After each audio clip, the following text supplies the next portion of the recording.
times. Get my notepad wherever it went.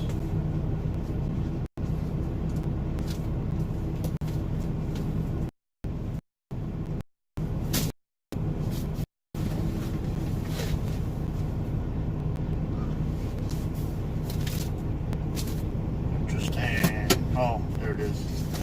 Yeah, I remember. Yeah, I had my kids put my notepad in the glove box.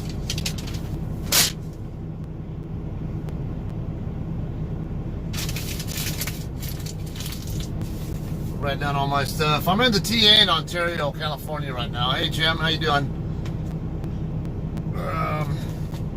Trying to stop at the Flying J, but the lot was full, and I need to get fuel before I leave here too. But I don't want to have to go all the way back to backtrack a few miles to get over to Flying J to get my fuel. So I'll probably just go ahead and fuel up right here, and then go pick up my load.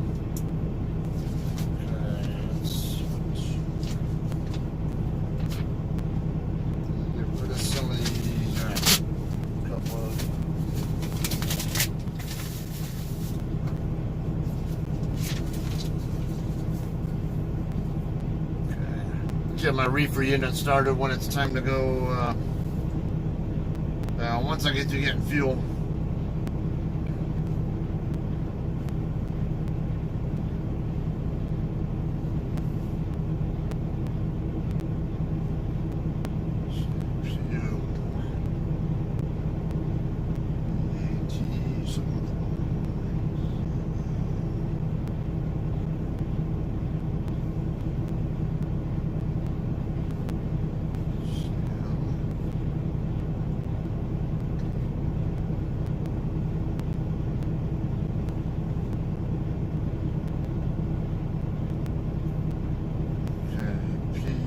Pickup number.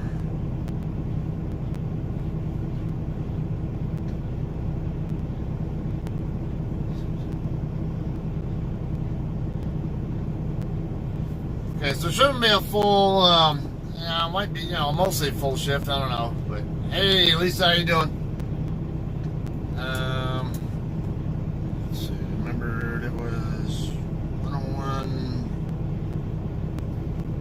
Okay, if you want to look at a map where I'm going to Oxnard for my pickup. It's actually not too far, not incredibly long distance away from where the Kobe Bryant helicopter crash happened, actually. So I'll be going down, basically from here, I'm going to take the 10 freeway over to Highway 57, and then take 57 up to 210, and then 210 across to 134, then 134 across to 101, and then I take 101 north. Now the place I'm going to is called TNA. Yeah, TNA, or Tanner and Antle, whatever, I guess. But there's a street that they're off of that has a direct access to the freeway, but I'm going to get off at Pacific Coast Highway on exit 60, and then go down to, what's that street? Right, forget the name of the street. It's right after another numbered highway, so there you go. Yeah, Ben, you're familiar with that route, or you got the right route there, what I'm going to be doing. Okay, PCH is what we call Highway 1, by the way. It's or Pacific Coast Highway.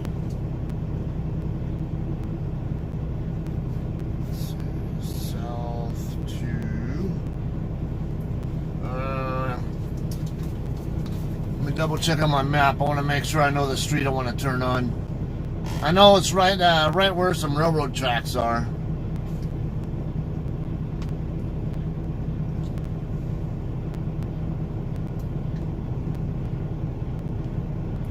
Okay, Woolley Road is what I want to turn on.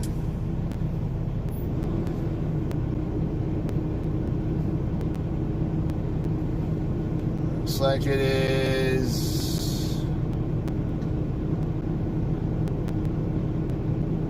little bit south of Highway 34.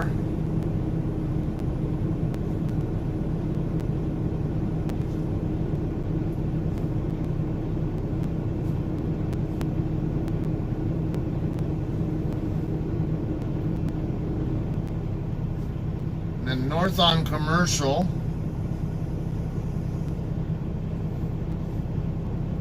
Shipper will be on the left side by a curve.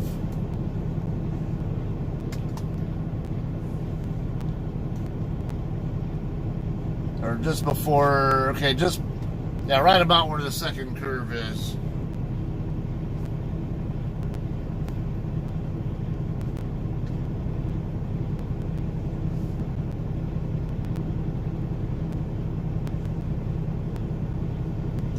Okay.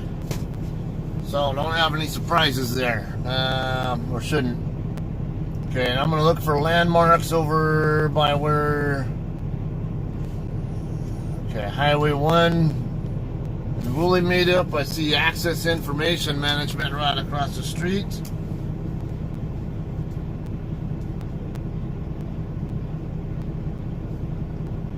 Info Management. Okay, that'll be on the left side, so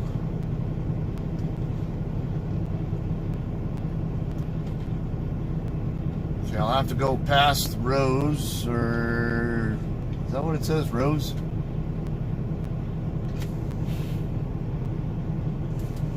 Okay, I'm looking at the map. I see like a, I don't know, like a canal or a little river or something along that line.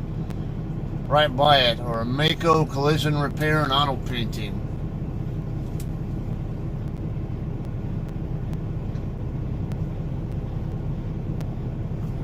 Repair.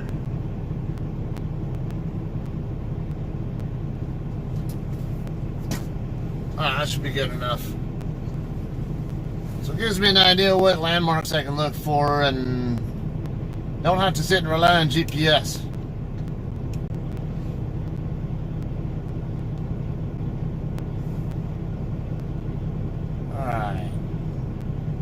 Can you go 34 highway to East Woolley Road to West Woolley Road in Oxnard? Yeah, I think you can. I actually consider taking 34. And then also, what's the Oxnard Boulevard or whatever it is, that intersects with the highway, but you have to go through downtown to get to the customer from there. And if I come down PCH and then turn right onto Woolley, it looks like it's more wide open, or you know, I'm not near like city center. And I kind of go around and stuff. All right, come on out.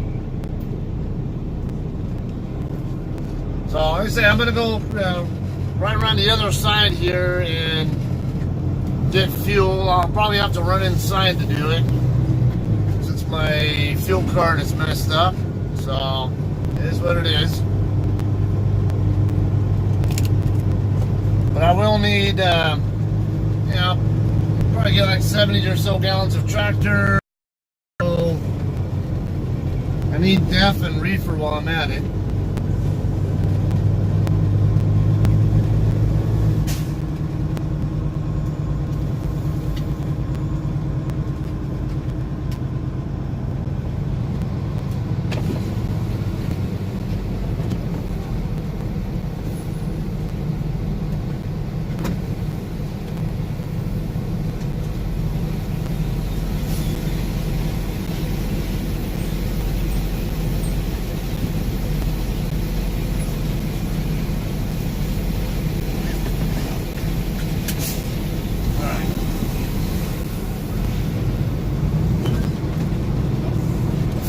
Just my, because it was a blind side backing into the spot that I parked in, so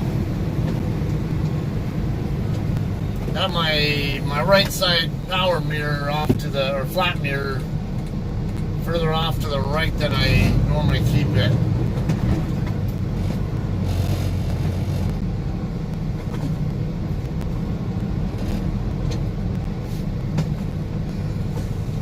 Now it's clear here.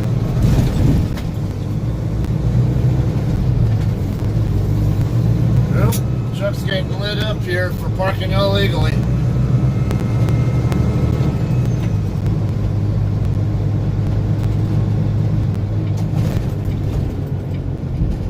Come on, car, what are you doing?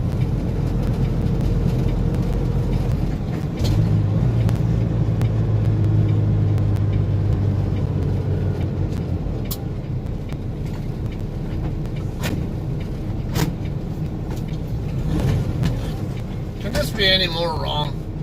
I got the guy walking right there, and then have other trucks coming, and come on, dude, what are we doing? I'm not playing guessing games. What you're doing?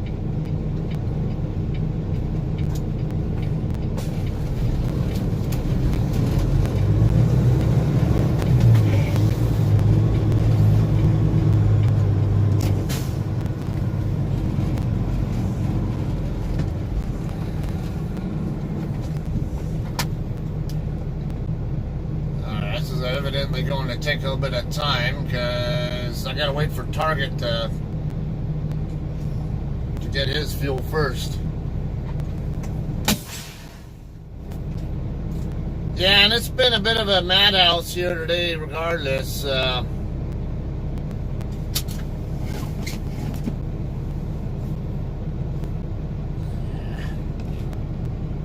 Anyway, yeah, been a little annoying day the whole time. Every light possible wants to be red for me, and then once I got my trailer, started PCing back over here to Flying J because I was going to hang out over there. That way when I do start my day, I'd be ready to get fuel right there and start rolling right away from there. And you know, not to mention I wanted to eat and have just somewhere I could park. It didn't work out so well. The lot there was full, so I ended up saying to hell with it. I came over here instead. Then parked it here finally, and then now, of course, got this madhouse. So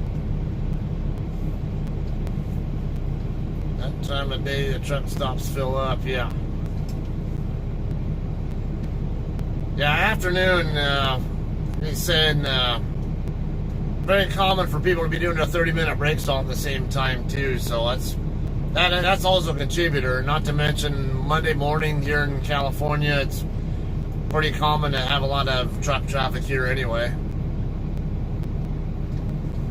I know I just ran my 600 miles, got another 650 to get to shipper by Thursday morning. Damn, Thursday morning. He can, yeah, 650. Hell, unless you're on recaps, imagine he'll be there tomorrow. Greetings from Arizona. Hey, how you doing, Johnny? I'm at the currently at the TA in Ontario, California, getting ready to get fuel once the trucks in front of me are done here. So, probably be here at least about 10 minutes or even 15 before I can even get to the pump. Then I have to go inside the Conestoga driver over here to my left. Yeah, he'll be fine. His tandems were, I mean, the side of his trailer looks like it's pretty close to the corner of my trailer, but I can see his tandems, which means he'll clear me.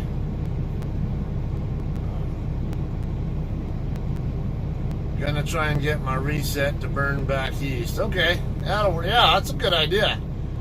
Yeah, I'll sometimes do that too, or if I get a 34 I don't need but can do as a convenience. Yeah, so much better than having to run on recaps.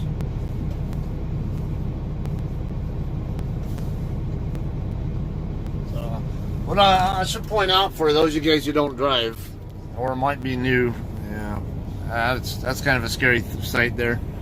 Okay. This guy's tandems are right by my, damn it. You can see his tandems. I mean, he's pretty close to where his trailer was pretty close to where my trailer is. But like I say, because he's articulated to the right in my direction, and I can see his tandems, I know that there was not going to be any risk of him hitting me. Target has his brake lights on, so might get the chance to move forward here.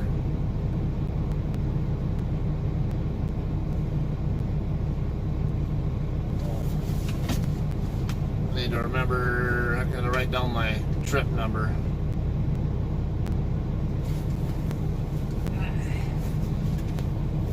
Hey Linda, how you doing?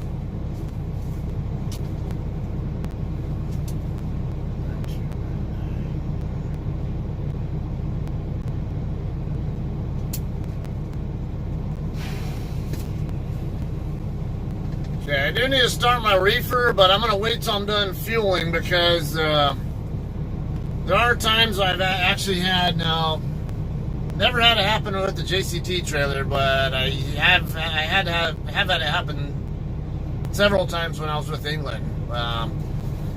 Would be, if you try to refuel the reefer unit while the reefer unit is running, it's possible you can get air bubbles down into where the pump is, and then it can cavitate and cause the reefer unit to shut off, and then you might have to prime the reefer unit to get it to restart.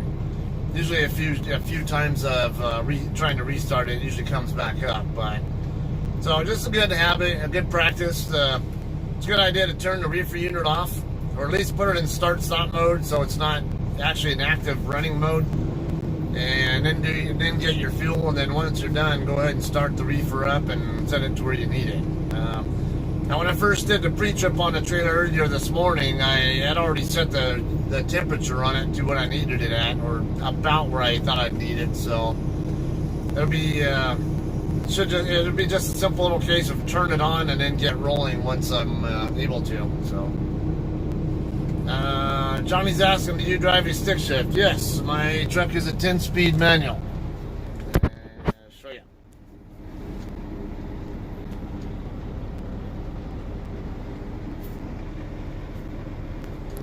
Alright. Yeah, I've driven auto shifts. I'm not the biggest fan of them, though. There are some nice features to them in some ways. I can't say I hate them. I just don't like them as much as I do automatic, or not as much as I do manuals. I like the actual driving experience of actually having to be involved with the truck, or even my vehicle, even my car. My car is just a regular economy car, but it has a 6-speed manual in it. In fact, when I bought it brand new from the dealer in Redlands, and it's about 15 miles east of here, somewhere around there, and just like I normally do, I go to a dealer, I tell them, don't even waste your time showing me an automatic. I won't even entertain buying it. In fact, I tell them, if you even think about showing me an automatic, I'll walk off your lot and go somewhere else. So that's how much I strongly prefer manual transmission. Nice. They said it's easier to drive a semi-stick shift than a car. I don't know about that. Yes and no, I guess. Now, the problem here with, I would still say, I don't know, I'd say cars, manual transmission cars are easier. But then it also depends on what kind of, clutch setup you got too. Because if you got like a performance car with like a high-end, like a racing system kind of design, and those can be a little more tricky to get moving. But now trucks, though, we don't have synchros in our gears, so you can't just shift from one gear to the next and let the clutch out like you can in a regular car. Like in my car, when I go to shift gears, first, anytime I use the clutch pedal at all in my car, it's always all the way in, all the way back up, all the way there. I might meter it a little bit on the way out, but it's always all the way in when I do use it at all. And then when I do shift gears on my car, it's clutch all the way in, and then I just go straight from, let's say, first into second, and then I'll let the clutch out, or straight from second into third and let the clutch out. The truck is a different story. Since they don't have synchros, you can't just do that. You have to wait for the engine speed to slow back down to where your transmission's going to be spinning when it gets to the next gear. So I can pull it out of the gear that it's already in, but then I have to wait for the RPM to drop, usually about 500, 750 RPM. Somewhere in that ballpark, depending on what gear I'm going from and to, before it'll allow me to go into the next gear. Alright, would you like to drive a manual semi instead of an auto or semi? I think you're talking to Linda about that, so I'll ignore that one. Okay, target's starting to pull forward now.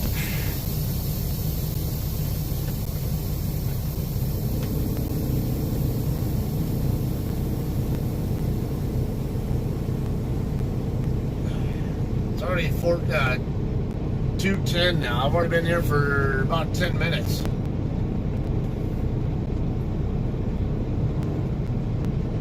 It's probably going to be at least another 10 minutes before target will be able to move. So, alright.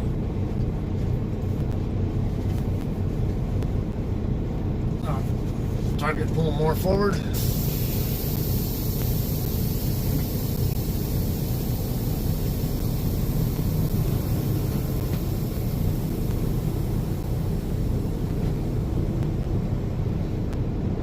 Oh, is he actually going to pull all the way up? Because I think it kind of looked like his tractor was past the. I don't know if that's a reefer trailer or not. Because where he's parked, it kind of looks like like they might be just getting reefer fuel or something. So. Alright, Lisa is asking, could you swap your truck or have you paid too much on it? I don't know if you're asking that to Linda or to me, but I can swap my truck. They've even asked me if I want to upgrade to a brand new one, but I'm not even remotely interested in it. I want to stay here with my Pete. I'm already within, actually I'm on target to have this one paid off in April, at the end of April 2022. So a little over 2 years from now, I'm hoping to be done paying this thing off. And like I said, I'd rather stick with the manual. Now, it looks like Linda might have already answered you also on that, Lisa. I would have to get an older truck or buy my own. Yeah, I don't blame you there, Linda, or Simi. Because I remember when I left England and wanted to go back to driving manuals, I was ideally looking for something where I could get a 13-speed, but yeah, but then I was really interested in JCT's lease program, so that's why I came here. 13 would have been great, but 10 is good enough for me too. Yeah, it's better than an 8. 8 speeds, God, that sucks. Yeah, the gears are too long, so it's you know, you're more limited on what speeds you can run going up hills and down hills. You know, so and that's why I liked having the idea of having a 13 where I could split the topside gears, and you know, that way if you now Simi will vouch for this. Let's just say if I might be going down the hill with a certain kind of load. Maybe 9th gear is too weak, but 8th gear is too strong, and then having that splitter between the two, where it's kind of running half between, would have been great to have. Where because then you could have just the right mix of what you need there. Who do you know here? Who's here in town right now, Simi? I learned to love the 13 speed I drove at May. That's interesting. I didn't know May Trucking had 13 speeds. Because so many of the mega carriers, they when they do have manuals or did have manuals, a lot of them are all 8 and 10 speeds, it seemed. Didn't hear too much about 13s unless you were like, unless people write independents or stuff.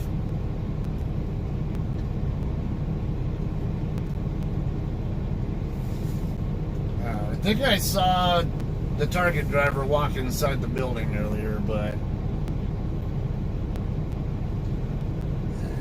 I can't tell if he's... No, he's actually right there. I can see over to the side, and I can actually see him over there putting reefer fuel in. Yeah. He works for combined transport. Oh, okay, so it works for us. Okay, so yeah, it's not somebody from JCT, but someone who might be here at the TA or across the street at Petro. Just someone you know from elsewhere.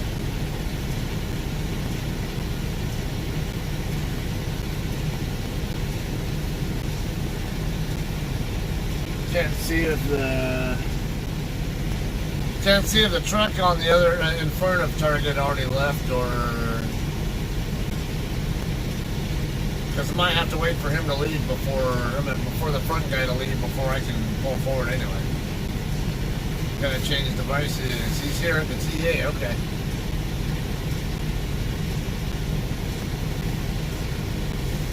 Yeah, I was trying to avoid starting my 14-hour clock too soon because I want to make sure I have as much time as possible to work with to get from Oxnard back over to Yuma, and hopefully have 14-hour time left by the time I get out in that area. So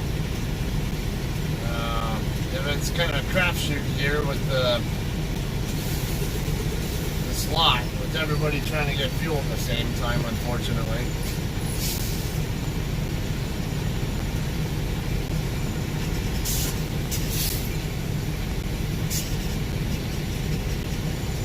That Conestoga's already done getting fuel, and the bobtail that came in that later is already coming up.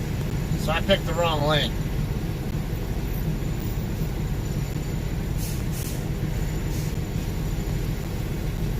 I look like target's getting ready to pull forward.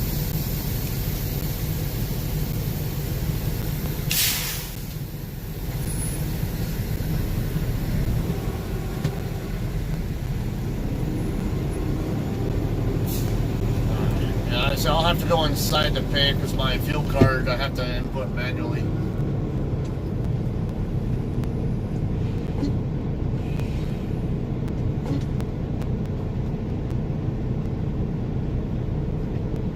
Scotty's walking by in my truck always makes me nervous, though, especially after that guy in Jamestown a few weeks ago.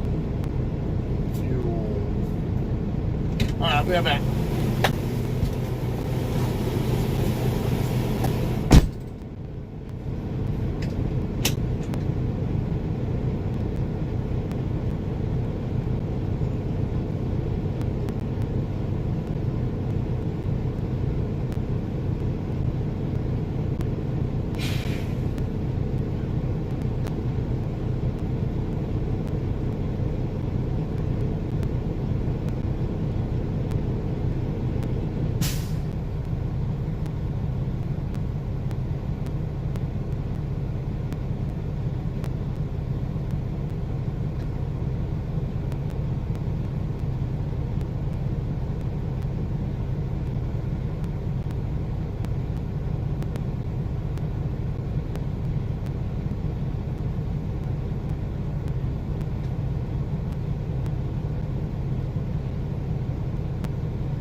bullshit. Freaking fuel card doesn't work, and and anywhere but Flying J Pilot won't let me input it manually.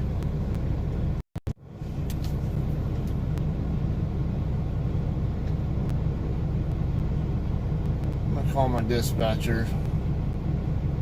I don't know what options I have. Pilot Flying J, and these guys just completely wasted half an hour of my time for nothing.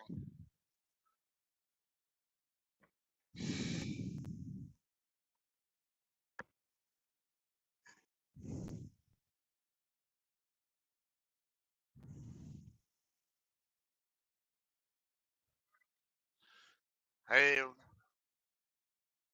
hey, I keep having problems with my fuel card, and I'm gonna try to get to the yard on the way up to Batavia with this load, but I'm trying to get my fuel here at TA, and I just wasted half an hour of my time trying to deal with this crap and find out they won't let me input it manually.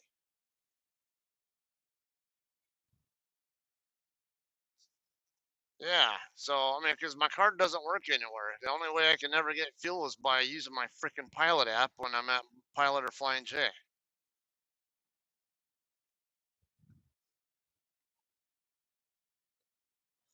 Okay. I was setting up my shift to start from here and then be able to get to there, but now I'm gonna have to go down to the Flying J in Mira Loma. It's just gonna completely trash me and put me at risk of being a little bit late to the pickup. But I'll see what I can do. All right.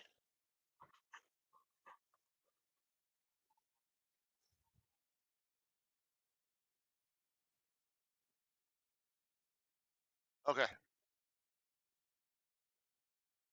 All right. All right. Bye.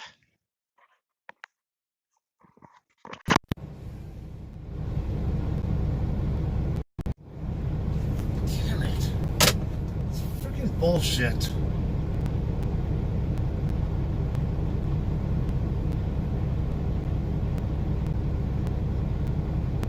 Okay, I think this guy walking up here might be the target driver, so I had to go back over to Flying J, which is where I wanted to be parked in the first place.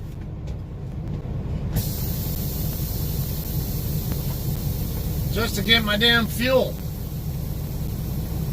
Because I don't have enough to get to Oxnard. And there are no Flying J's or pilots along the route. So that's why I'm extremely irritated by the fact that I couldn't park over at Flying J. It completely demolished my plan that I had.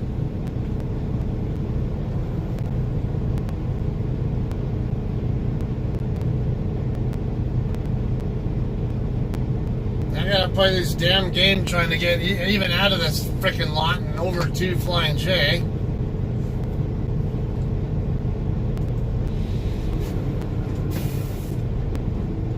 It's a good couple hour drive to get over to the shipper, and I gotta account for the fact I'm most likely gonna encounter traffic along the way too. I had planned on getting out of here by 2 o'clock so I could because I usually plan on getting to my customers about 2 hours ahead of time in California because of the expected traffic delays.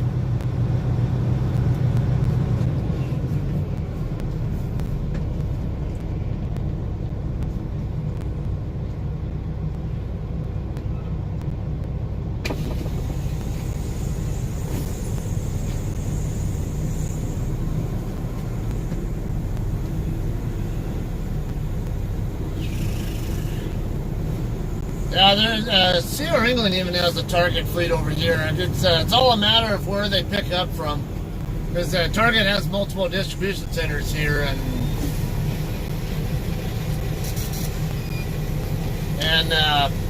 different DCs have different carrier that they work with.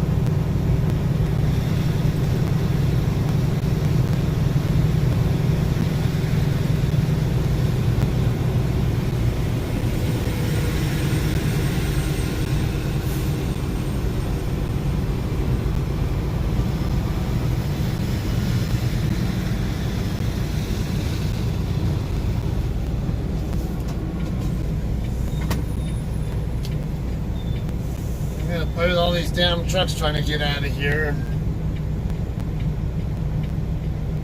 Wonderful. Now I got white Volvo right over here. Is he gonna be nice and let me in or not?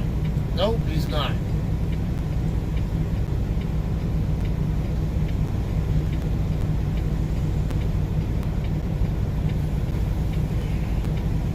The reason why this fucking place is irritating me.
Damn it, there's another fucking truck coming from the right. Man, I thought there wouldn't be any parking here, but I come in here, the TA, and there's some very good parking. I counted at least 15 empty spots when I got mine. Oh yeah, this place actually, I have really never seen it completely full. Now 3 months ago, I had a buddy of mine, after I called him, seeing what I could do to get a load out of here, if he thought I should just deadhead. And he has a guy that's been a broker, he's not anymore, but has been for years, and he sent me a screenshot of where 102 loads had actually shipped in the last 48 hours, just showing me how dead it was. That's the only time I see this place fill up is when freight really slows down around here. Yeah, but the key is trying to park in a spot that nobody's going to block you when you get ready to leave. Like down there by the gates where you come in, I just saw a decker trying to nose in, blocking the entire place out. And then they got those trucks parked over there in front of that paid parking, stacked up like 5, 6 deep, and you just can't get around there. Yeah, this is one truck stop I generally reserve a spot for as long as my stay is, but this is one truck stop I wouldn't worry about someone blocking me in, because one phone call in there, security's going to come out and they will not hesitate to tow, unlike some other truck stops that'll give them 3 hours worth of damn chances to move the truck. They don't play around here. Oh yeah, I know that's right, but it's still the hassle of trying to get the guy to get up and then to understand what you're doing.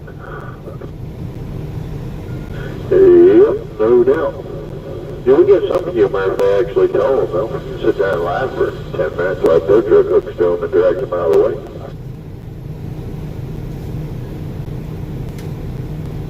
I hate this freaking It's like I left out here at 11 o'clock to go pick this load up, and you couldn't get out the gate because trucks all lined up and everybody wanted to be first.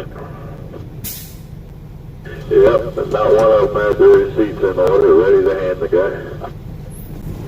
So you're saying you understand the problem I just had. I was trying to get out of the lot and can't even get into the frickin' line to get out of here because nobody will let me in.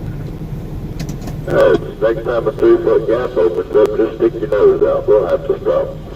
That's what I was going to say. Just stick your nose out there. If they hit it, well, you got a free prize. Fix your fucking radio, man.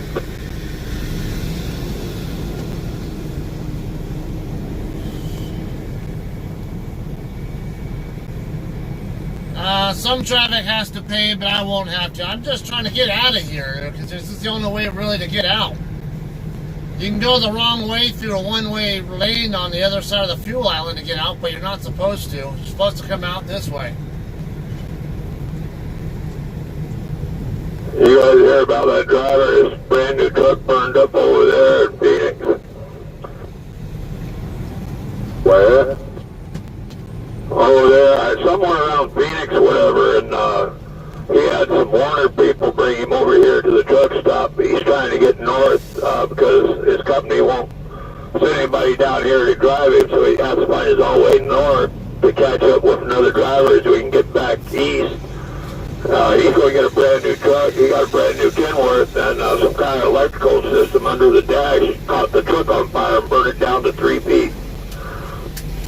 Is that the guy that's in there with the blue suitcase and a backpack? I did see a escort tag that said it came from Phoenix. Yeah, might have been kind of a short, stocky little guy.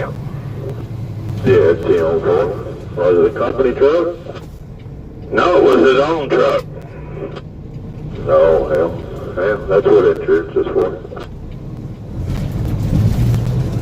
Yeah, he'll get a new truck out of the deal, but the thing is, he's still got to find a way back. Oh, they're towing this man. Well, I know he just asked, when I was in line, he asked for Western Union. Well, need to just rent him a car. There's a car rental place around here. I know for a fact I've used them before. It's cheap as hell. Yeah, he was thinking either his wife is going to have to fly out and then they rent a car and go back or something like that. I wouldn't fly my wife out here just to drive back. I'd rent me a car. I'm a truck driver. I'd drive back. Any drivers out there looking for that authorized Magnum Service Center, Ranger Service Center, Palomar Electronic Service Center, high power upgrades on your CB radios, receive mods, custom installations, and more? Channel 12 for the radio shop are located right here next to the TA truck stop off the 10 freeway in Milliken on Channel 12. Every tiny little delay is going to irritate the hell out of me because of this half hour I got wasted here. Radio check sounds like you're about a half a channel off frequency. And now I'm burning up drive time sitting here looking at fucking red lights. Make sure you're not on FM. Yeah, all I got was a bunch of scratchy sound.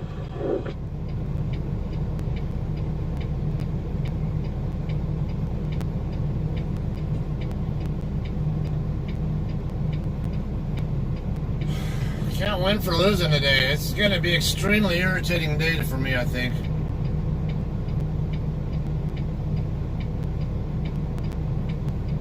Well, that was a little bit better, but it's still a lot of scratch. I couldn't understand what you're saying.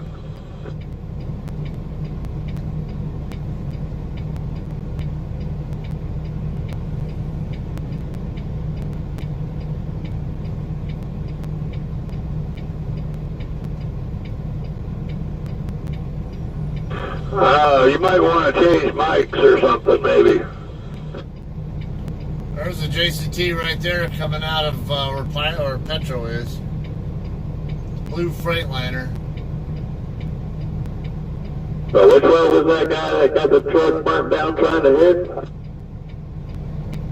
He said he was trying to hit somewhere back east, around Missouri or something. Oh, damn. He needs to call a dealer. They need to book him a rental car back. Yeah, probably, but I don't know if he's got his papers from the fire department, but the fire department declared it was a manufacturer electrical short.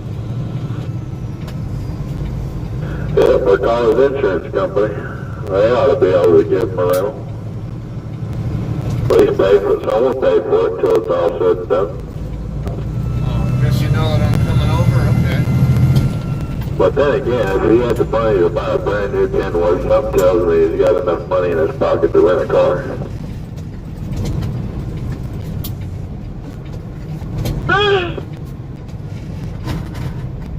Well, I'm gonna go inside and get that choking beer and have a bye.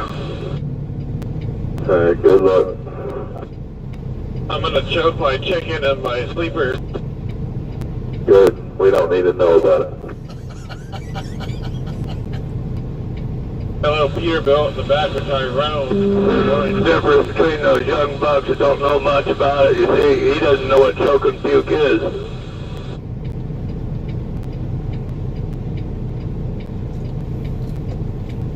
That's what I used to call eating at the chow hall. Like you said, he was in a yellow Peterbilt, probably a yellow Freightliner, and he's still confused. Did it say whip on the door? Be in the back pumping iron. Alright, driver, go ahead.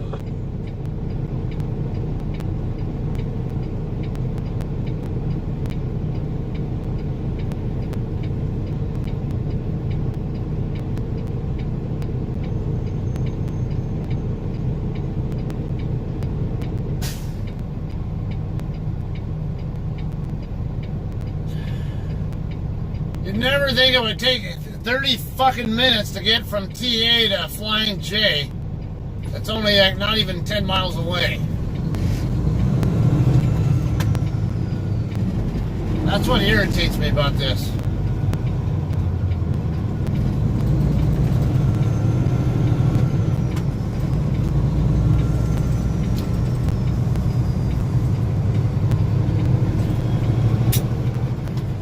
Then the traffic's gonna get worse as the day progresses.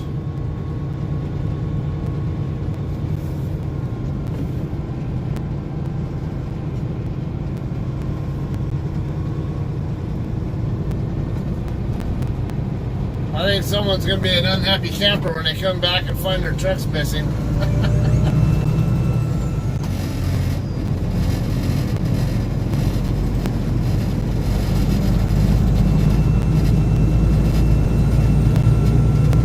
Can't see where I need to be yet. I think I need one more lane over.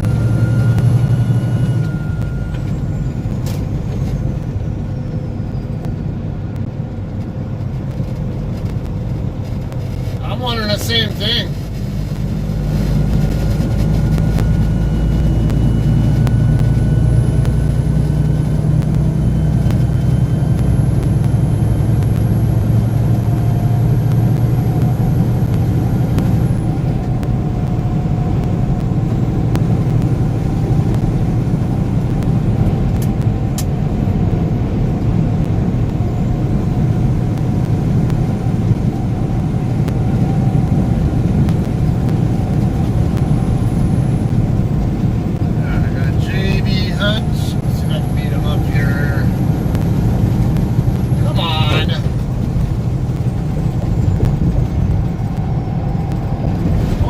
Bullshit you're gonna add to me now.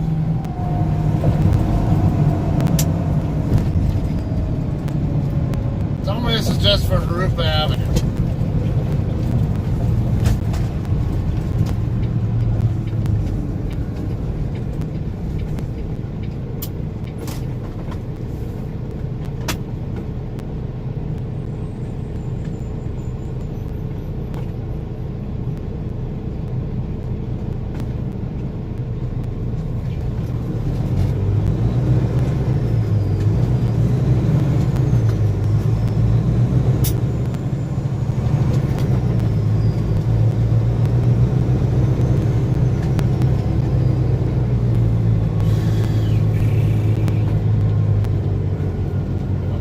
Tell you coming over or not?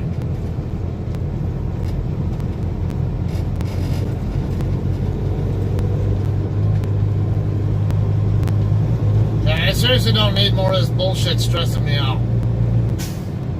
I don't usually stress easily. These guys, this is really frustrating the hell out of me though.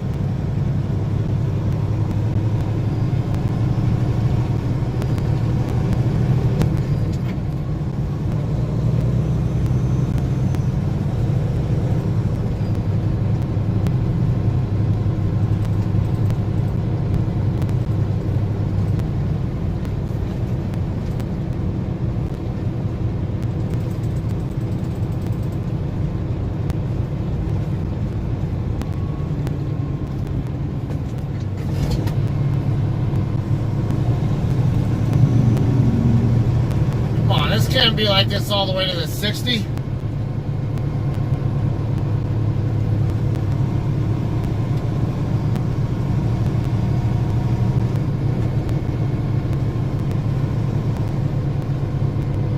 That's making me regret not just taking Milliken all the way down to Riverside and kind of zigzag my way down to there, which I actually considered doing.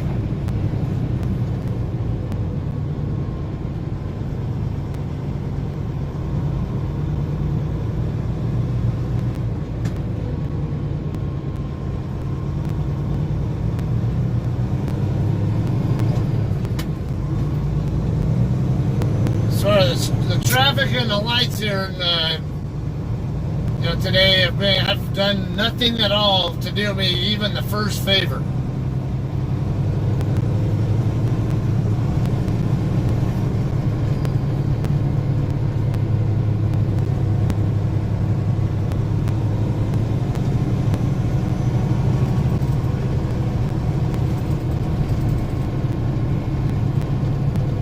I see a lot of on-ramp traffic over here, so that could be contributing.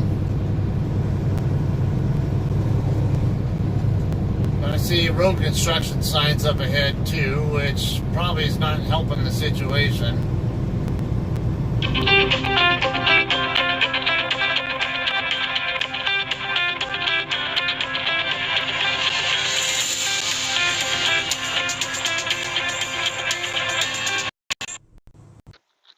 Hello. Not much. Freaking, I swear, there's nothing that can possibly do me even the first kind of a good favor today.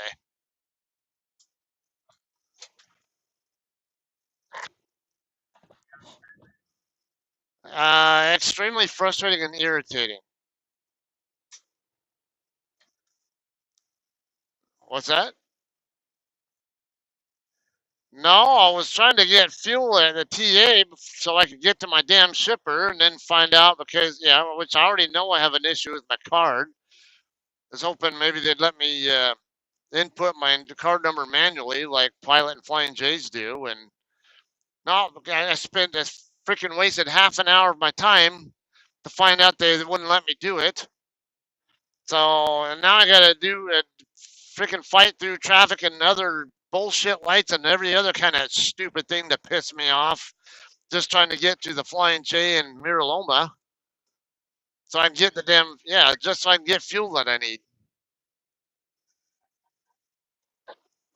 No, and the worst thing is that I tried to stop at the Flying J first, but they didn't have any damn spots open.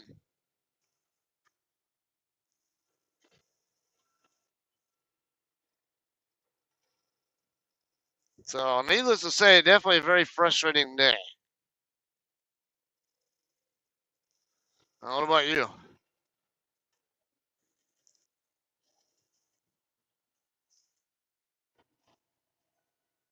Great. Now is this truck?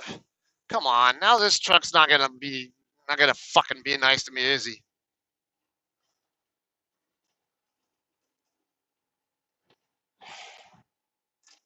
Thank God, finally.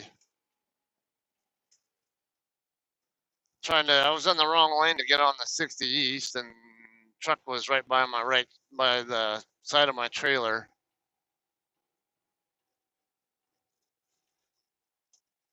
I'll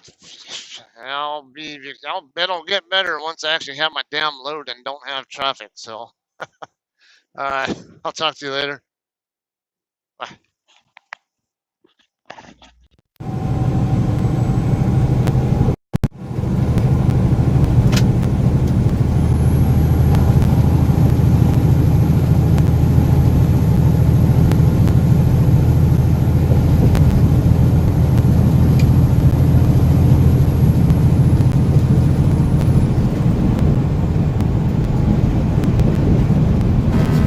Over here like it was earlier.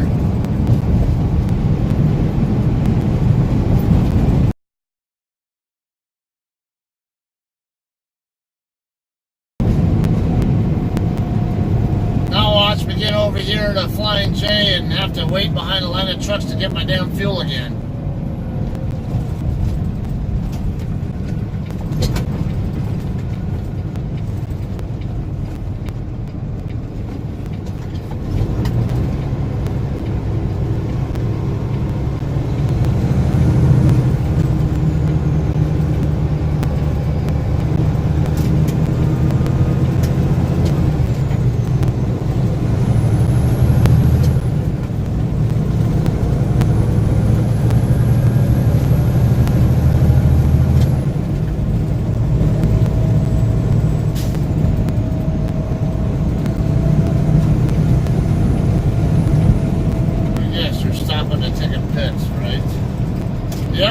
going straight to your fifth wheel, it tells me you're going to piss. And you're too damn lazy to get over here, stop over here at Flying J and just use a real restroom.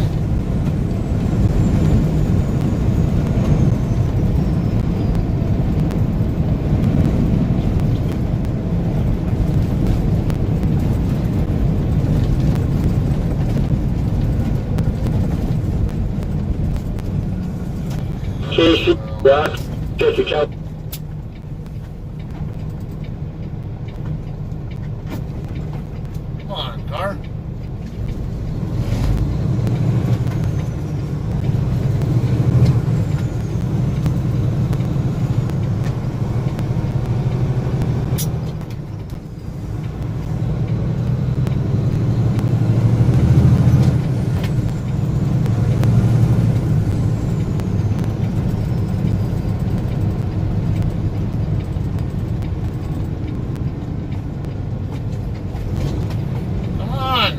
You got green arrow, dumbass.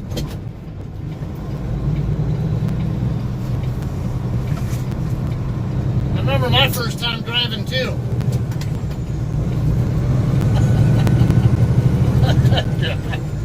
This is bad. It's just, I got zero patience at all right now, and that's not good. And normally I have no problem with dealing with Southern Cal traffic.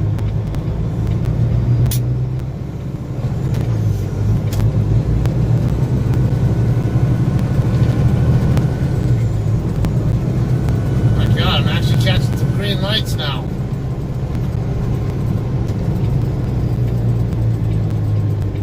How is this possible?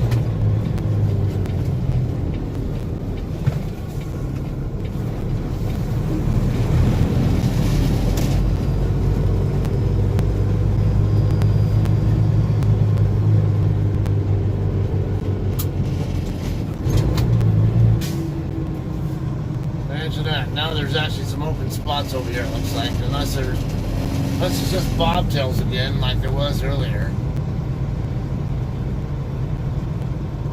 How about back here behind this car hauler?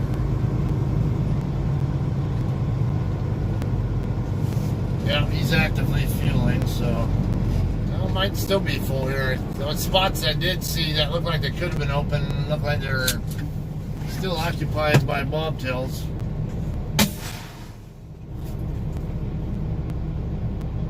Well, at least now I know I can get my fuel here. At least should be able to. Get my fuel set up real quick.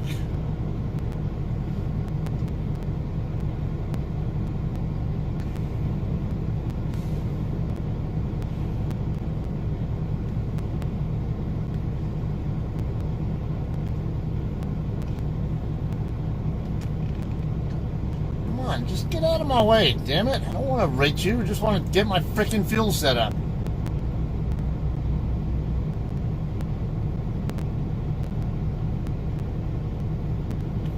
Don't tell me there are no locations nearby. I just used this app to get fuel here at the same place the other day. Stupid app thinks I'm still too far away, though.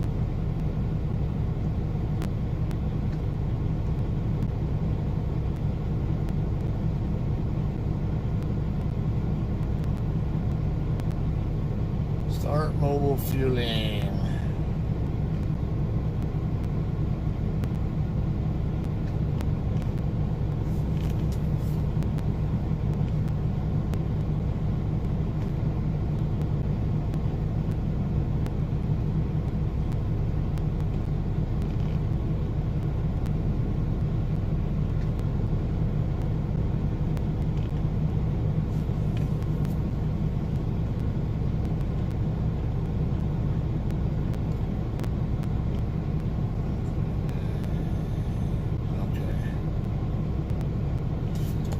At least I have a code to use when I get to the pump.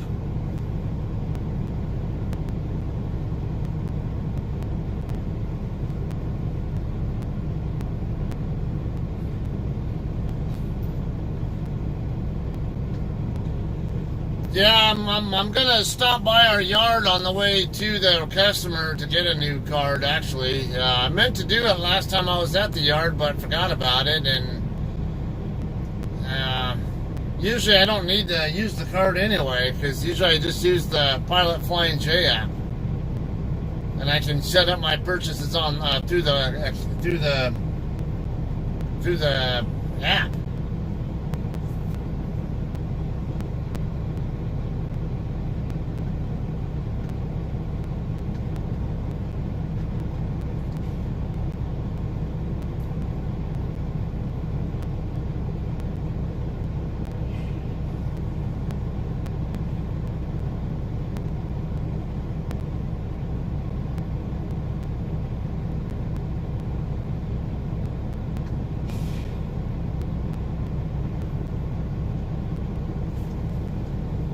This guy's still getting fuel.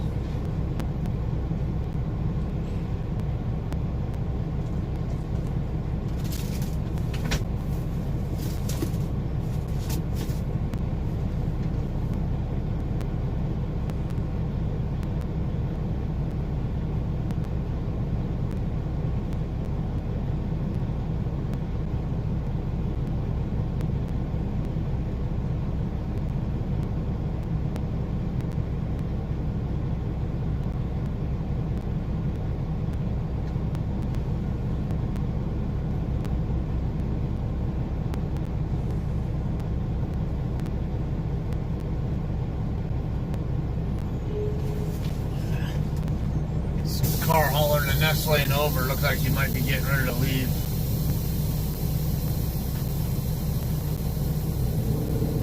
I don't know if he. No, never mind. Don't have to worry about it anyway. This car hauler's leaving now.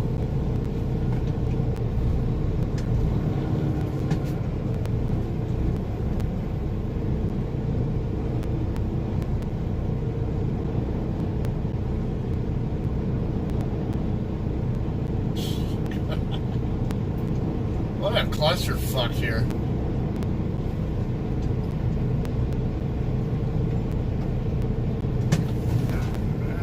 Let me come back a little bit. Alright.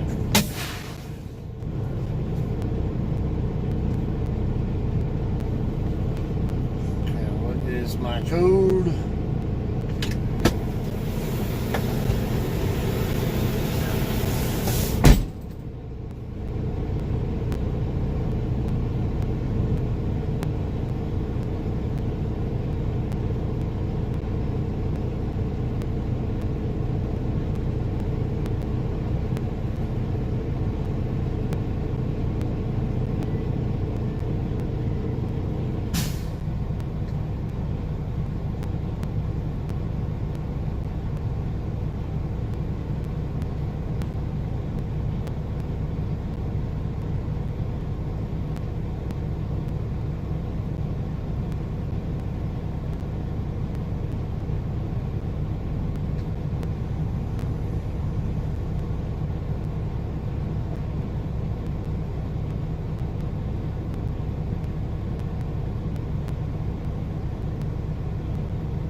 reefer, I'm actually tractor and DEF now.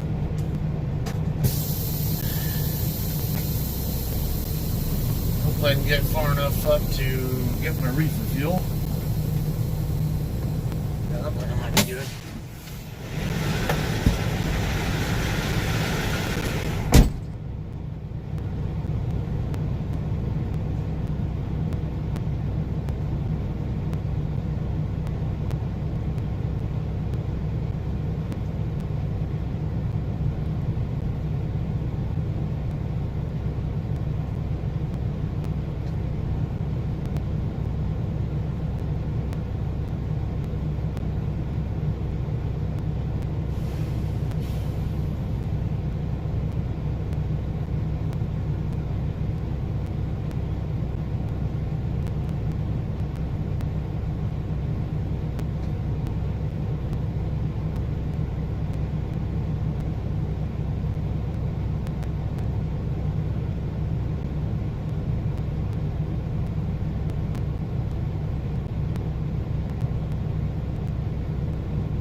Get to my download assignment.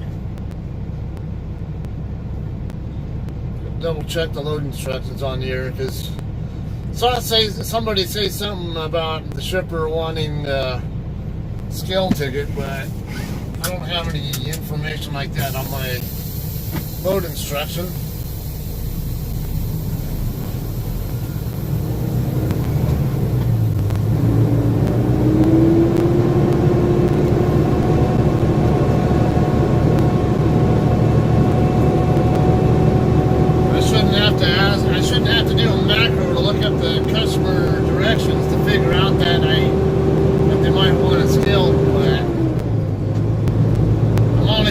Part of my load there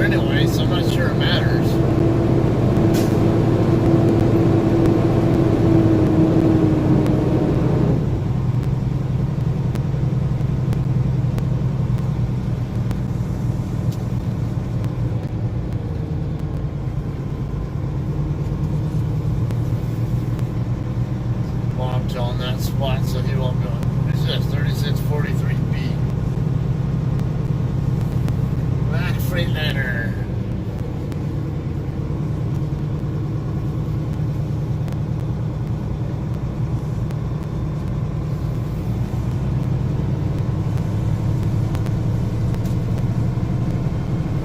Gonna need a lot of love from the traffic.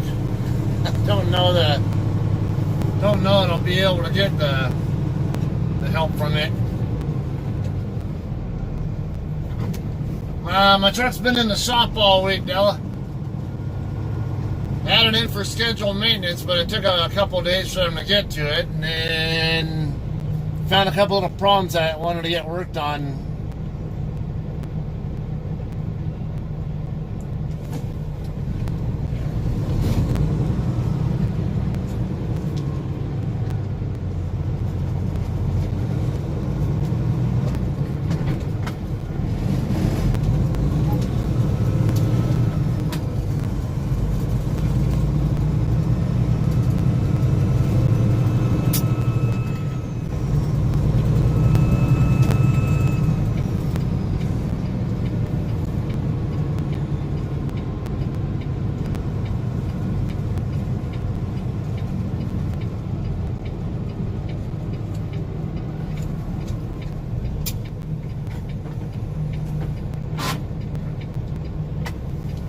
Apparently I've seen 3643 before, but didn't know the letter on it.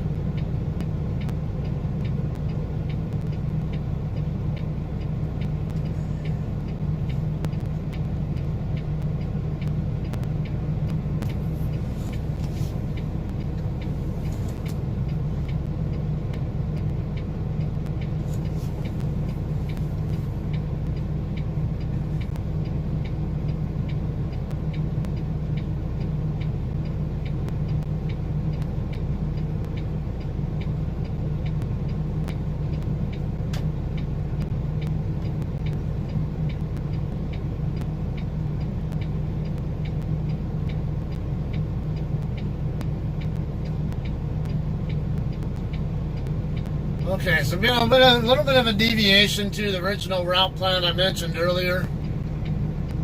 Talked about taking 10 over to 57. I'll still be getting to the 57, but the route I'll be taking to 57 instead will be 60 west to 71 north, and then I'll get on the 57.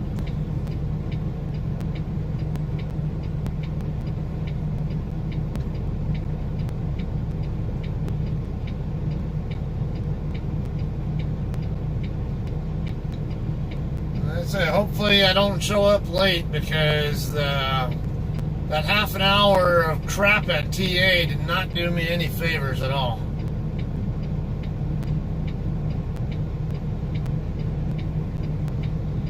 I'm on my way to go pick up a load. I just finished getting fuel at the Flying J at Mira Loma.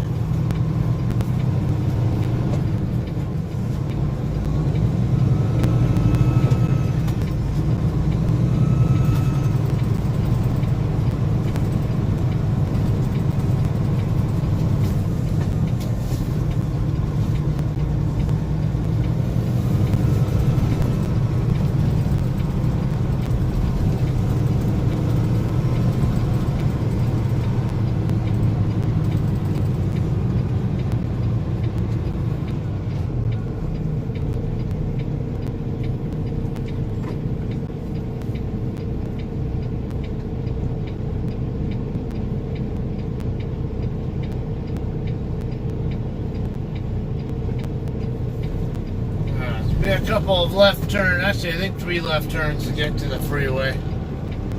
Be a left here on the Van Buren, and it'll be a left onto Riverside after I get to the other side of the 60, and then it'll be a left turn onto the on-ramp.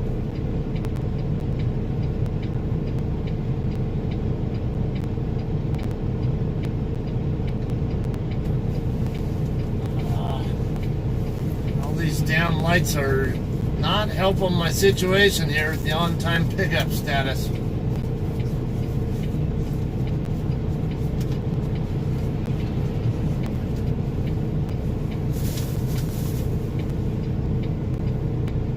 Freaking and wasted an hour of my clock already for this.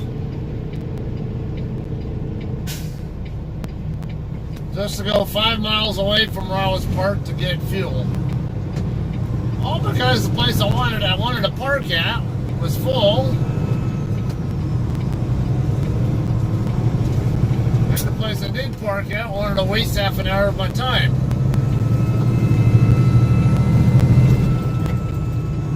Come on over, truck. I know you're gonna need it. Actually, this thing just does turn into Riverside. Yeah, that'd be a left turn right after getting past the overpass here.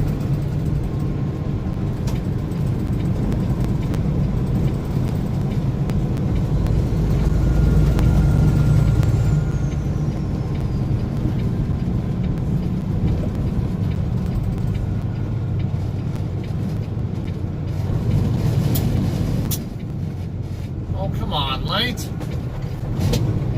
Couldn't at least wait for me to get through the intersection first?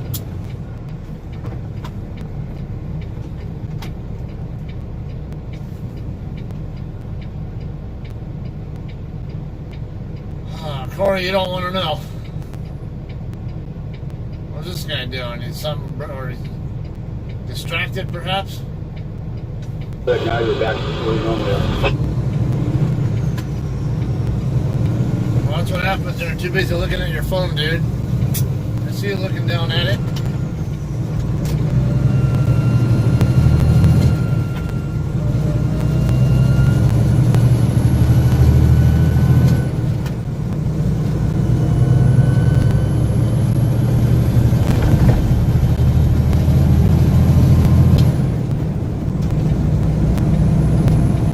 Like the way this traffic's looking so far, but it's not going to stay that way.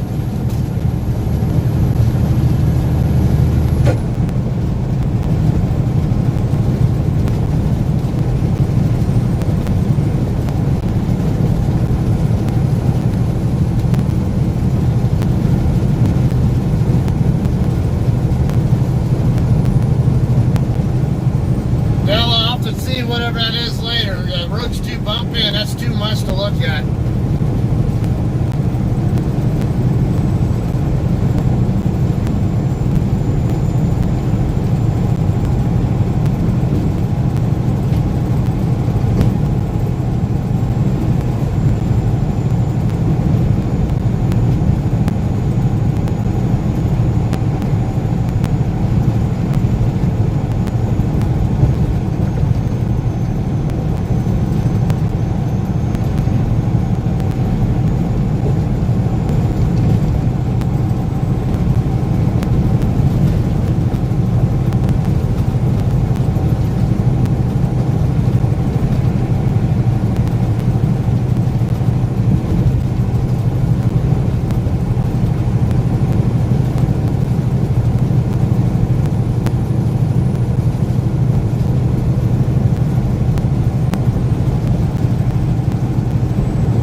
Go through downtown LA to get there, but obviously I don't want to do that. I'm going to set myself up for more traffic problems if I do, so why would I do that? I'm going to have enough traffic problems as it is.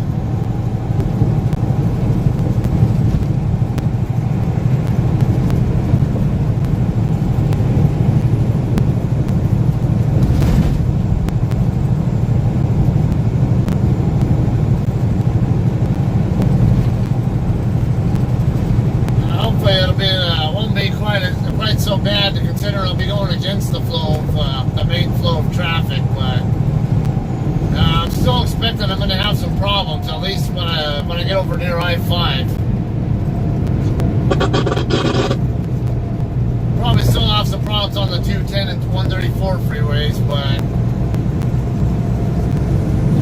probably won't be as bad as if I was running in the morning.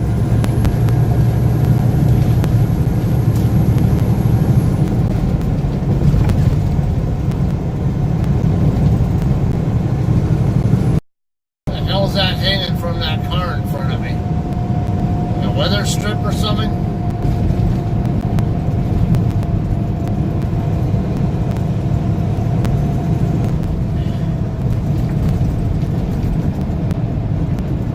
car, what are we doing? Why do I feel like you're backing off for no reason? That explains it right there.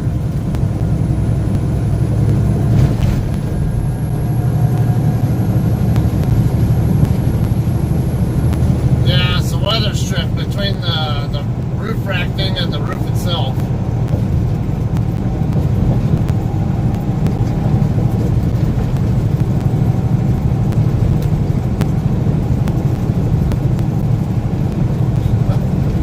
Right?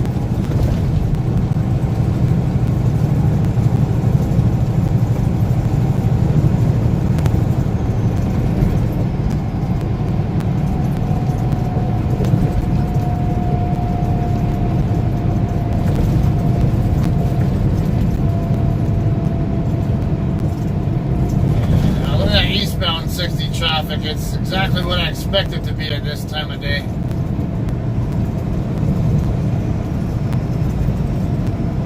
Shit, I never started my reefer up either, damn it. Forgot to start it up.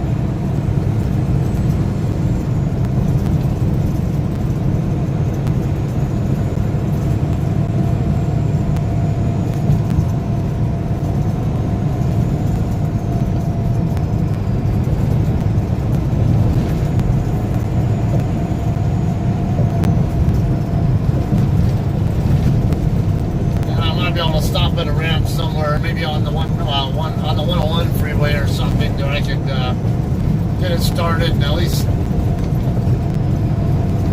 somewhat cool down, if not all the way, but.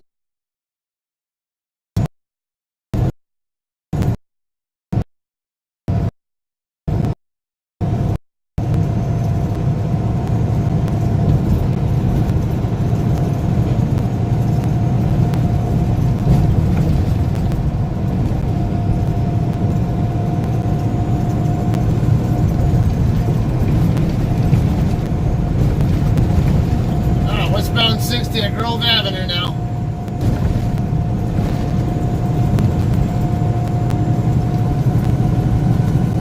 You can't see around this container truck to see what's going on the other side of him.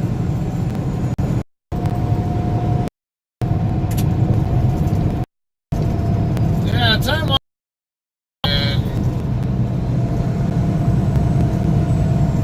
And of course, wasn't expecting to be there that long anyway.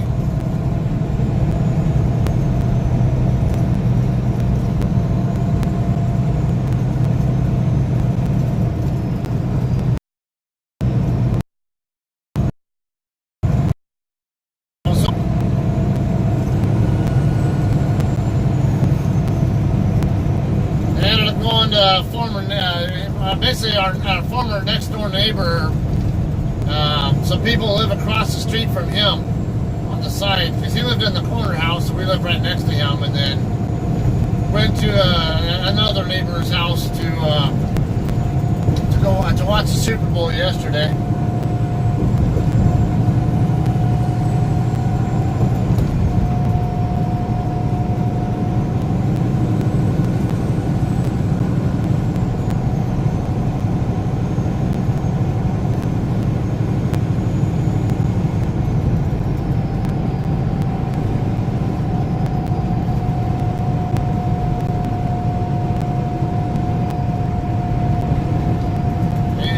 Burger. It's like a maintenance truck or something.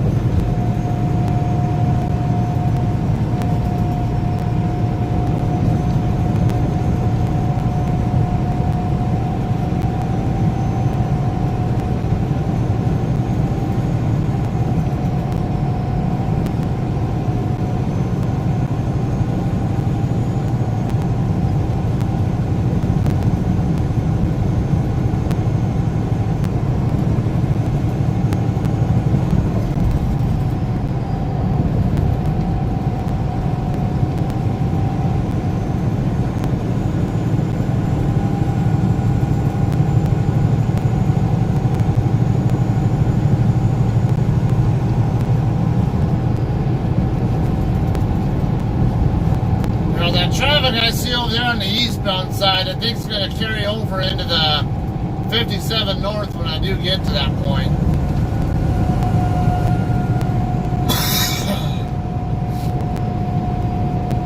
Like I say, if I'm lucky, the 210 won't be too bad. Not so anymore.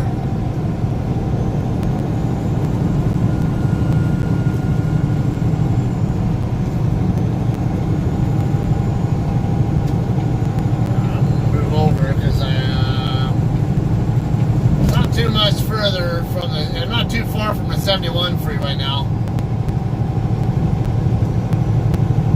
Maybe it's only like maybe an exit or two past Ramona, or maybe a couple exits up, I forget.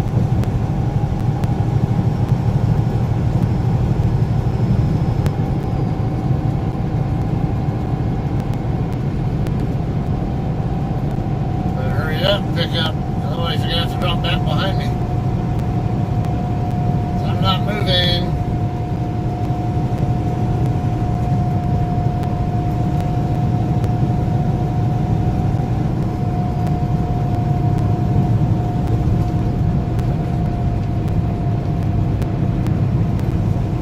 Yeah, eastbound 60, that's normal right now. It's almost 3:30 in the afternoon here, which is starting to get into prime time with commute traffic.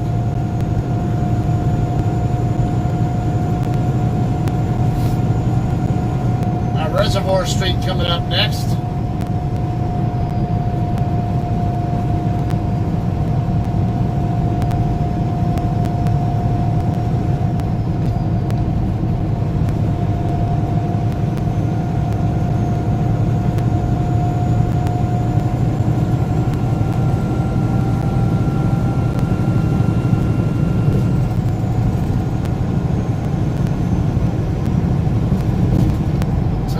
South, right lane. I want to go north. Pomona, next 3 exits.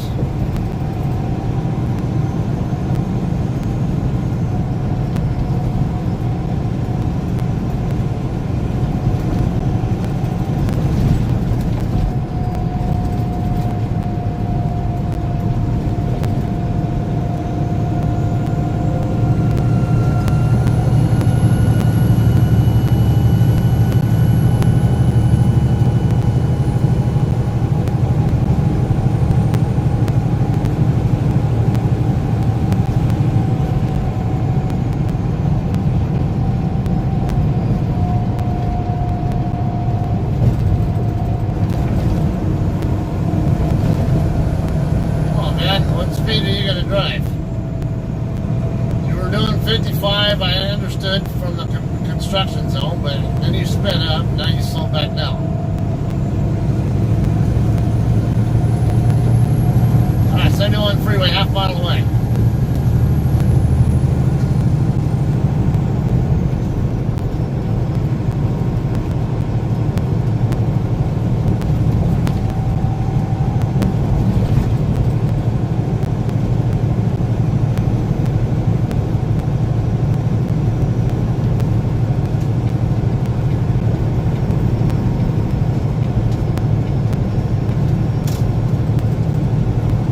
Fingers crossed, let's hope 71's clear all the way up to the 57.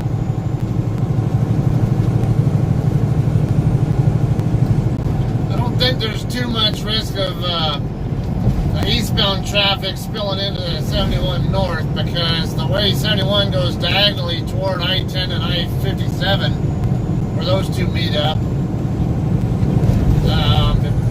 it's more likely that traffic would be going up the 57 freeway to go that general direction.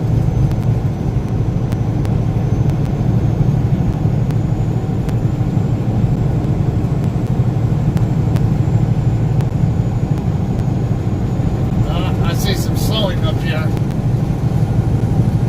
Whatever this transition is right here to the right, to the left of me. Yeah.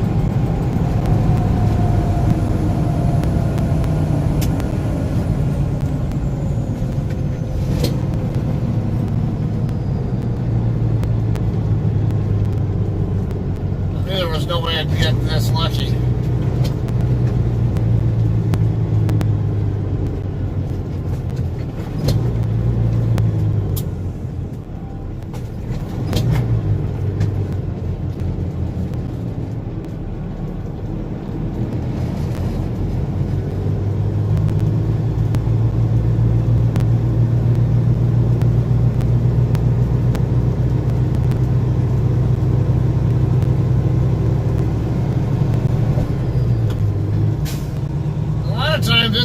because of off-ramp traffic somewhere up in the area.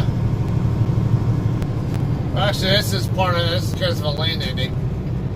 So lane ends, merge left, so now I gotta work my way over.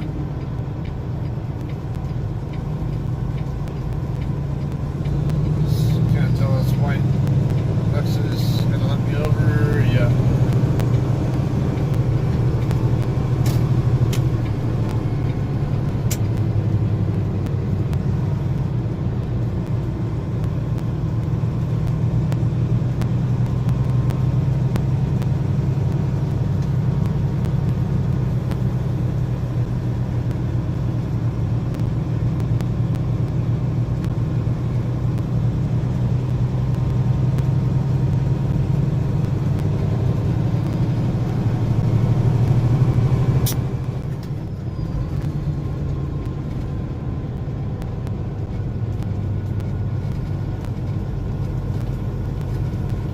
Rio Rancho Road.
Pick back up right here.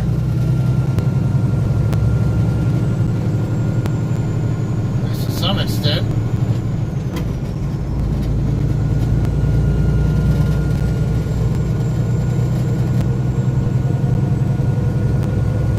Load to Motown. We don't do a heck of a lot over there either.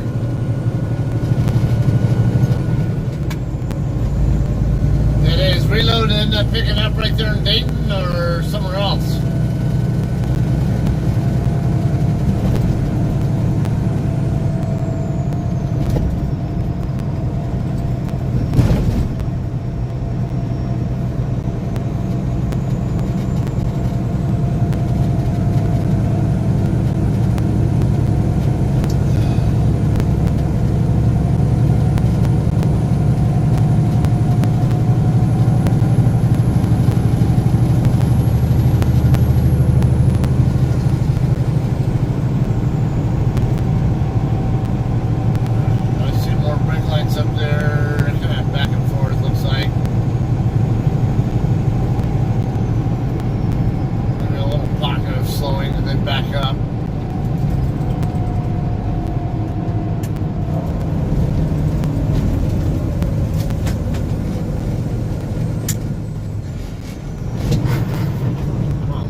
Town, that's really close to Dayton.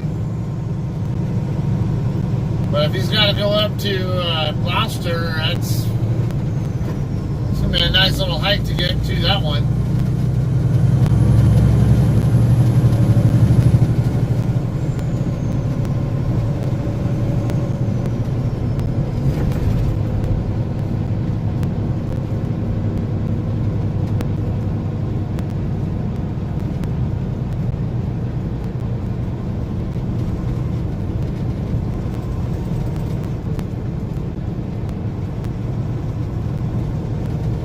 We're getting pretty close to the 10 freeway now.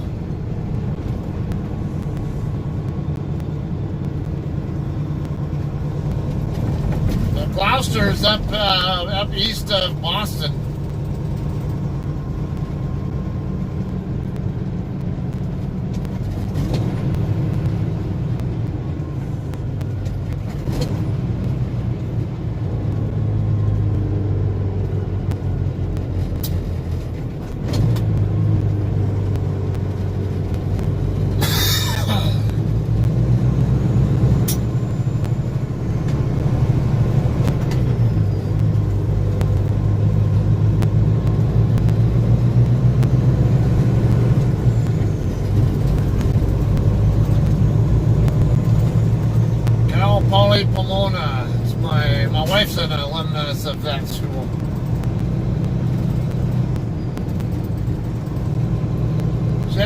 up here. That's this is their stomping ground.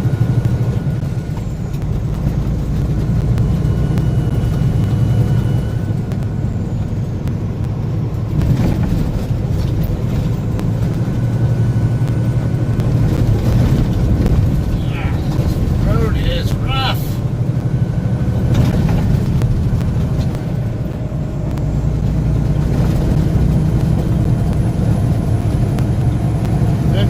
North, left 2 lanes, and I see the transition road from the 10 west to the 57 north jammed up.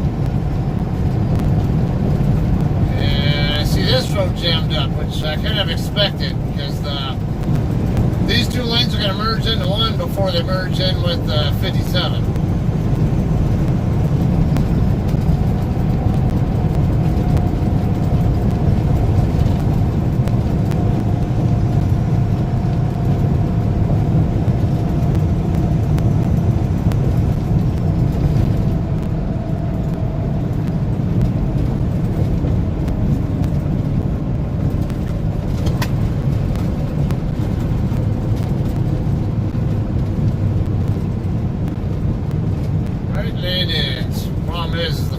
Aren't going to let me over at that, I bet. Just wait until we get to the merge point.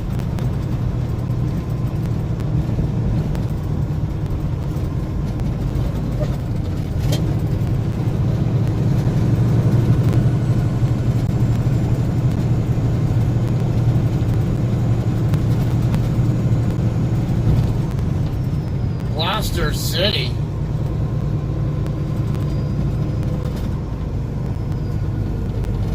I was in Gloucester, Massachusetts, and it's spelled Gloucester. Because I know we do pickups in Gloucester, Massachusetts.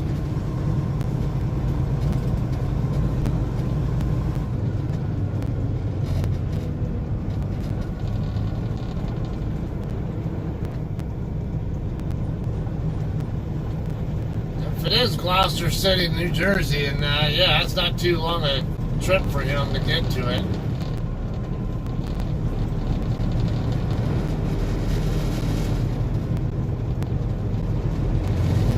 Because the Mustang drivers let me over.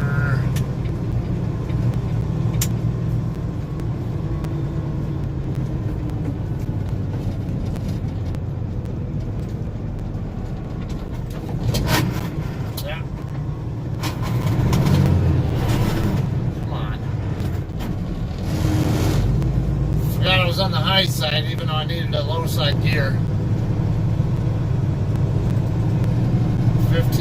45-minute drive to Shipper. Okay, that makes sense then if it's Gloucester City, New Jersey, then.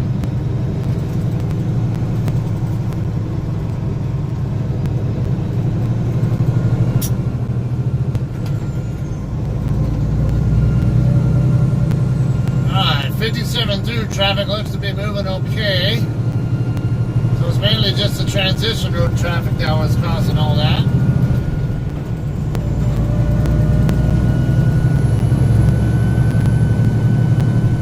I know this truck next to me is going to need over.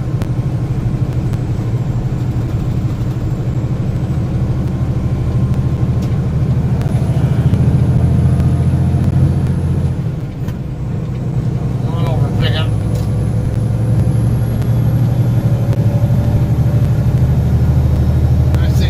Empty, I can climb this hill easily.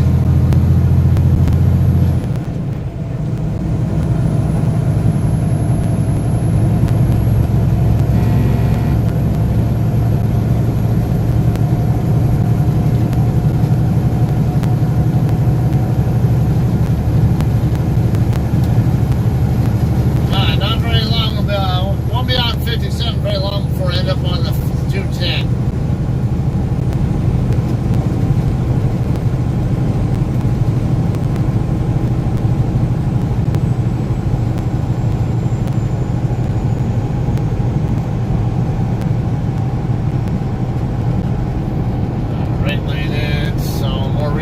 Where I'm at. I'm getting some more brake light activity up there.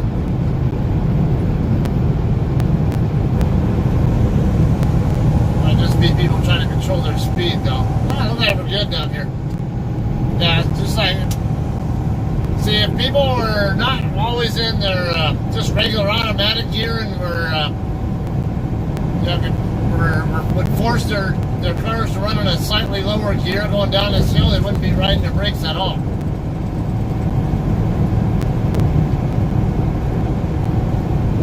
Just because you have an automatic doesn't mean you have to keep it in overdrive or drive, your regular drive gear or mode the whole time.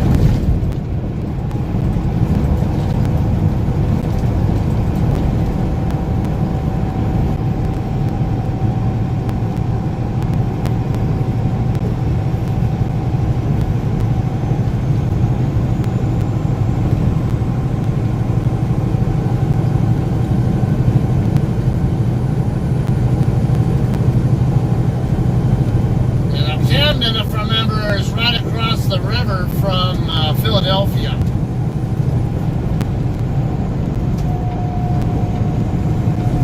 You're not going to slow me down the car. I bet your lane's going to end when we get onto the transition road anyway.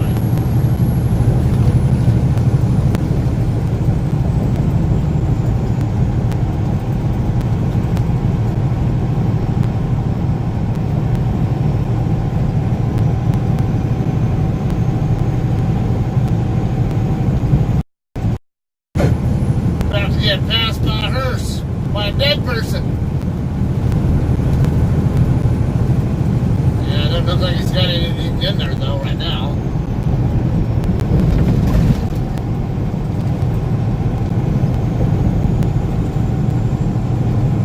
Ah, okay. So, where about is Gloucester City in relation to Camden? Northeast, west, south, north, east. I have to look that one up on the map to know for sure where it's at, I guess, but yeah, it's definitely not one I'm familiar with.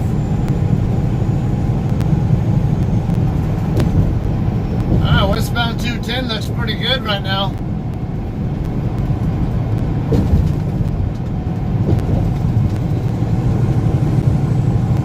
At least promising. Like I said, I don't expect it to stay that way though.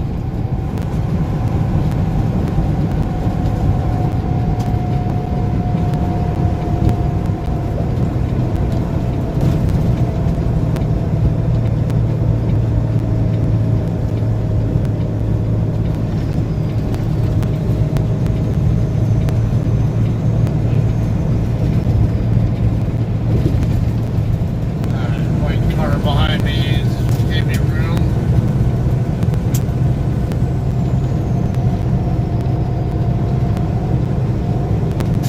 I'd like to drop in over here behind Werner, but I don't.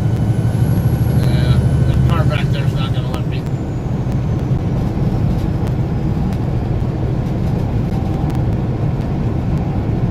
Have to wait all the way.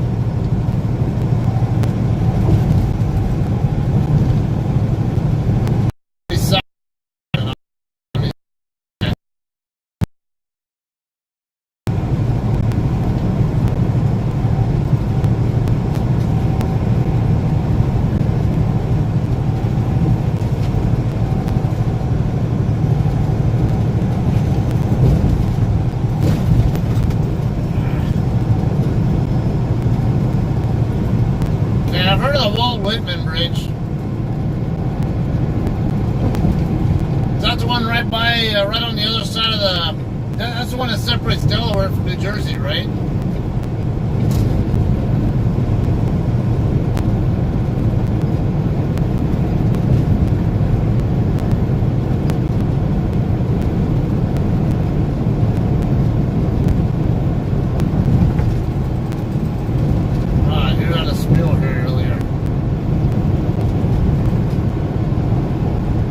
My truck kick up as much dust as those two did.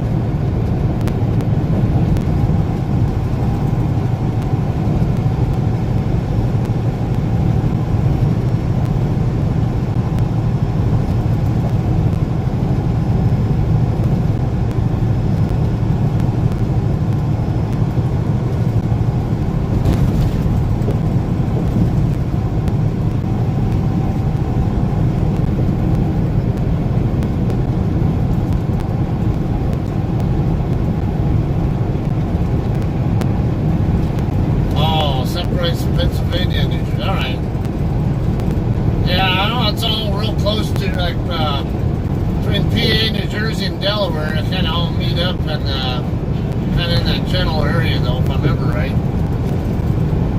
That's definitely not my my forte with U.S. geography, though. I'll tell you that.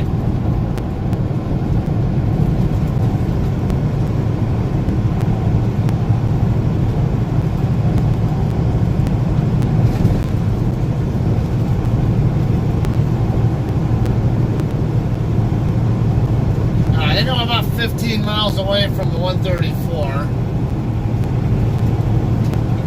I'll move over. Damn utility truck couldn't make up his mind what speed to drive earlier.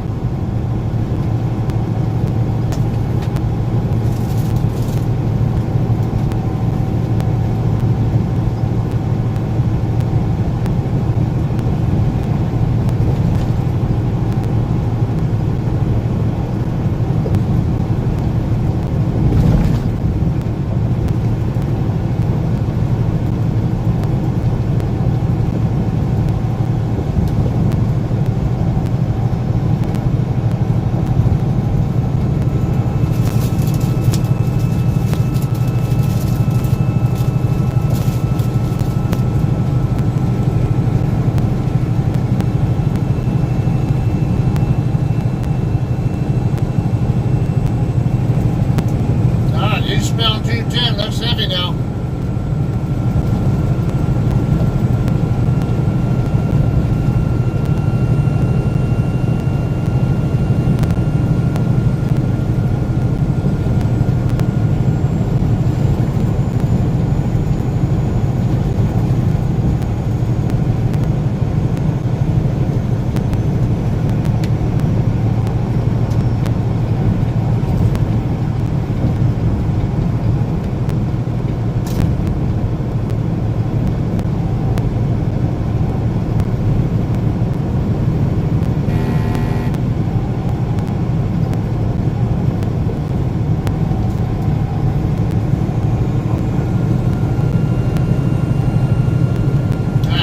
Trying to follow along on a map, I'm on the 210 westbound, just a couple miles from the 605 freeway now. Heading toward Oxnard, which is on the 101 freeway going over by Santa Barbara.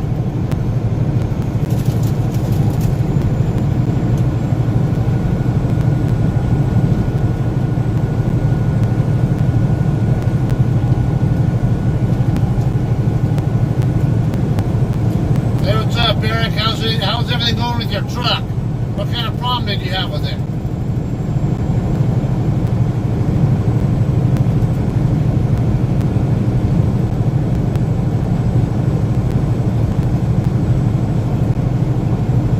See some brake lights coming on again.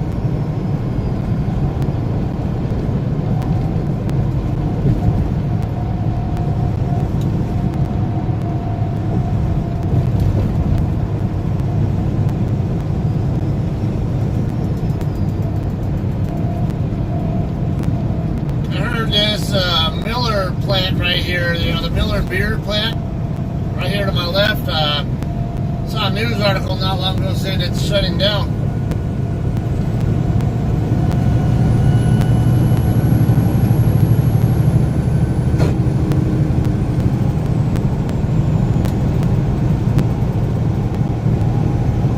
And that thing's been like an iconic location there for so many years.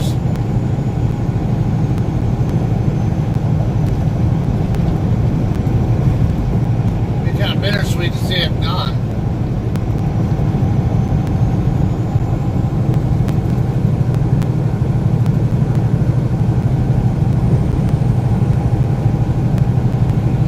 Veg actuator? Yeah, that's a new one to me. I don't know.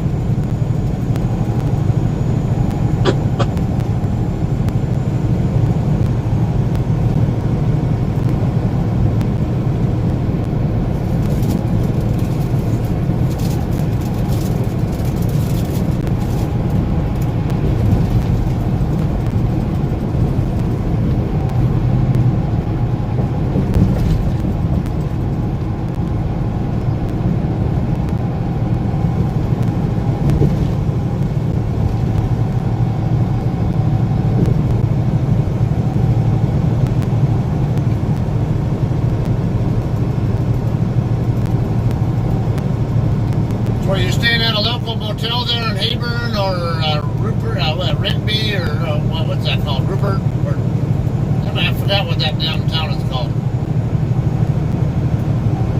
Or even over by Twin Falls.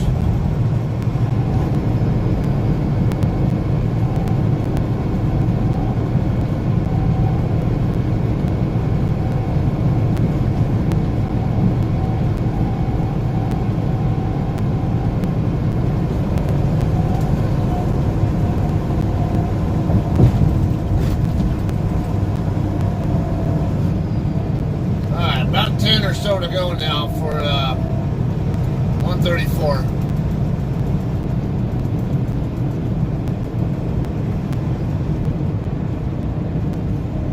I want to say it's around exit 26 or somewhere in that ballpark.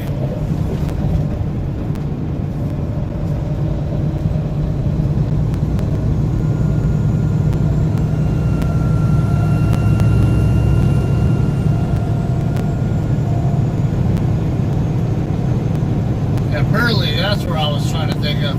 There's another town over there, starts with an R though, and I'm trying to remember.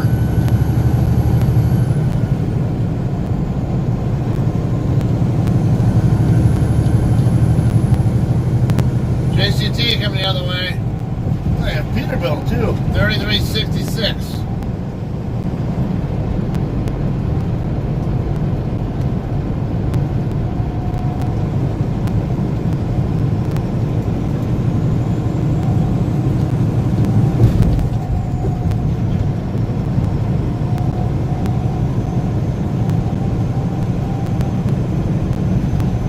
Gonna come cutting across my path, isn't he?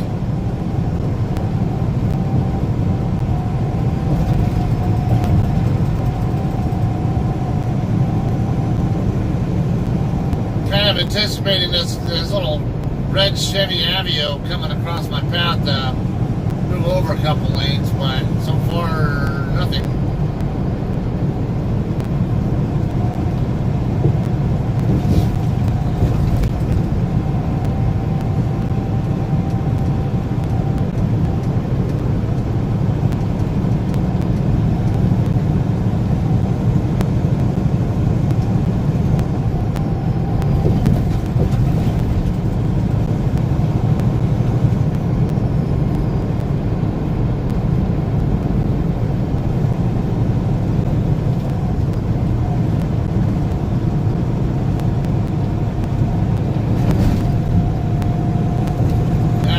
Checking into because what's his name? One of our other drivers did that. He actually got a permission to go ahead and cross 70 since it was in better shape. I think wasn't it Daniel Finney?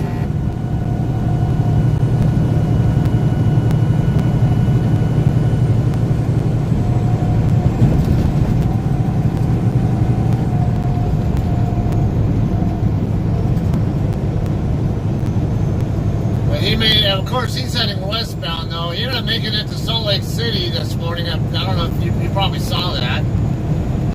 But then he ended up shutting down in Salt Lake City because of weather.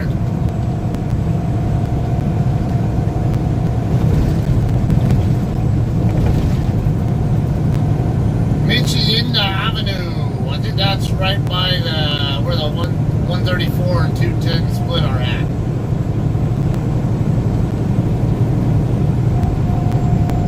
Remember that being right by the split.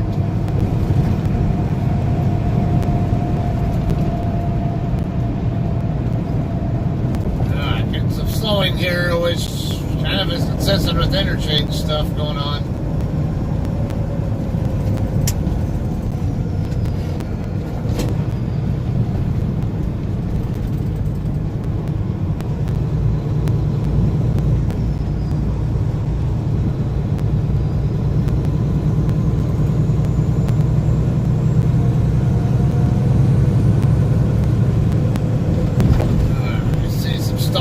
Conditions up ahead at the curve.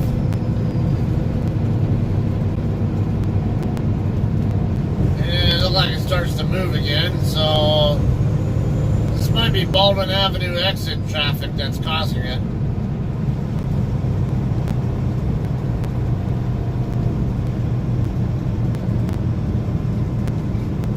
can never discount the possibility of idiots having accidents being caused too.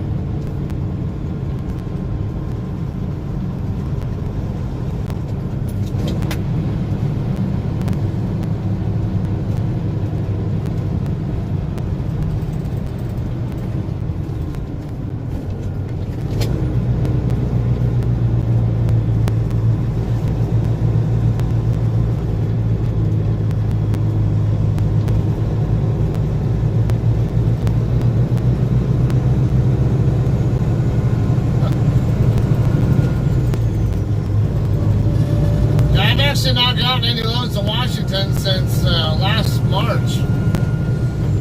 So almost 11 months since I've been up there. Now I have been across Wyoming several times this season, but all the loads I've had going through there were basically westbound going into northern Cal over to Sparks.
Indication that we're getting close to that 134 freeway.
Because it happens to me every so often.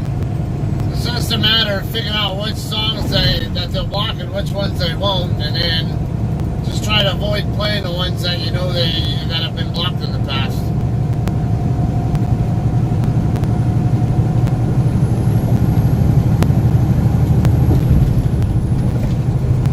mostly don't care if my live feeds get blocked anyway.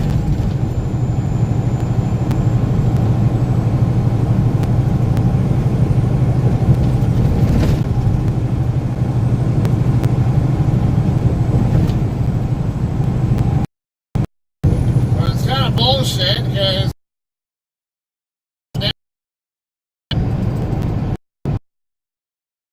what happened to fair use? Recorded songs onto a cassette tape when I was younger, and and we could play them in our car or whatever else.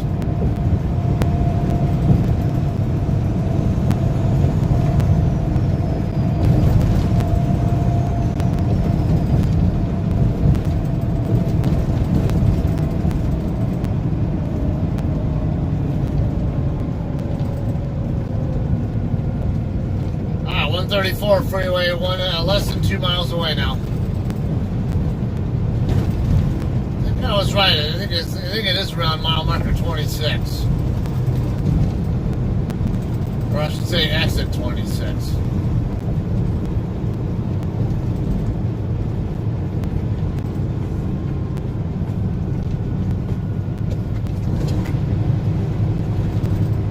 Pacific Asia Museum, next exit.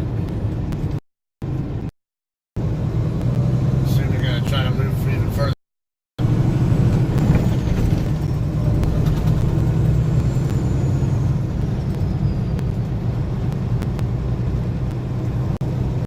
Up the road down, we're just getting ready to cross under in a second. Ventura, 134 freeway, left 4 lanes, which is where I'm at.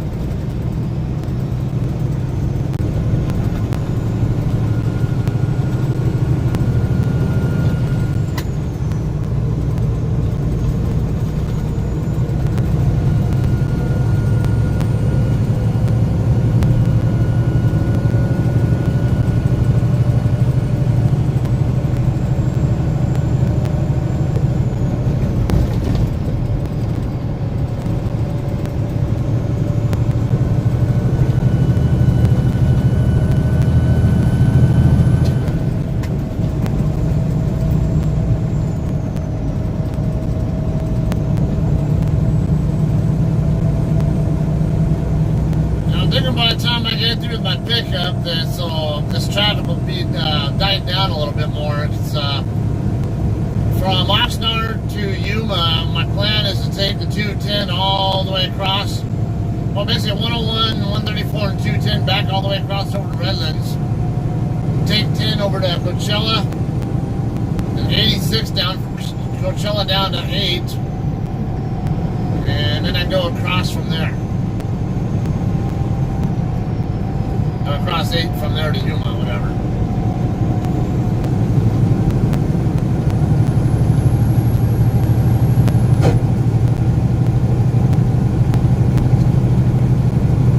Alright, just after 4 p.m. local time. Picking up appointment is 2 hours from now.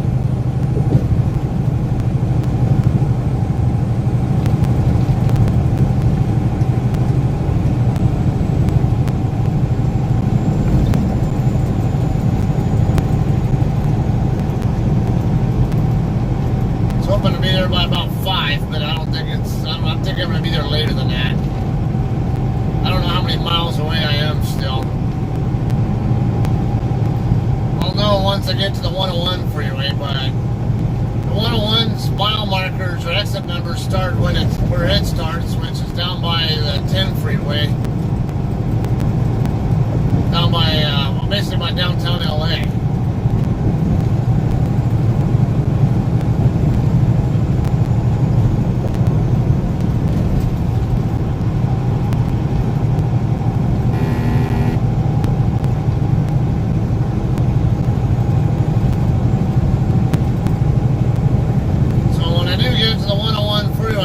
Getting on it right at exit 1, exit 0, whatever. It'll already be so many miles in by the time I get to it. And I know I'll be looking for exit 60 once I am on it.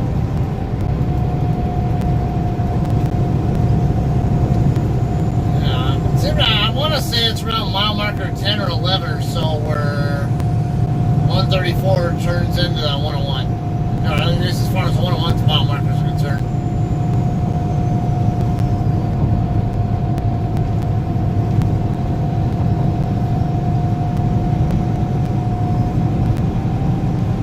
Colorado Boulevard.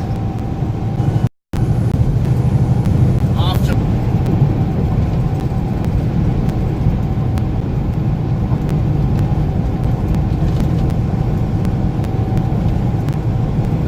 two different skylines. There's one right over here to my 10 o'clock now, which I think is downtown LA, and then there's the other one right straight up ahead. And that might be Burbank.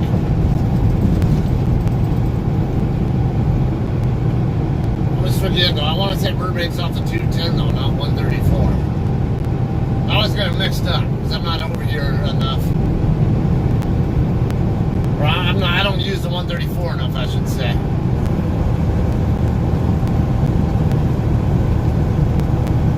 Where's Tara when I need her?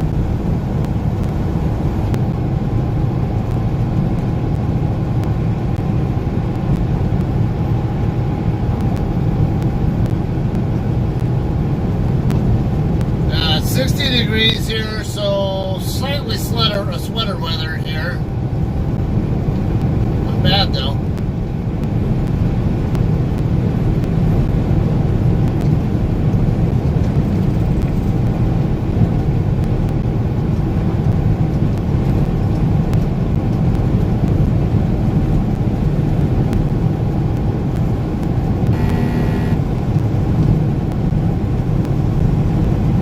Glendale, that's 5 exits.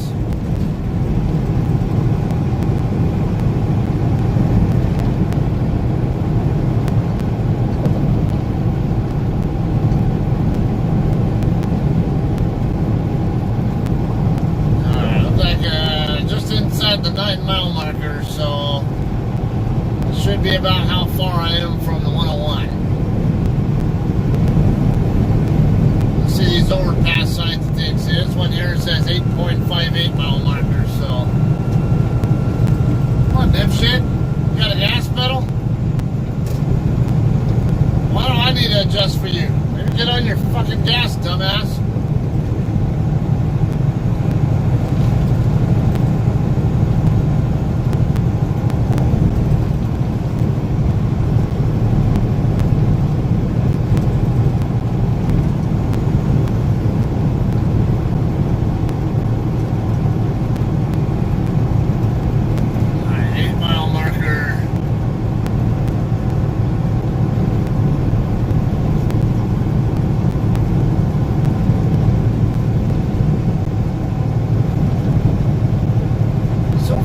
Traffic's been a lot better than I expected it to be as a whole.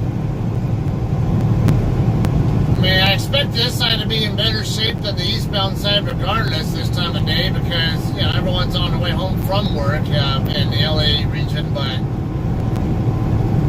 past experience usually tells me there's still usually problems here on the westbound side, whether it just be from just run-of-the-mill traffic or from some idiots having accidents. 1.25 mile away from the 5 freeway now.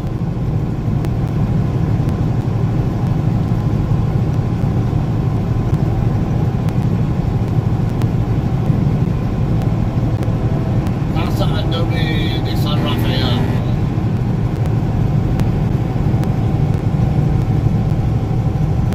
Yeah, I think 134 and 5 in this area is where, I want to say it's the Burbank area. It's right over here by where the 5 and 134 meet up, or not, actually the 118. It's where I know Kobe's helicopter was doing a holding pattern, waiting to get around basically get around Van Nuys.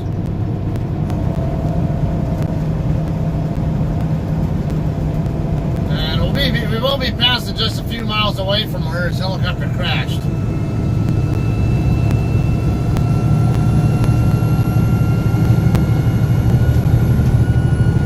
Come on. Hurry up.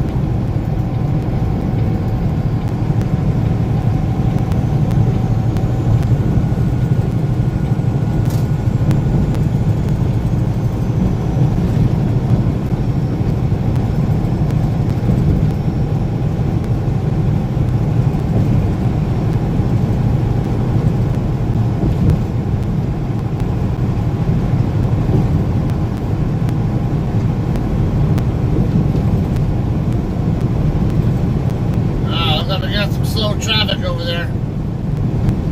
So I'm going to probably run into some slowing right here if I run this curve.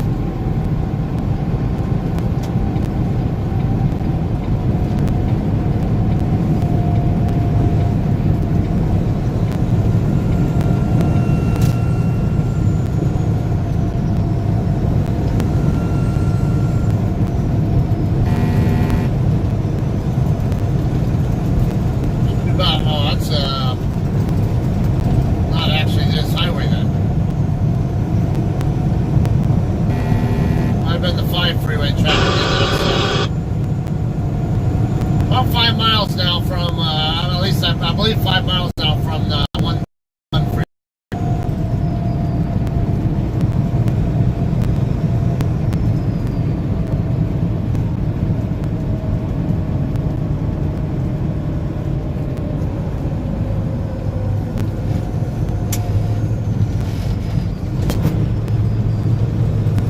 Fully expected some of these areas to get slow. I even mentioned this specific area being highly likely to have some slowing. So once we get past the 5, we start getting past some of the East LA, downtown LA kind of traffic.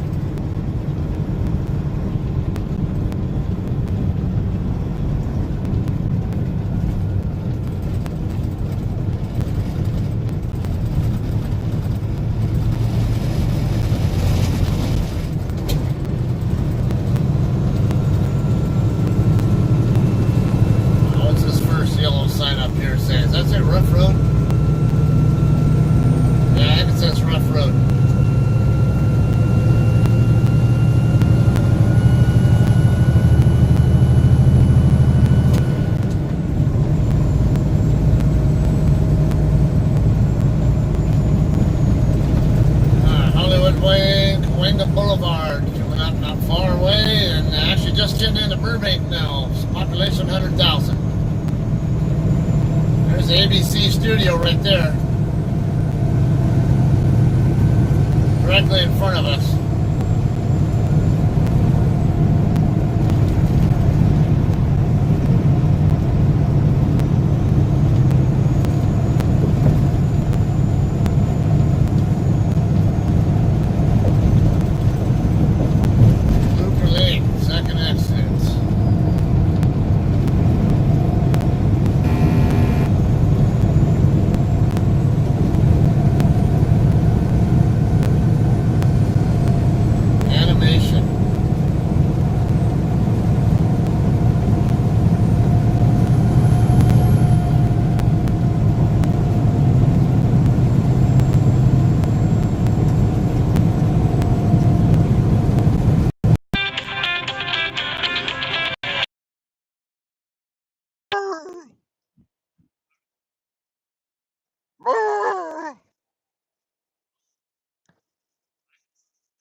Yeah, where are you at?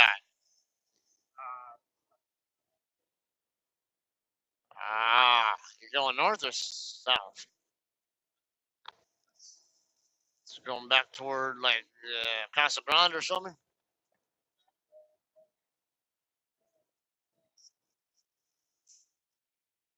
Okay.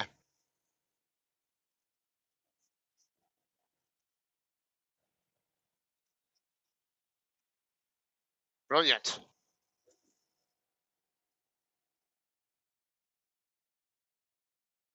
I was hoping to get my APU looked at, but I wasn't expecting the dealer to take so damn long on my PM and DOT inspection.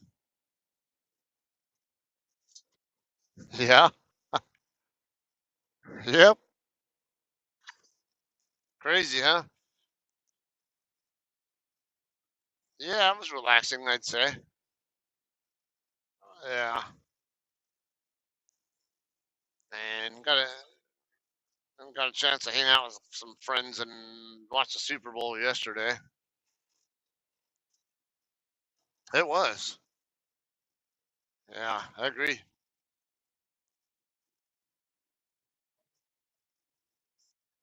Oh, yeah, I bet.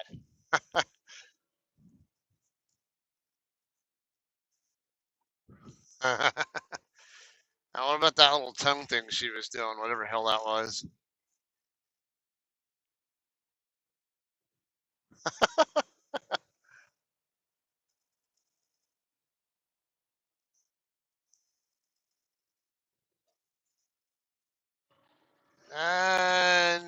Not too much, I guess. I'm gonna try to stop by the yard on the way up too, because this load I'm picking up. So I got two pickups.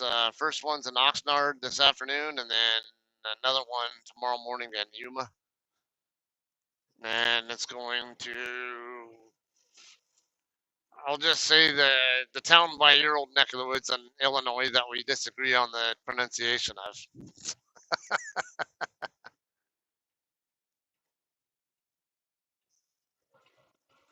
Yeah, I think you used to live over in that area of Illinois. Um, where did I just deliver to a couple weeks ago?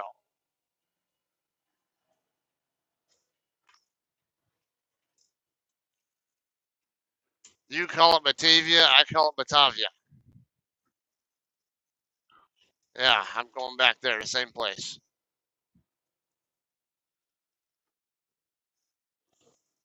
Yeah, possibility. Which, let's see, if you're coming down from St. Joseph, then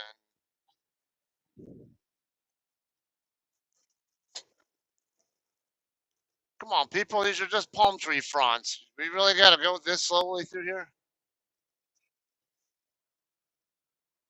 Oh, no, we probably won't cross then because I gotta stop by the yard and get or if I have time under the load and at least enough, I'm gonna go by the yard and get my fuel card replaced.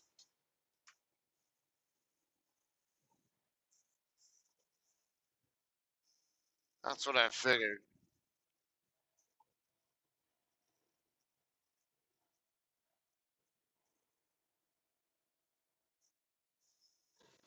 Okay, that's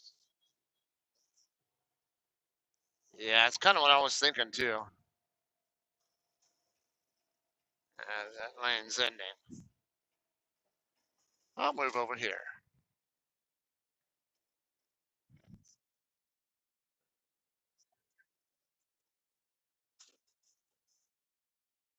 Of course. Sure. You're always good for that.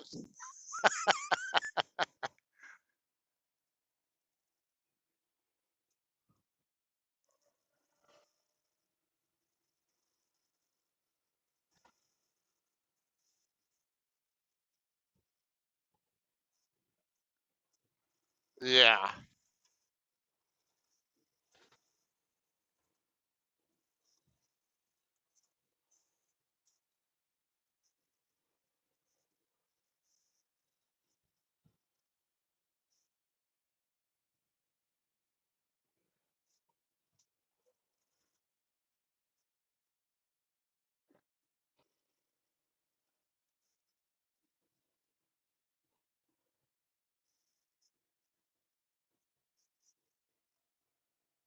Oh,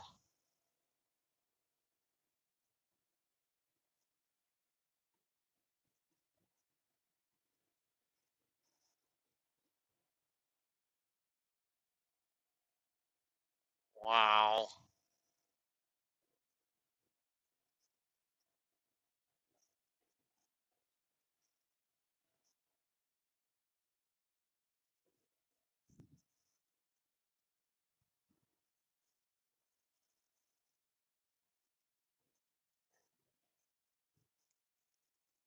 What the hell? Do they know that that's called extortion, which is illegal? Or blackmail, whatever you want to call it? I'd call it extortion since what he did isn't, well, I guess it may or may not be construed as illegal.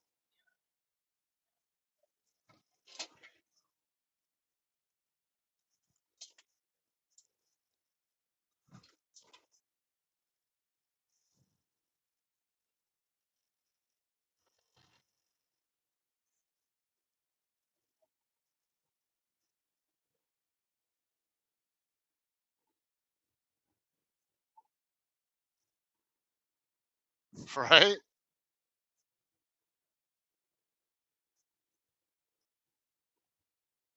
Wow.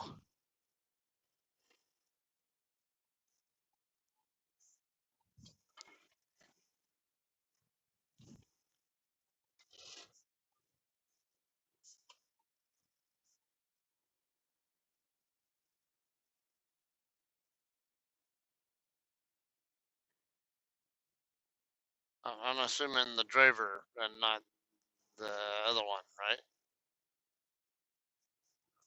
Okay.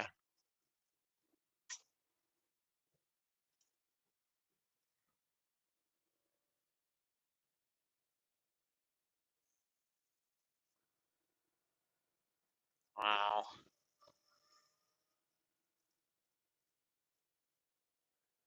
Well, some people love drama, I guess.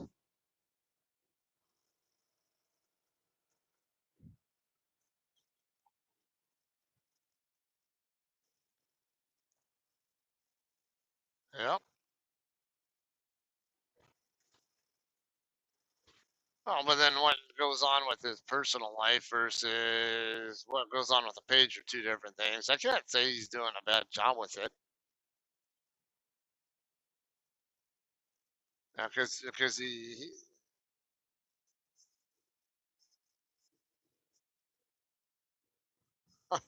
right. Oh man.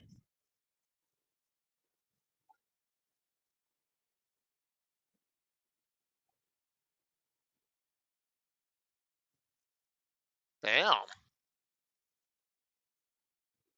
I didn't think you'd.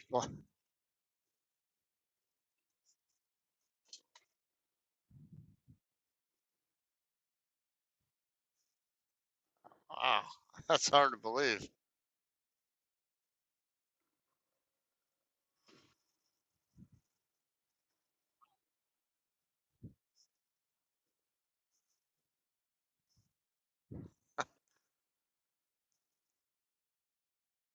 Ah, yeah, yeah, and nothing against the individual who made the mistake.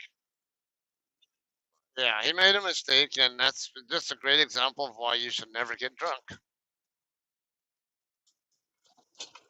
I mean, there are so many times I know people who would otherwise not do certain things, and then they find out, then they do things only because they got the liquid courage in them or whatever.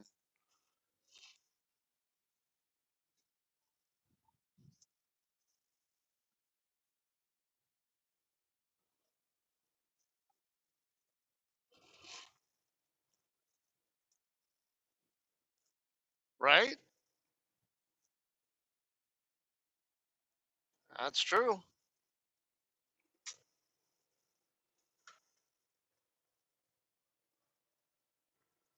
Very true.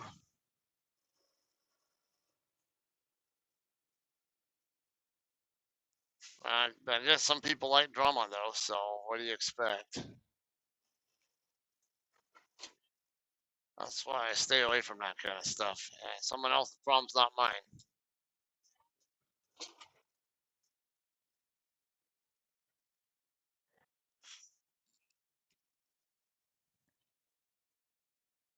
Yeah.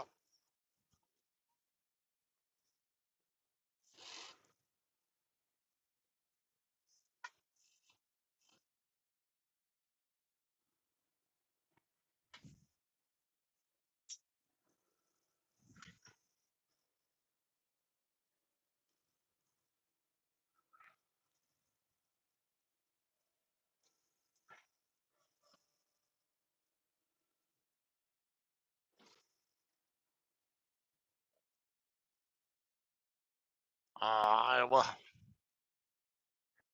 stop it. Yeah. I assume you're stopping at the TA. Hopefully you can find parking when you get there.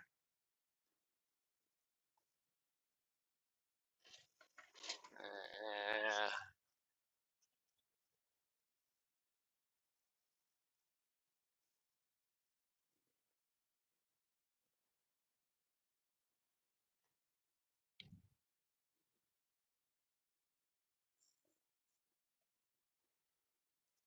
Yeah. Yeah, me personally, yeah, I'd stop sooner because that way you know you won't have a problem with finding parking.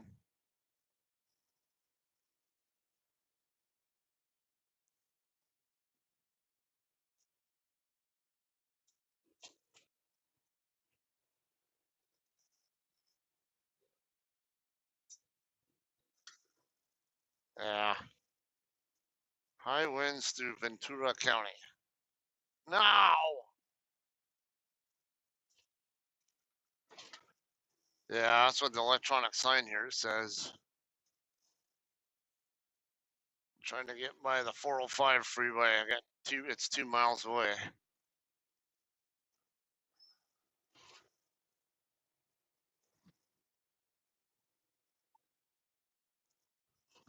You'd be surprised. I had one time when I was with England, I went through there and I was gonna just stop there, take a nap in the middle of the night, and I went 80 of all places. You'd think that same exact thing. How the hell can you not find parking at a place with 800 parking spots?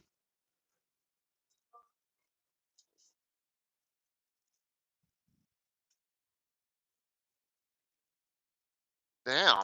So what? It's like 1,000 now. Okay, well, when I went there and I tried to take a nap that one night, it just had to be the same damn week when they were doing the truck jamboree there. So yeah, every spot was occupied. Yeah, like it has to be that luck, right?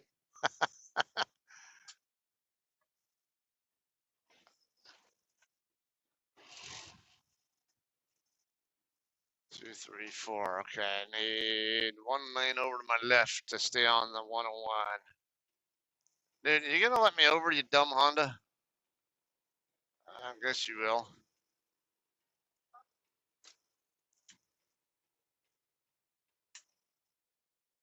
Alright.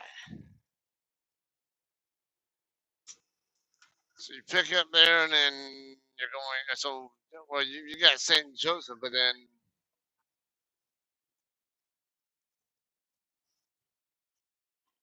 oh, okay.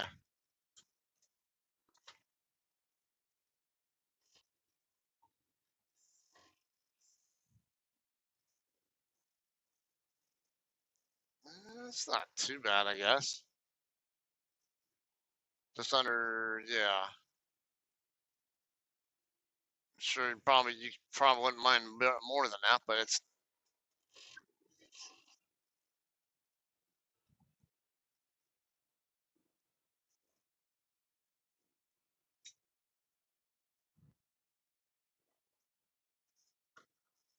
oh, interesting.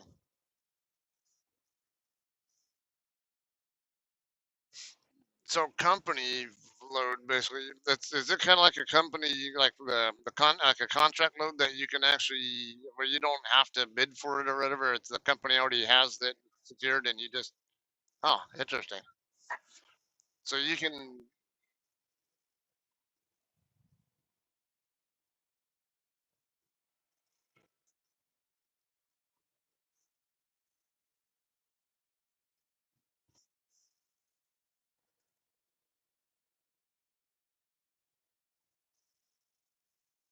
oh, okay.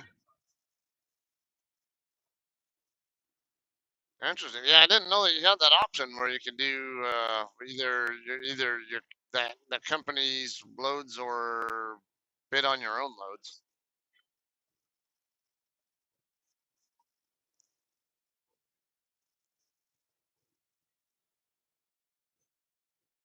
Hmm.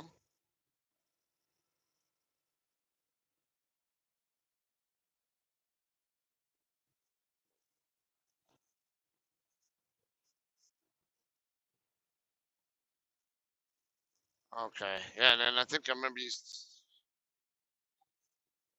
I thought I remember you saying the company keeps 10% of whatever the load is. So if it's $1.80-ish, then they keep 18 cents. All right.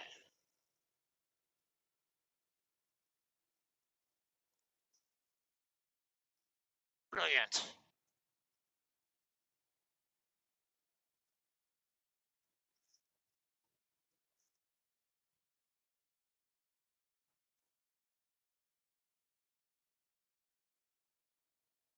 Must be at Iowa 80 now.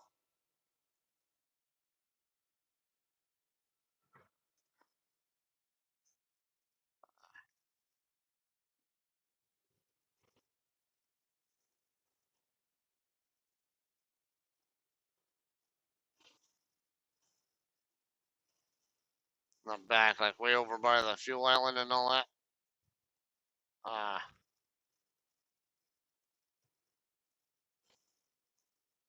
Yeah, anytime I'm there, I tend to park either over by the building or kind of over toward where the museum is.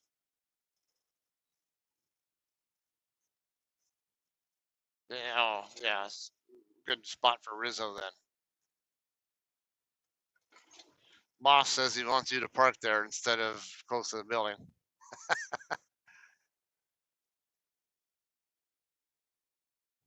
Alrighty.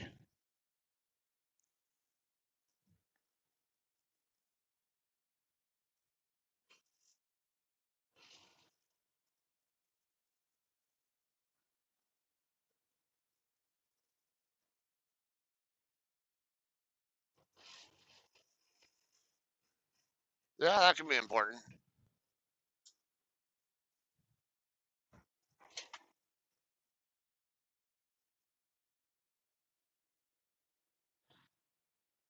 You miss out though. The main building's good for people watching.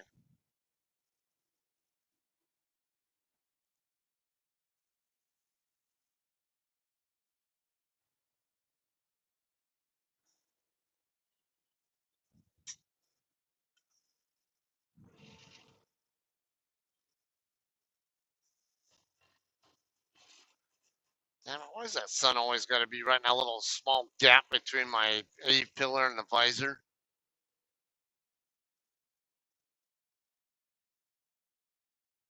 Always has to work that way. Or it'll get to the other side of my visor and that little gap between where my driver's visor and the center visor can't get to.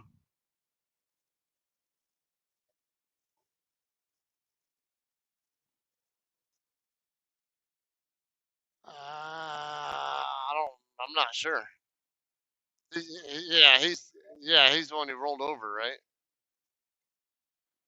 Yeah, I'm not really sure on that one.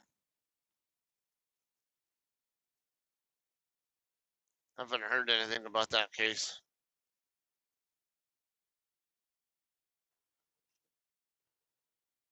I don't know. He's not one who was ever really active, that active in the group anyway. And then haven't heard much. I don't really hear too much rumor kind of stuff about all that.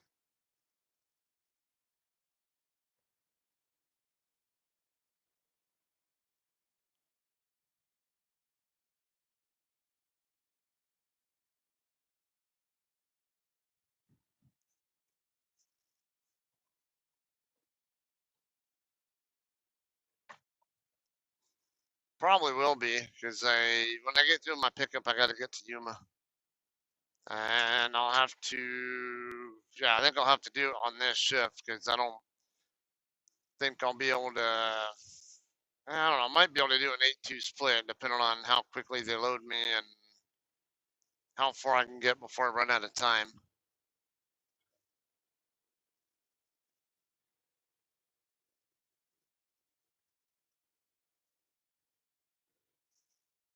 All right.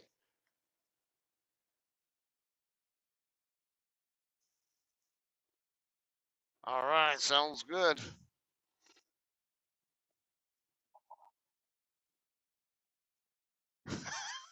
Hey, hey, you too. Maybe I'll run into you somewhere, but if you're taking 54, it doesn't sound like we will. So, all right, man. Bye.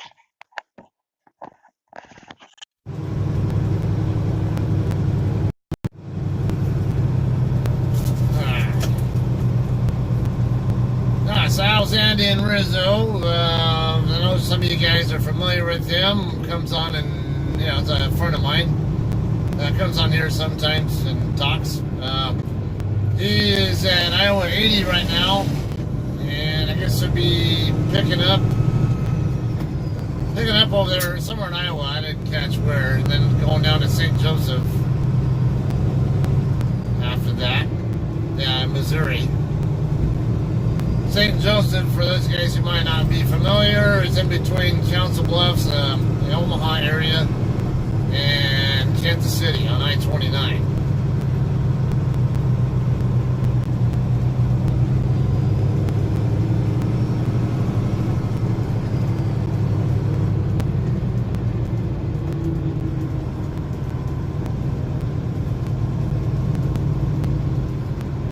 For anybody who has any bit of interest at all in the Kobe Bryant situation, getting pretty close to the exit where, that's pretty close to where his helicopter crashed. In fact, you can see this airplane coming in right here. I think that's, he's coming into Van Nuys Airport. This lane's gonna end. Damn it, why is that? Freaking sun always has to be right there in between my A-pillar and the visor, where I can't do anything with it.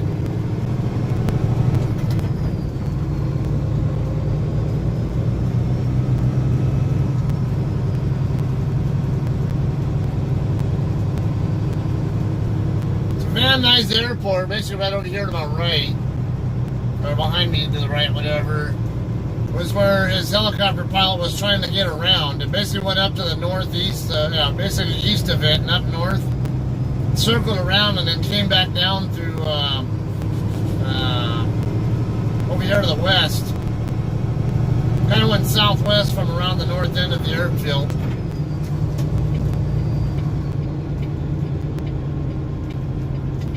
Come on, traffic. I don't need you guys stopping and making it even harder for me to get over there.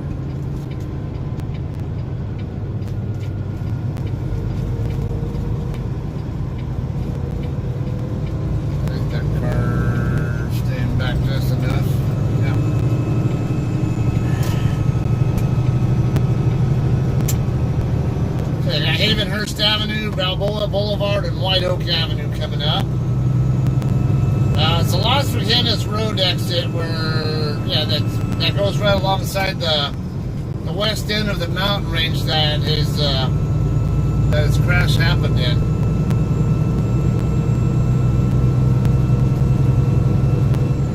I noticed on Google Maps they'd already set up a memorial site for where the, at least on Google, where the crash happened. So that might help you guys with locating it if anybody is interested in it.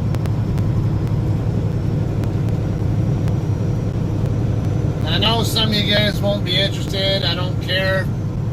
I don't want to hear any comments about he was a rapist or why should anybody care. Yeah, I grew up here in Southern Cal and I grew up a Lakers fan, so he was an important part of my life. He made a mistake at some point in his time, and he should have some redemption.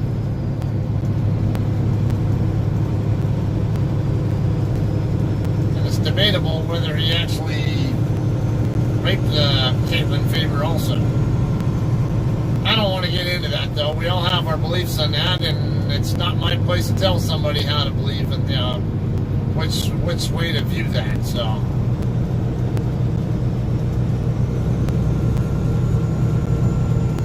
all I ask is at least be a little sensitive to the way you talk about them, especially to a lifelong Lakers fan like me.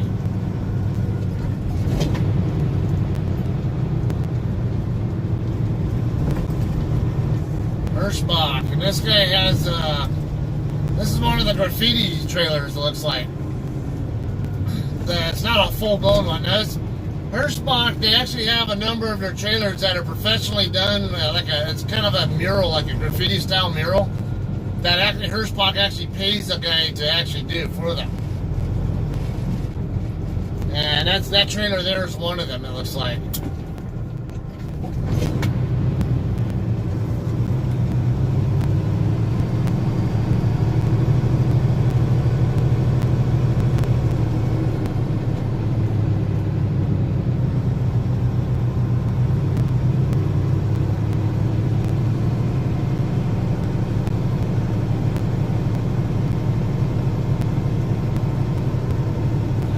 A couple of cars on the on-ramp got a cut in front of me, and then looked like we're clear there after that. Amistoy Avenue. Pedestrian overcrossing.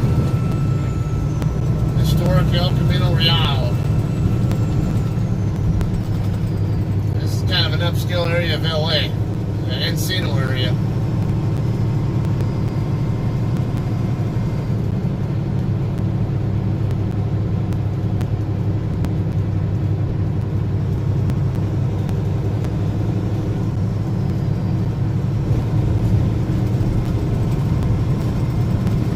Almost to the 20-mile marker, so it should be about 40 miles out. It's going to put me there, if I do 60 miles an hour the whole time, it'll put me there around 25 or so after. Maybe about 30 after, 5:30 or so. And of course I'm expecting to have some, traffic delays like this, so probably won't be pretty close to 6 o'clock when I actually get there.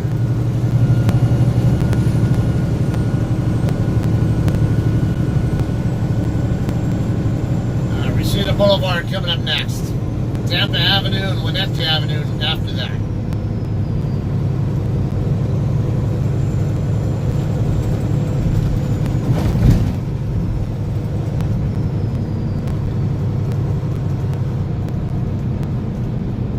It's funny, Encino and Reseda area, I can never think of this area without thinking of the Karate Kid or Encino Man.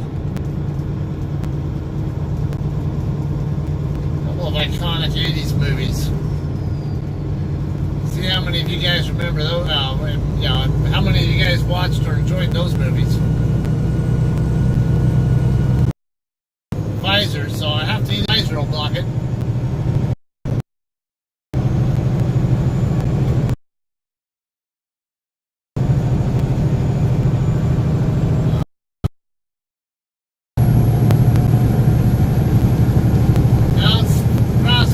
At the way station over by Calabasas, I think it's Calabasas.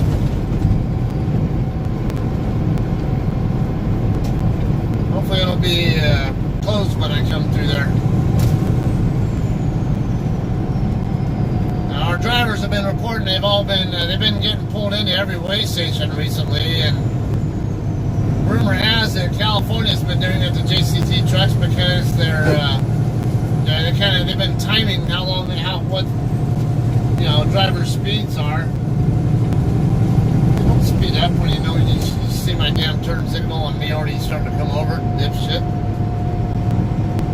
This car's getting ready to pass me on the left here. Just in too big a hurry. I had my turn signal on to come back over to the right. He was already over there, but further back, and no attempt at all to check up.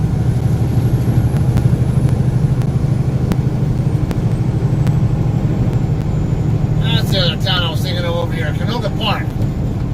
Canoga Avenue coming up. And Canoga Park is basically the area in between the 126 and the 101, whatever. Where I know Kobe's Park. Come on, are you serious? Same time I'm trying to move over and squeeze in between you and another car, you have to pull that shit on me.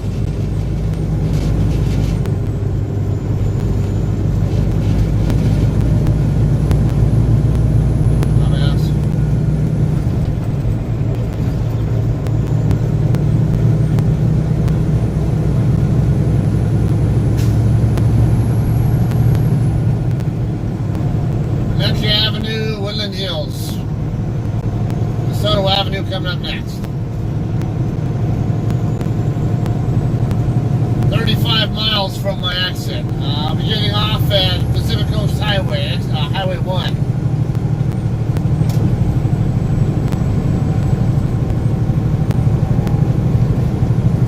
Pena Canyon, 2 miles.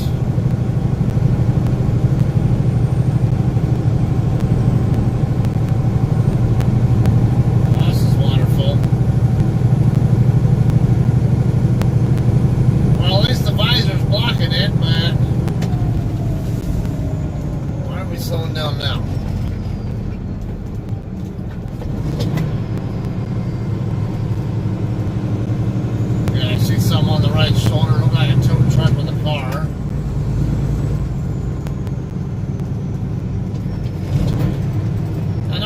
practically impossible for you guys to see what the hell's going on in front of me right now with that sun right in front of the camera.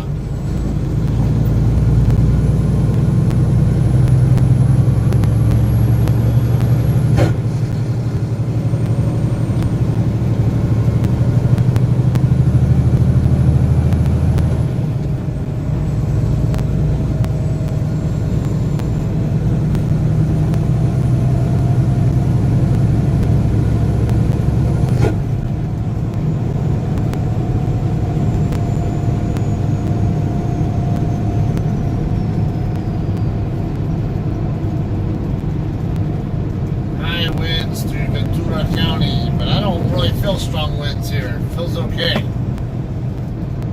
I do see that it is windy. I see the trees in the area blowing, but it doesn't feel that strong to me. I mean, not enough where I'd have any concern about it. Are these two going to have a conflict here? So it's Altima to the left of me, and then the Prius to the right. I was kind of wondering if they were going to have a little battle with each other to get into the space in front of me. And it turned out neither one of them ended up coming over. Interesting. Alright, now I move it over. Alright, Topanga Canyon Boulevard coming up, Highway 27.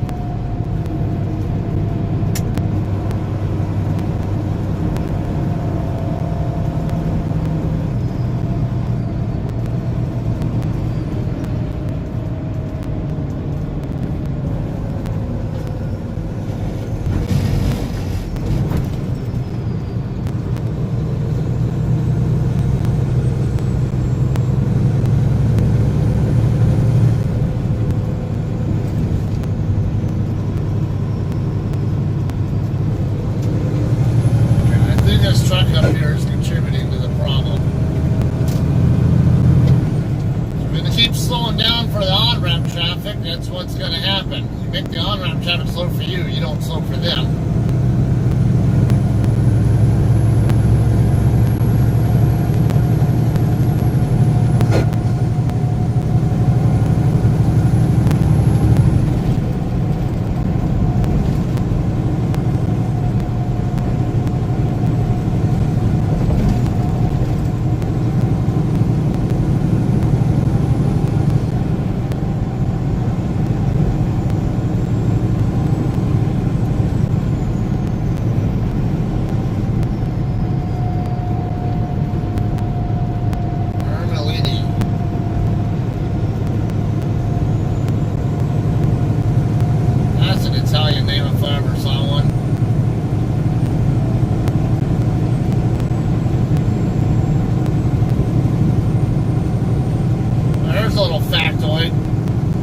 Italian words that especially makes sense when you look in the pasta section of a grocery store.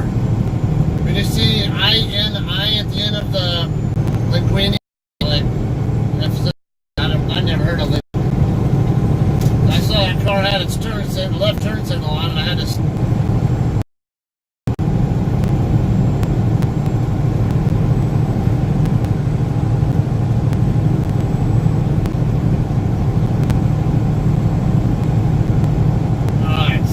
Get down below that horizon anytime you want now.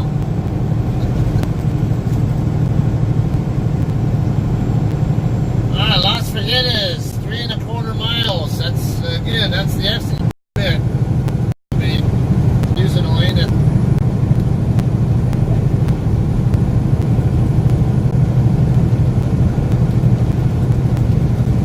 alright, 6% downhill grade.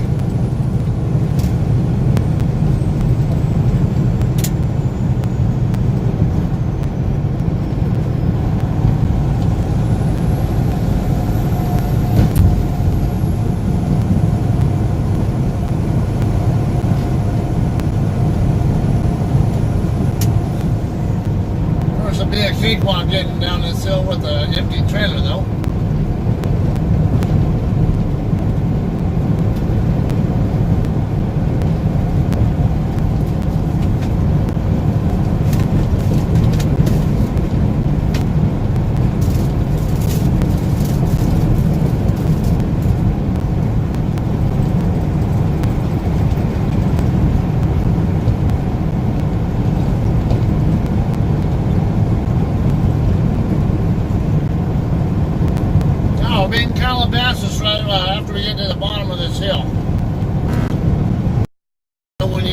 Lamborghini dealer.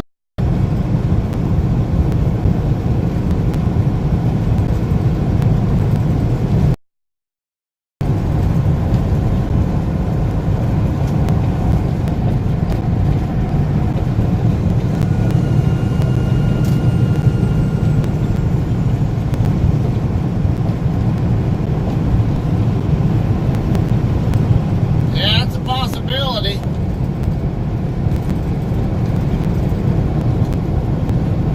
Won't be right up on it like I would be if I were to go all the way into like Lompoc or Santa Maria and stuff, but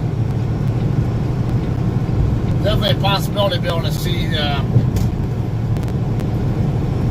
Might be able to see the ocean in the area where my customer is. The customer's not right on the ocean, but it's like Tara was saying there, it's not far away. Liberty Canyon Road.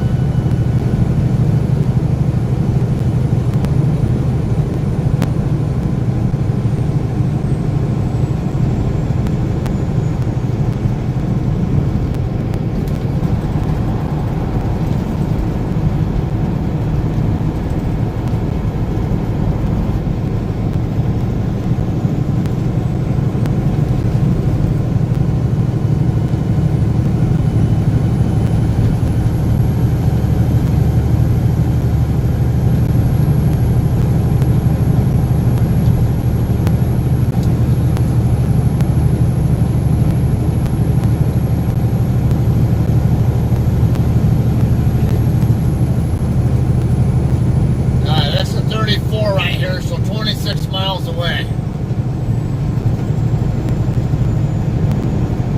So yeah, looking a lot like 5:30 local time will be about when I'll arrive there.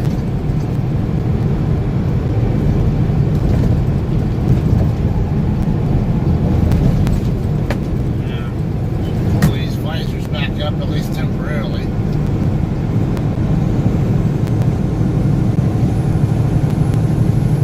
Are you stupid? Did you not see the car trying to get over? You just can't wait for them to get on before you move over that way.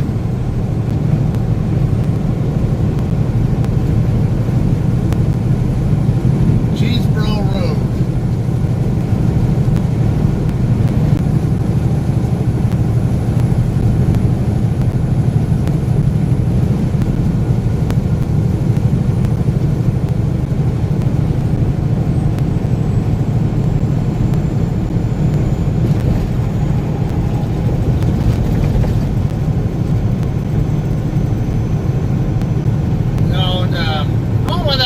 Accident though.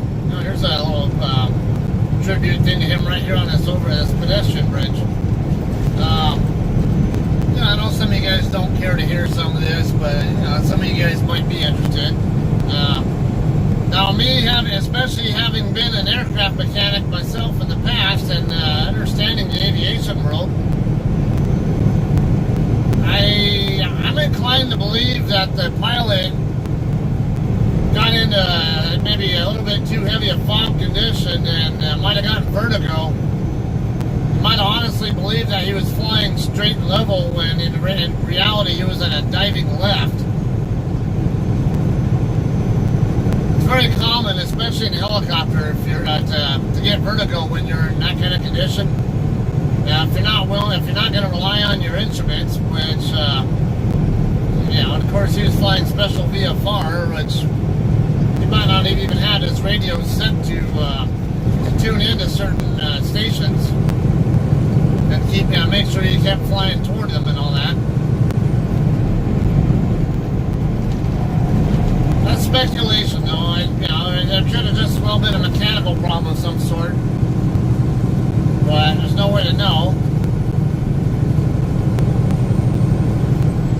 Lack of return communication between the pilot and ATC in that last part of it before they lost contact, lost radar contact. Kind of makes me wonder if there was some kind of mechanical problem of some sort that the pilot had to deal with and didn't, was just too busy to to deal with their traffic control at that time. So, you know, a lot that has to be looked at there. And unfortunately, no cockpit voice recorder or no flight data recorder is not helping. They're going to make it harder for the NTSB investigators to figure out what really happened there.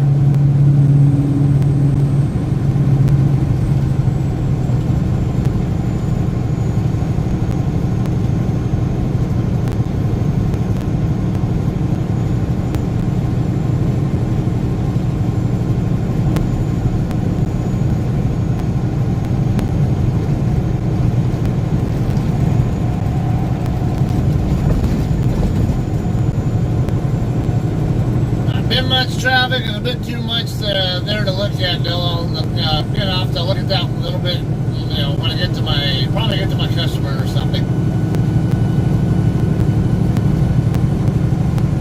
See something about flying to 130 in Turkey, that's about it.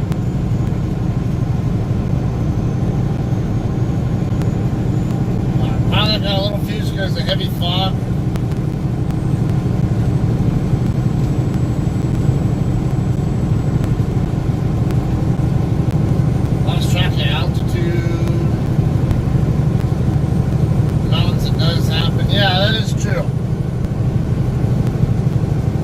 Fixed wing aircraft, that happens pretty good amount.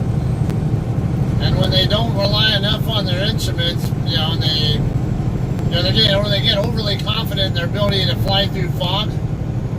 Because I've gotten vertigo driving through fog. You know, when I drive through thick fog, I remember one time when I lived in San Jacinto, and I was on my way to work. I remember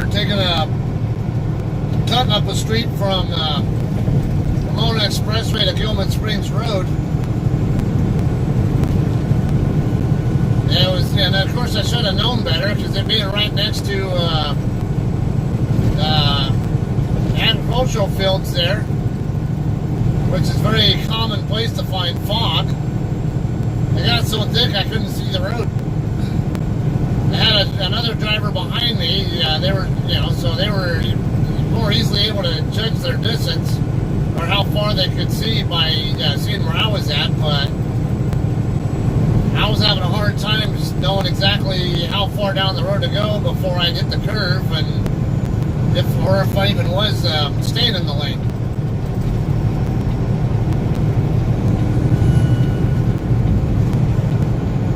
Well, what the hell's up with that? I saw an exit only lane stripes there. Thousand Oaks next 8 exits. Now we moved over here because the lane stripes indicated exit only, but then all of a sudden it changed back to normal. So what's up with that?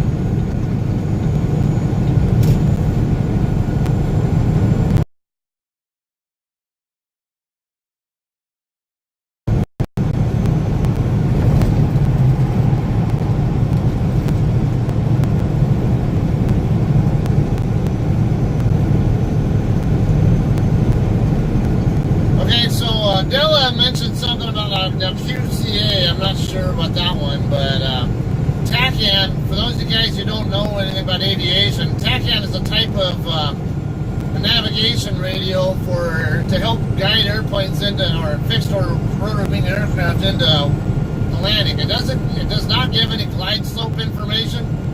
It's just basically a radio that transmits in a single direction and parallel to the runway, and it's usually transmits from just off the end of the runway. So you line yourself up with a certain heading that you know you're supposed to intercept it at, and when you're lined up with it, let's just say the heading is supposed to be 159, which would be mostly south-southeast, then so when you know you're heading right at it, and its bearing from you is 159, and you know you're heading straight at the runway. Now you don't know if with TACAN you won't know how high you are above the runway, or how you are in the glide slope with it, as we call it.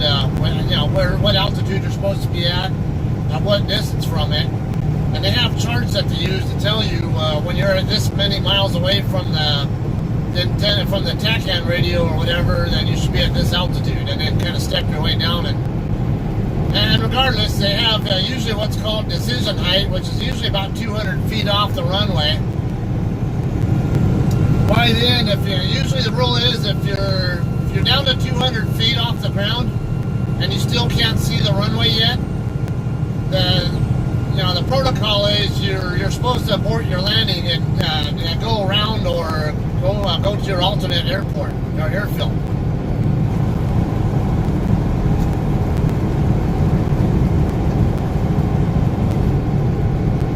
All right, Oxnard, 19 miles, Camarillo, 11.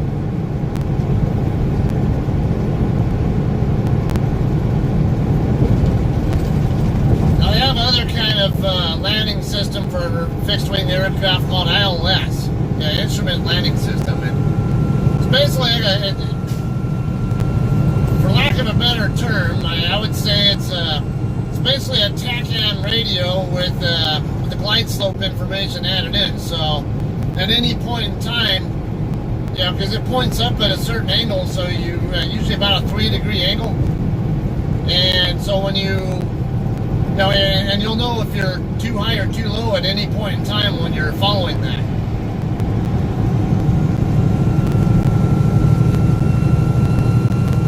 Guidance control from the tower, okay.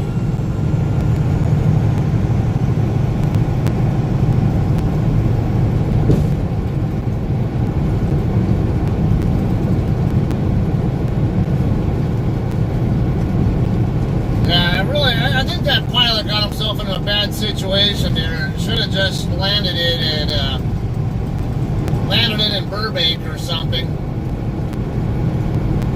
or maybe even Van Nuys or something, and then had them get ground transportation from there to Thousand Oaks, which is where I'm coming into now. Probably would have been safer. And the same day I was recording my video at the drop yard, my playing the yard jockey for the day video. That was the same day that the crash happened, and I had marine layer weather earlier that same morning. So I had 2 deliveries earlier in the day, and I had a pretty good layer of fog on I-10.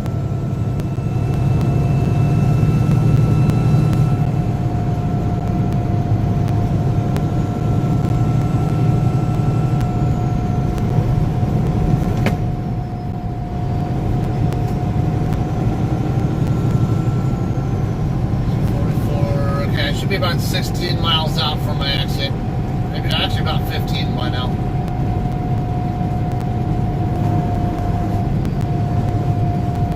Come on, car. I know you're trying to come over.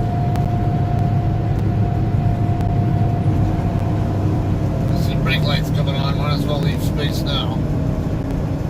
Kind of figured that Honda CR-V would end up needing to come over because they just got on the freeway.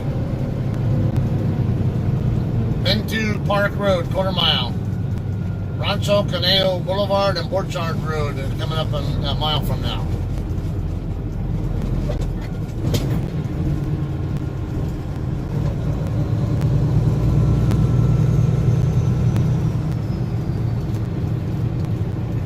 Oh, just when I thought I had a break from that damn sun.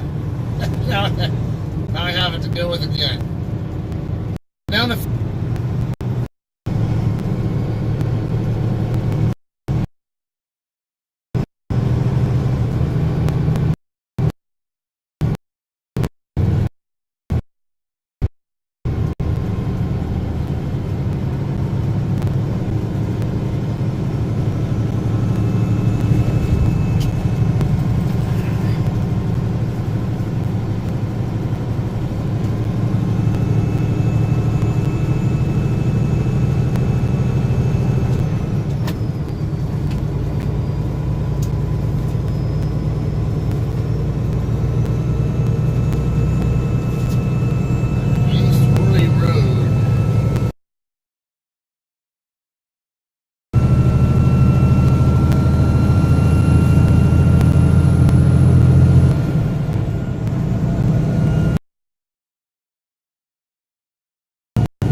board except yourself. Because if you look at both sides, I don't see any other trucks on the road on my side, and then if you look at the other side, you just don't see truck traffic over there. Once in a while, you'll see one. When we do come through here, mostly after picking either on the way to or from produce loads over by the Central Coast.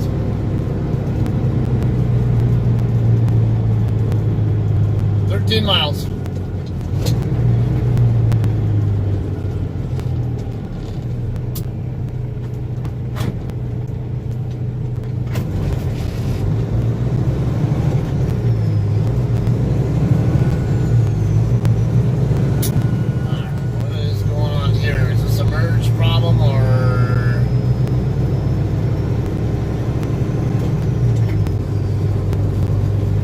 Still see some brake lights going up to the top of the hill, so it's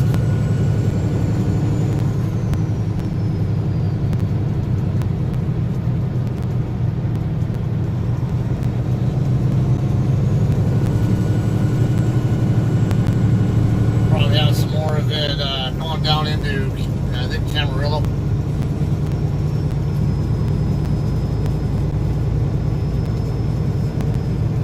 Camarillo.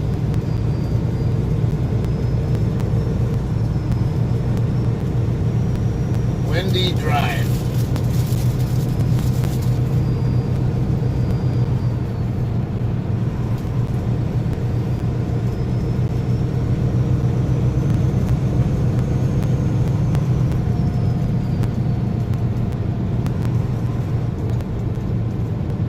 Alright. Got a weigh station coming up because here's the pre-pass weigh-in motion sensor right here. I'm getting ready to go over it right now.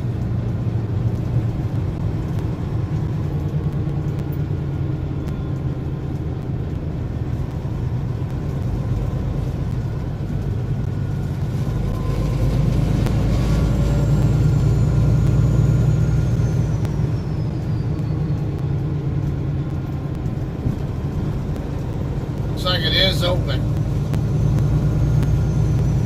That thing's probably going to red light me too, so I'll find out.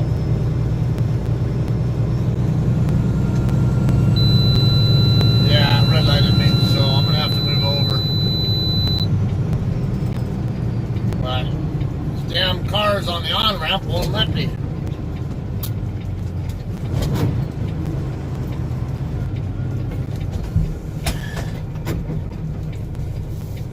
I just love assholes.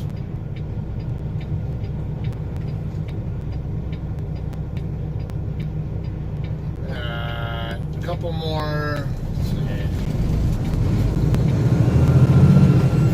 There, I'm coming over. Don't like it too bad. I'm not getting screwed out of getting into the weigh station because you won't let me over.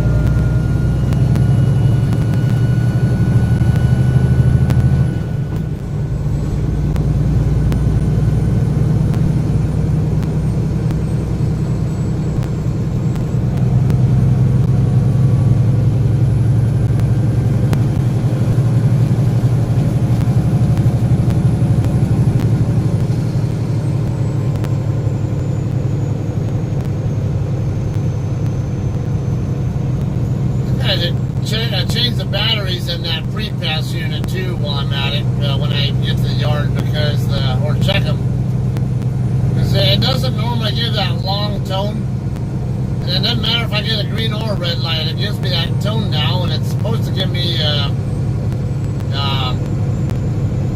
tones that you know, where there should be gaps in there.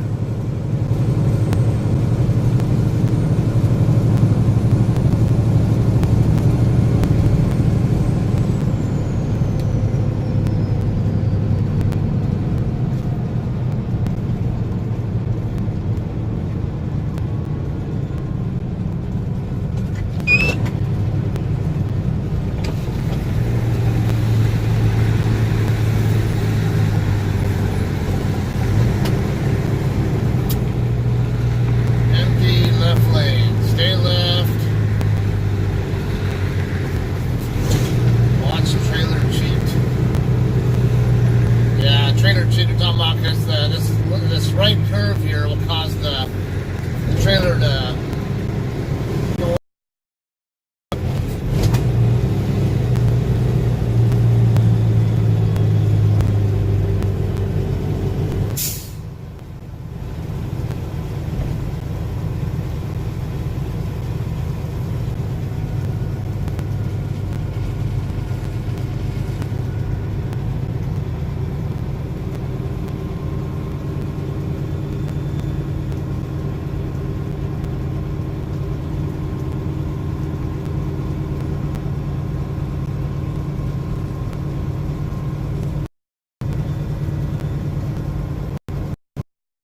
Only person anywhere in sight, and I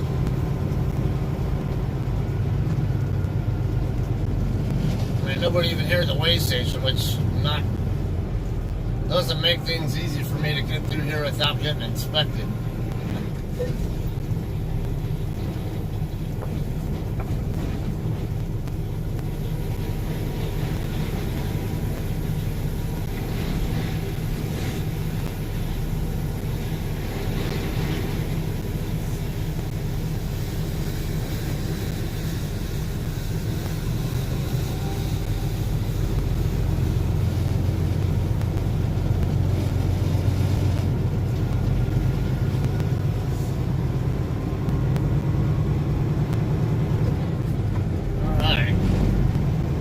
Well, at least I didn't get back in for inspection. Look at that nice view.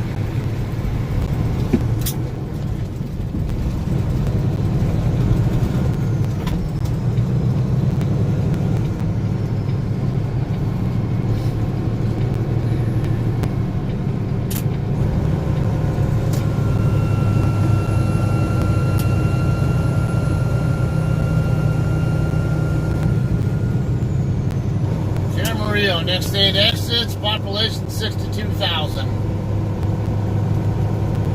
Beautiful area. Kind of why rich and famous people live over here.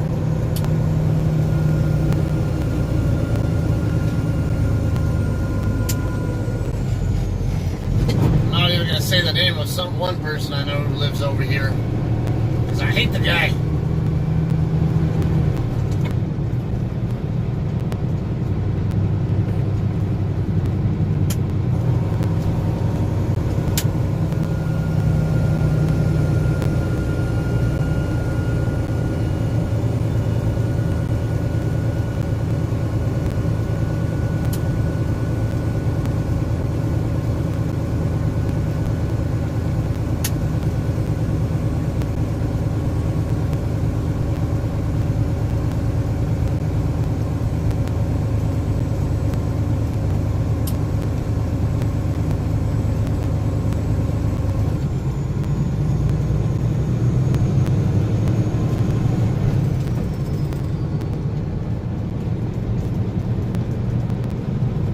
Slowing just for the damn hill?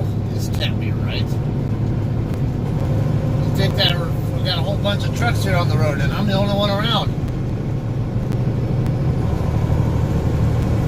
Okay, just saw 3 trucks going the other way, but that's about it.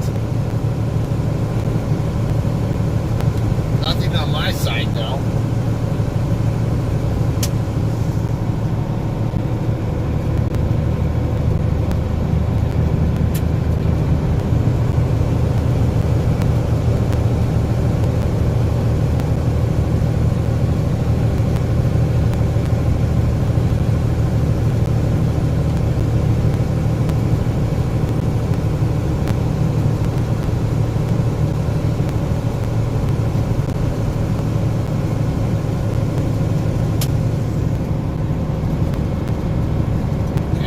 Springs Road. Almost to the bottom.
coming up or a line of traffic trying to get off the freeway and bogging down the lanes.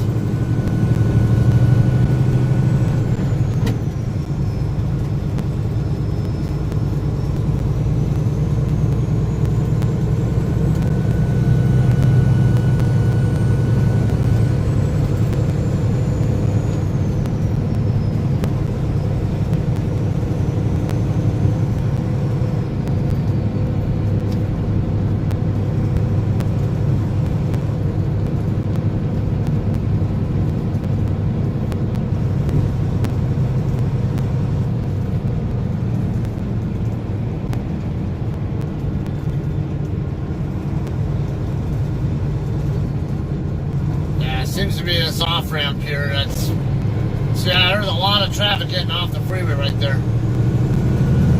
Almost just about every car in this lane is getting off there.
Could actually get off here at Highway 34 if I really want to. But I'd rather spend as much time as I can on the limited access road than go work my way.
Brake lights up there, but it looks like it's kind of off and on though. Probably some slowing up there though. Point Magoo and Port Manimi. No trucks north on Las Posas Road.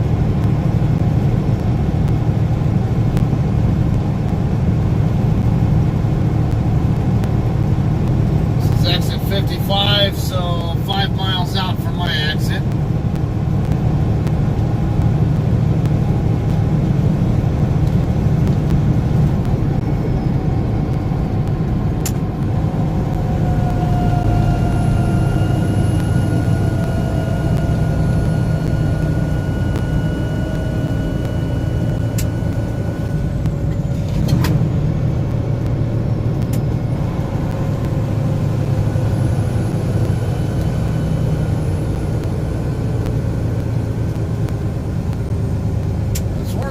up a little bit. It's up to 57 now.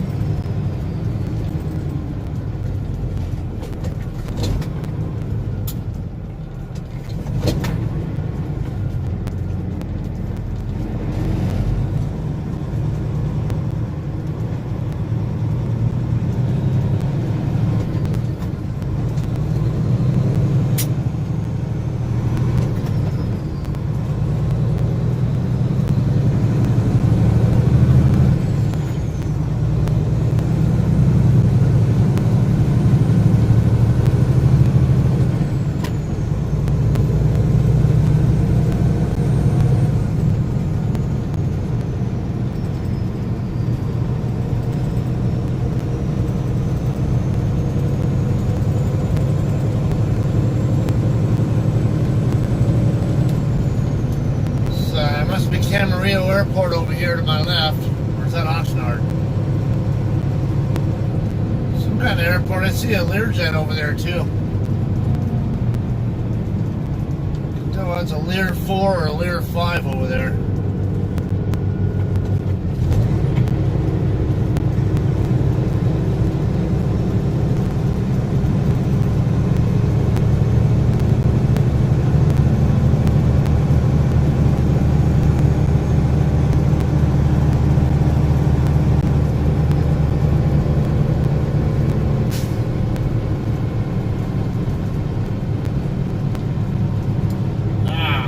You just reminded me, I forgot to get my apples.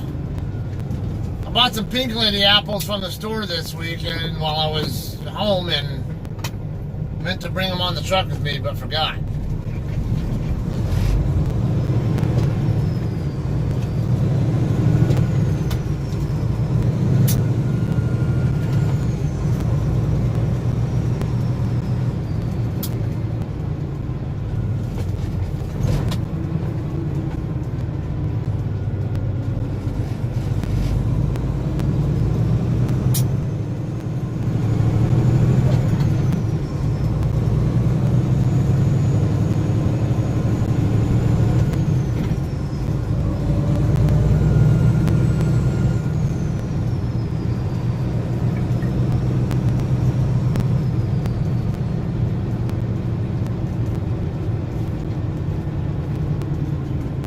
Got another truck getting on the northbound side here, coming up behind me on the on-ramp.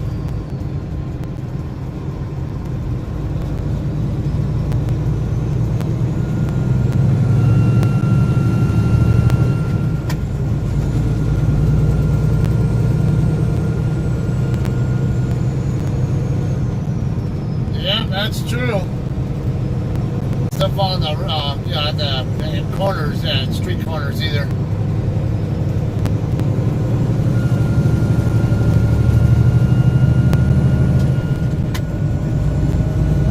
I see a bunch of trucks parked up there on the side.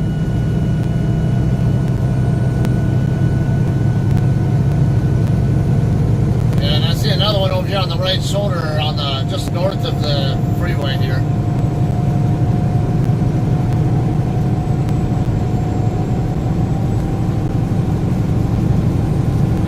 Much for truck stops in the area either, so it really helps to know these kind of things where it's common for trucks to park.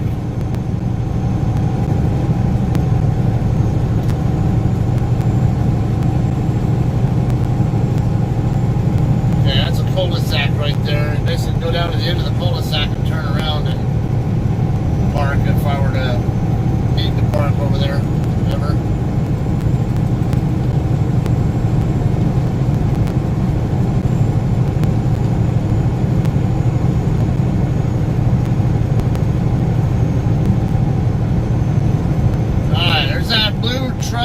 Blue and white truck sign I just passed that has the letter S on it. That means there are truck services off this next exit here, Del Norte. Or Del Norte.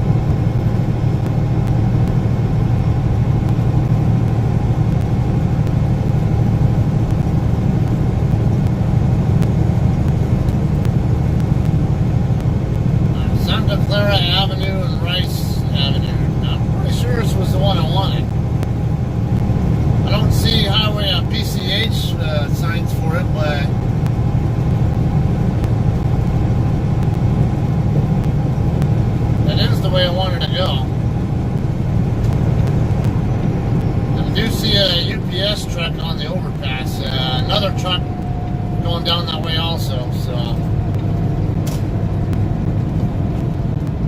good confirmation that this is a popular truck road here. Yeah, the off-ramp does look very much like what I saw on the map too, so you guys aren't going to let me over, are you? Need the outer lane.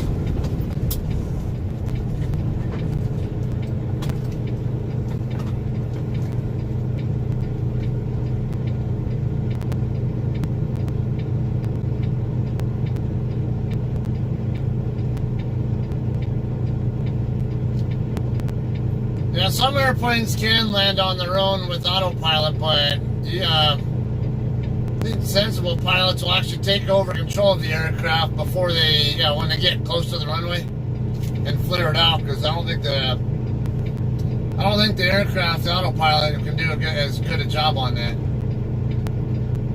The autopilot will tend to make them land harder than the pilot would if the pilot's hand flying it.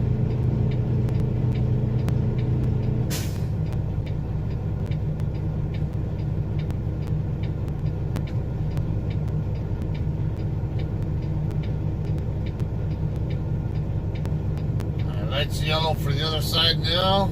Red. Looks like the opposite side gets the light first. A step deck truck coming from the other side.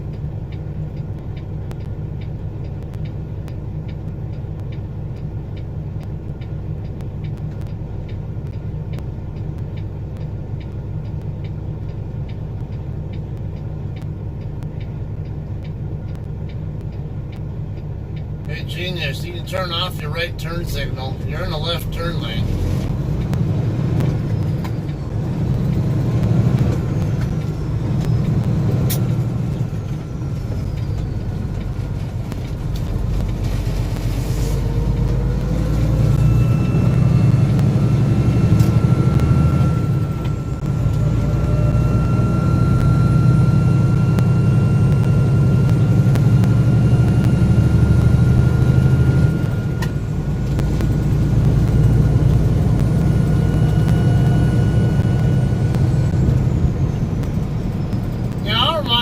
Reminds me, something I was also talking to my wife about earlier, with kind of explaining how descent profiles work. With now with the Kobe crash, they were saying that his helicopter got into as much of I think about a 4,000 foot per minute descent at the time it crashed.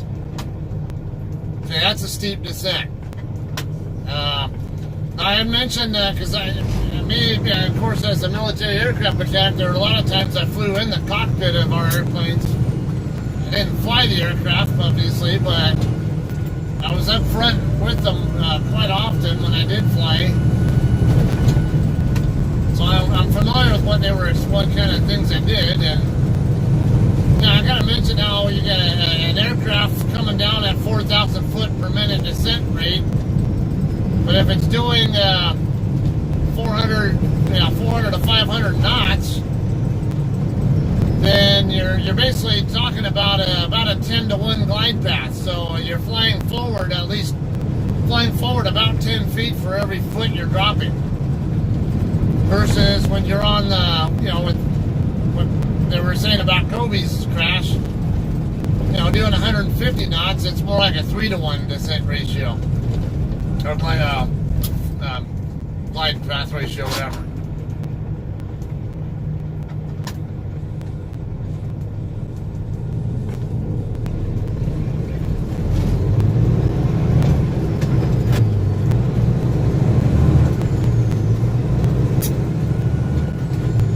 There's a truck coming off this street here, Latigo Avenue.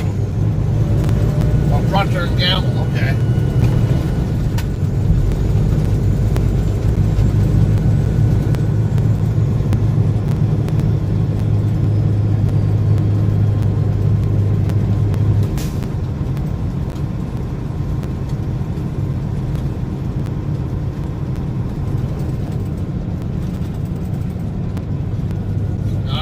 expecting to cross Highway 34, and then shortly after 34 is where East Woolley Avenue is. I also noticed that there was a set of train tracks that I'll cross over right before I get to Woolley, so I don't know if it's an upgrade or if it crosses over the top of it. I didn't look at the satellite view long enough or actually close enough to I can just tell that the road that I'm on goes over the top of the tracks.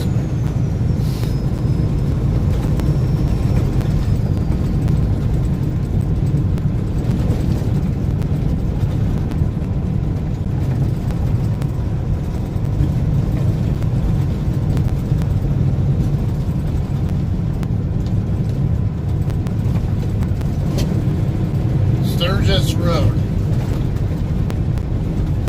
Yeah. Lane through traffic merge left. Oh wait. I see railroad tracks right up here, so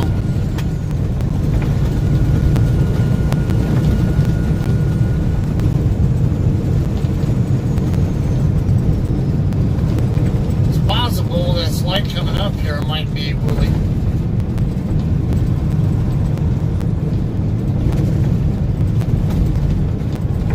Nope, that's 5th. Okay.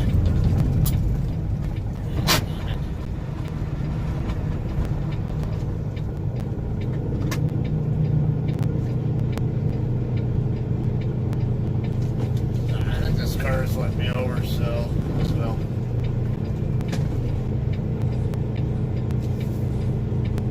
So there must be like an extra, another set of tracks further up the road.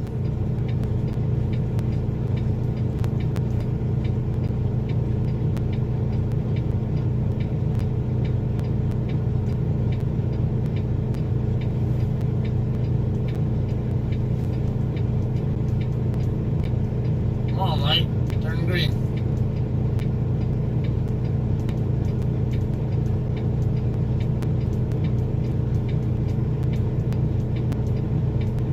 It sucks I'm blocking traffic that's trying to turn right over here, so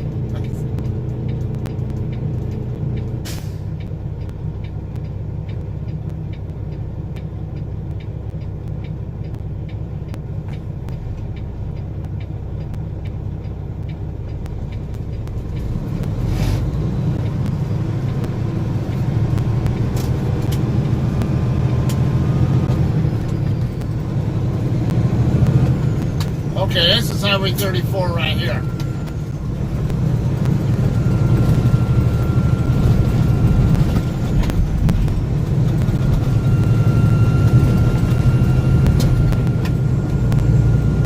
I considered taking 34 across, but East Woolley looked like it was a better route.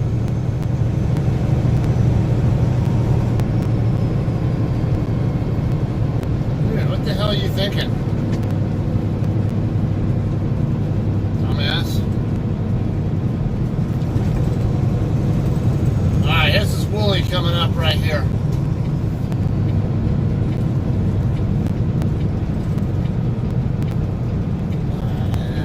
I see some oncoming traffic up here, but it's far enough back where I can borrow the left turn lane if I need it.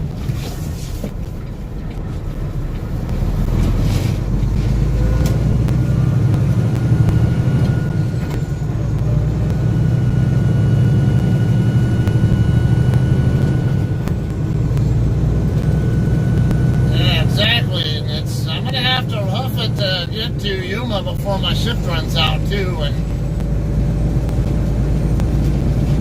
not to mention Yuma's an hour ahead, so I don't think I can get over there fast enough where I could even do an 8-2 split if need be.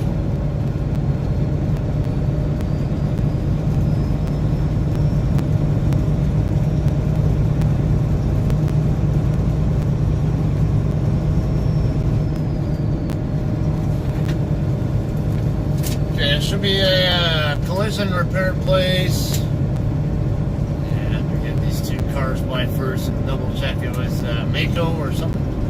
Yeah, Mako. I'm gonna turn left onto Commercial.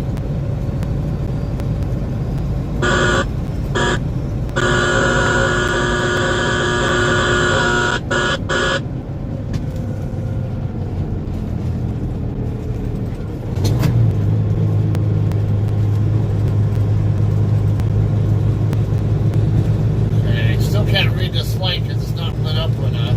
Rose Avenue. Yeah, I do remember seeing that I was going to cross it, so I know I'm doing okay still.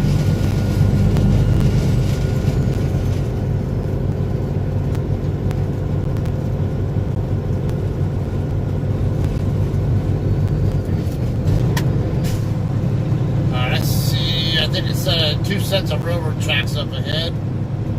Pacific Avenue.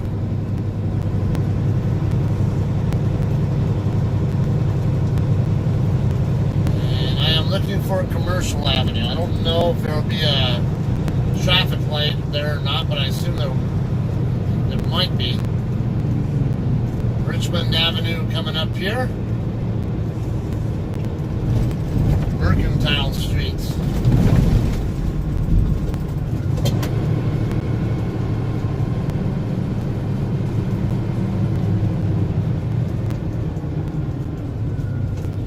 Alright, this is Commercial Avenue right here. Light your damn signs up so we can actually read them from further away than already at the intersection.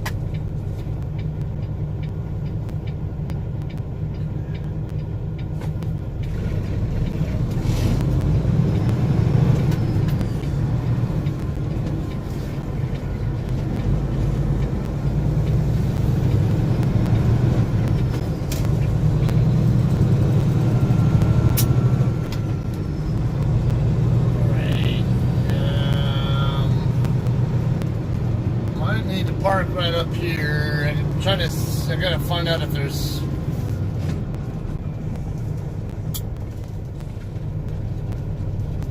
it's up the road further, but I gotta know that that there is somewhere to park up there before. Yeah, I guess I can do what that truck's doing up there.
Place to dock in at, I guess.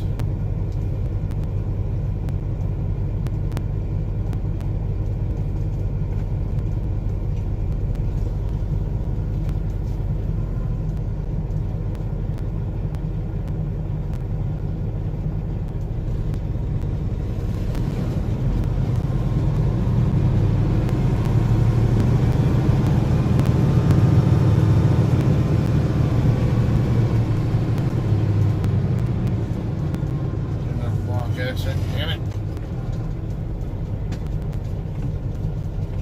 There's a lot of four-wheeler traffic behind me.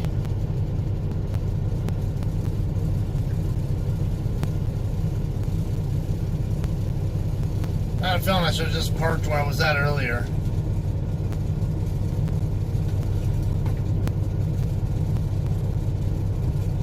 Are you damn cars ever going to stop coming?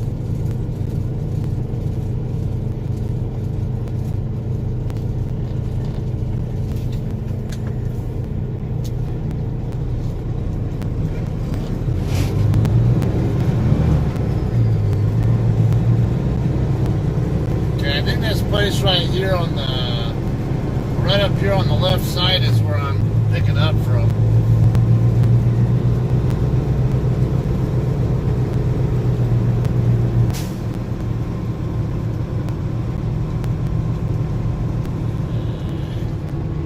Yeah, this place right here, directly to my left, is where I'm trying to get to. And let me see if.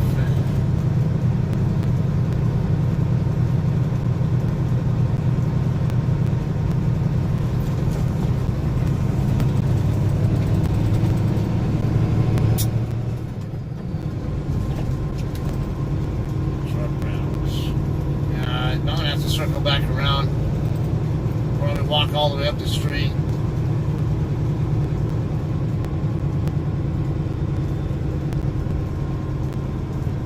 Oxnard Boulevard. It's turn left up here.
Come on, we're gonna play this never-ending game again.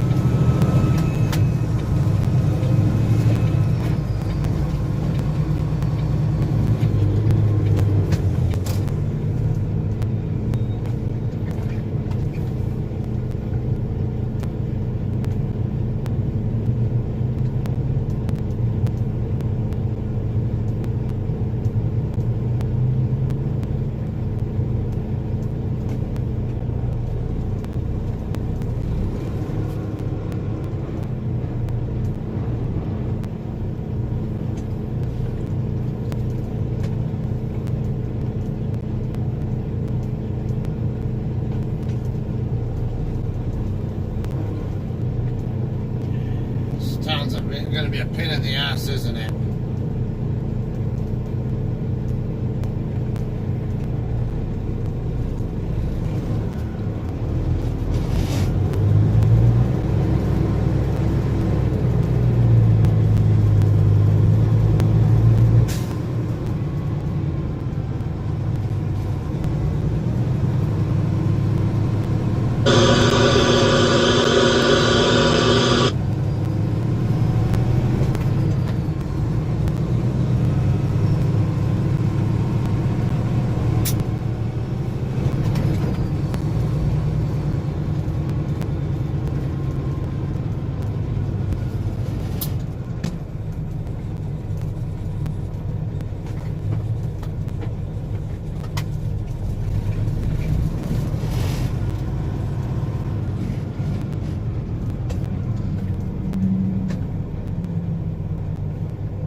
Is that light ever gonna turn green? The whole time I've been on the street, I think it's been red.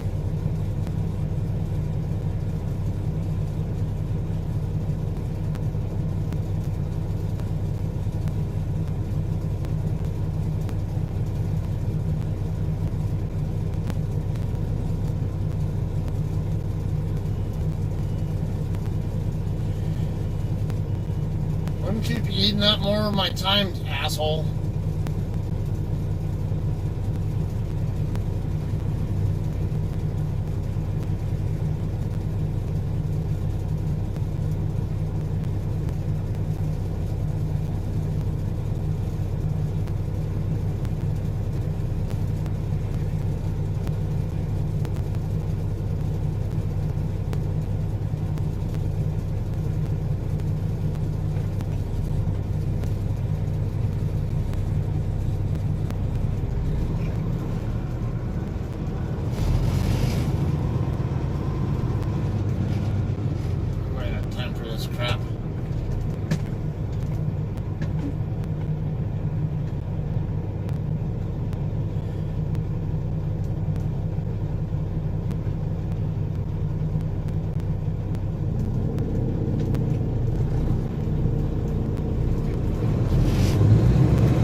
Nice to know it's a 5-way, only after I'm already up here. So I'm taking 2 left turn lanes. I need to be in the outer lane and to find out there's only 1 lane that goes to the hard left.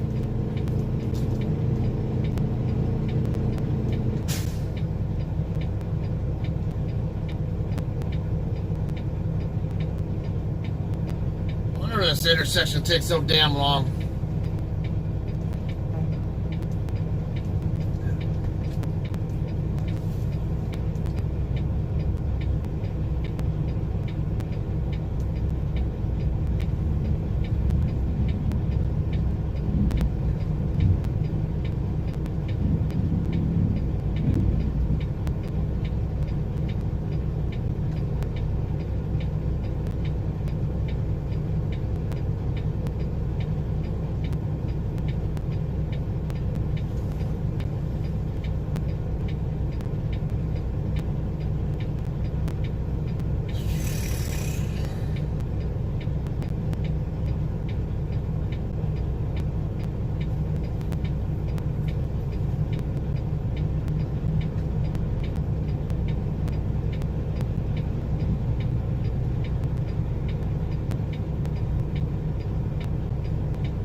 Few minutes left before I'm supposed to be checked in, and I'm gonna have to park all the way down the street from where the shipper is, more than likely, and walk all the way up. Not happy about this.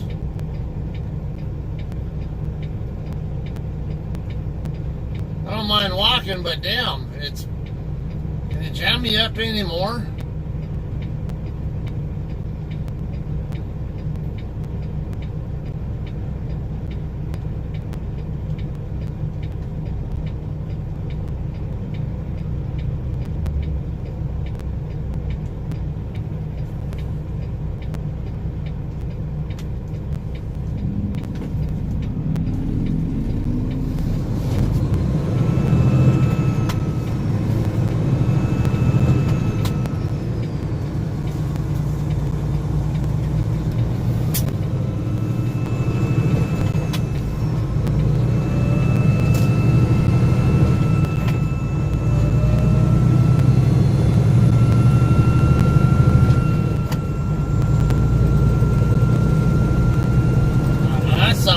Don't see every day.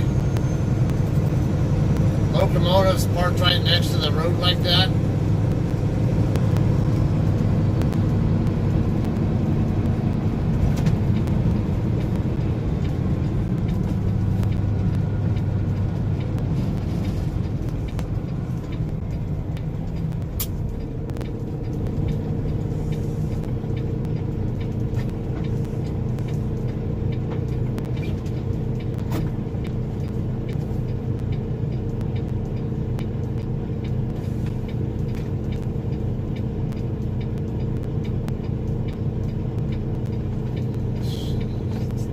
To say the least.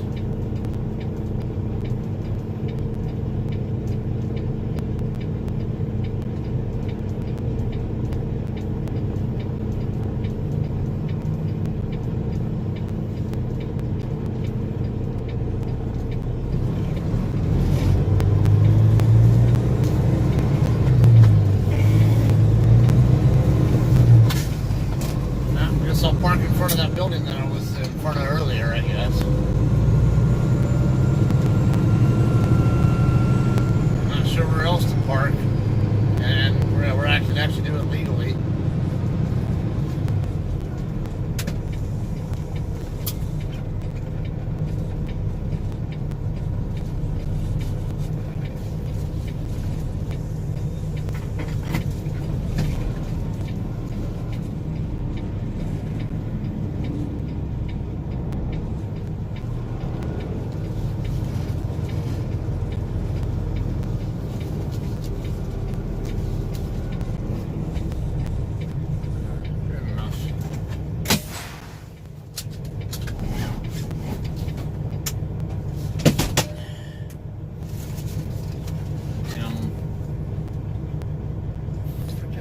arrival call sent. This is stupid. Come on. 20. What is it? 3.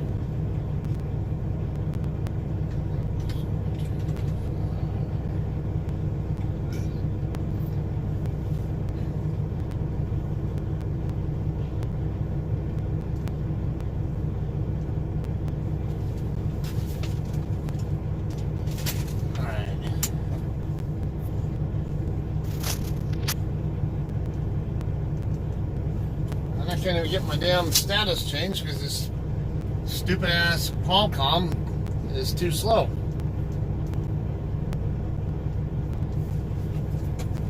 Alright, now I'll leave the phone hooked up there, be back.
Oh, right in two.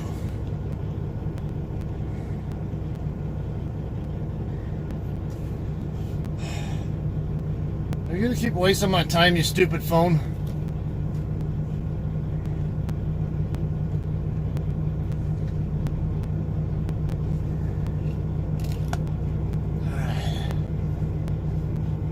Finally.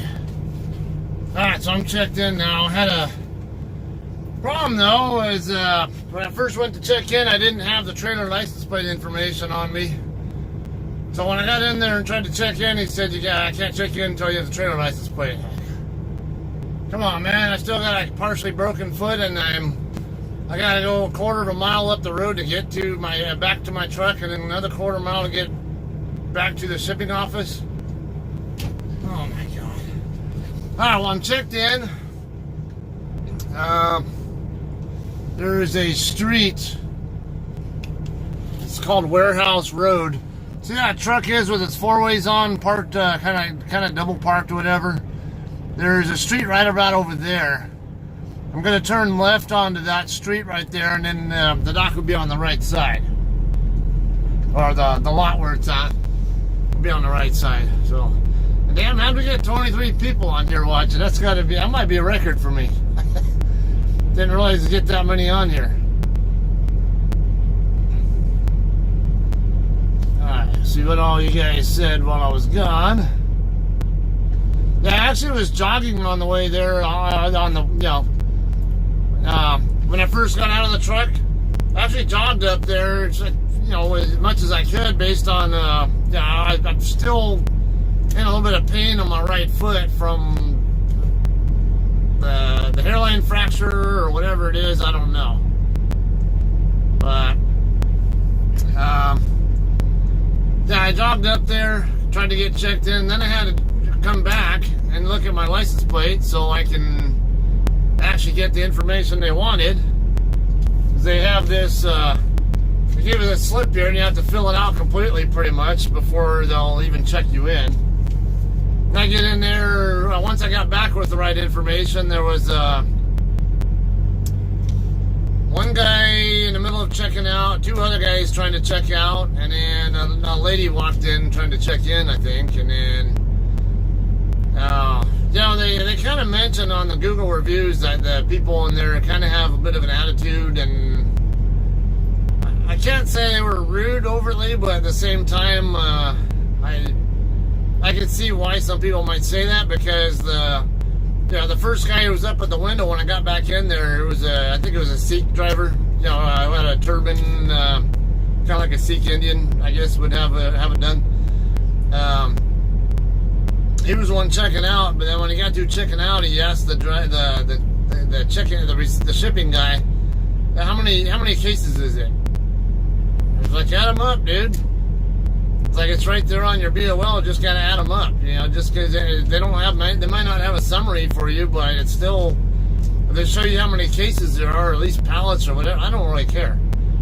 If I can't find anything except for a number of pallets, then I'll just put pallets in there. I'm not going to sit there and add up a bunch of cases if I don't need to, or, if it does come down to it, hey, I got a calculator on my phone, I'll just add them up. So, and the guy was, of course, shipping guy's got three other people to deal with after the guy, so of course he wants to get him out of the way so he can get to the rest of us. So, can you blame him for getting at least a little bit of a, I guess, kind of a smart-ass attitude about it? Add him up, dude. I don't know. Is it the most professional way to do it? Maybe not, but at the same time, I can't say I blame him, because it should have been, the guy should have known. It's your responsibility to add up what your BOL says. Alright. So, it looks like I missed some other stuff here. I see some talk about cell phone chargers being 5 watts and then PlayStations and stuff like that. So, let's scroll up. You guys did some chatting while I was gone.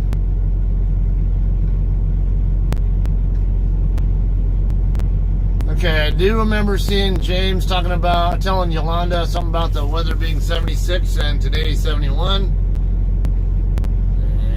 Carl getting mad because his weather up in Council, or actually Omaha's not so nice. Get these sunglasses out of my pocket since I obviously don't need them right now.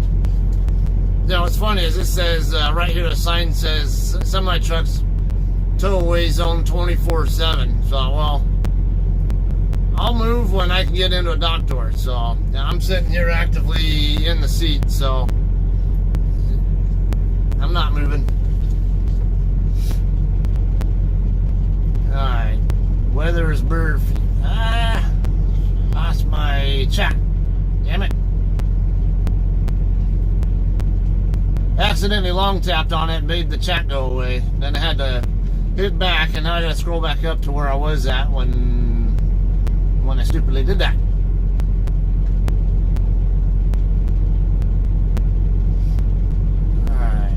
Alright, now I'm caught up there. Okay, Salvia, how you doing? I guess like you look like you came on here while I was away from the truck. Good to see you. James, can you charge my device from where you are? What do you mean, haha? High technology, James, get with the program. Yeah, you know, James, you're gonna always get that crap as long as you're on Windows 7.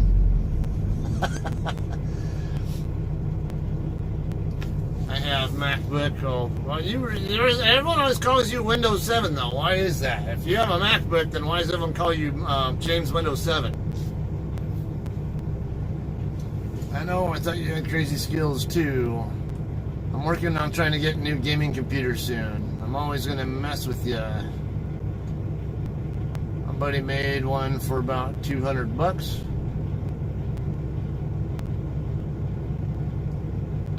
That I like to get 32 gigs of RAM and 6 gig video card and big hard drive. I haven't done much gaming on my desktop computer in a while. I have a decent system. I don't have a super high-end video card on it, but it's decent. I forget what card I even have in it. It's been so long since I built it. It's a home-built system that I have at the house. Might show you guys sometime. I don't know. Getting one off eBay for $600, brand new. Won't be a while. Now be careful of those eBay ones, because I've bought like laptops through people on eBay, and sometimes they don't work out as well. Like they don't last as long or whatever. Kind of hope, or they have problems, whatever. Alright. I like to do GTA 5 online and streaming on YouTube. It's been a while since I've played GTA. I always like playing it myself, but it's been a while. iPad needs a 10-watt charger to charge at a decent clip. Lionel James, you messaged me on Facebook about Jack Rose. Lots of cell phone chargers are only 5 watts. I wanted to get PlayStation 5. Yeah, I never liked him. Lionel James. Huh? Oh, Jack Rose. Okay. It's some Greek stuff. Jack Rose, I don't know what you're talking about. Dactyl, I get it, because when I charge something through my PlayStation, charges much faster. I like Jack. He just thinks he knows people more than others. They're all kind of prejudge on chat.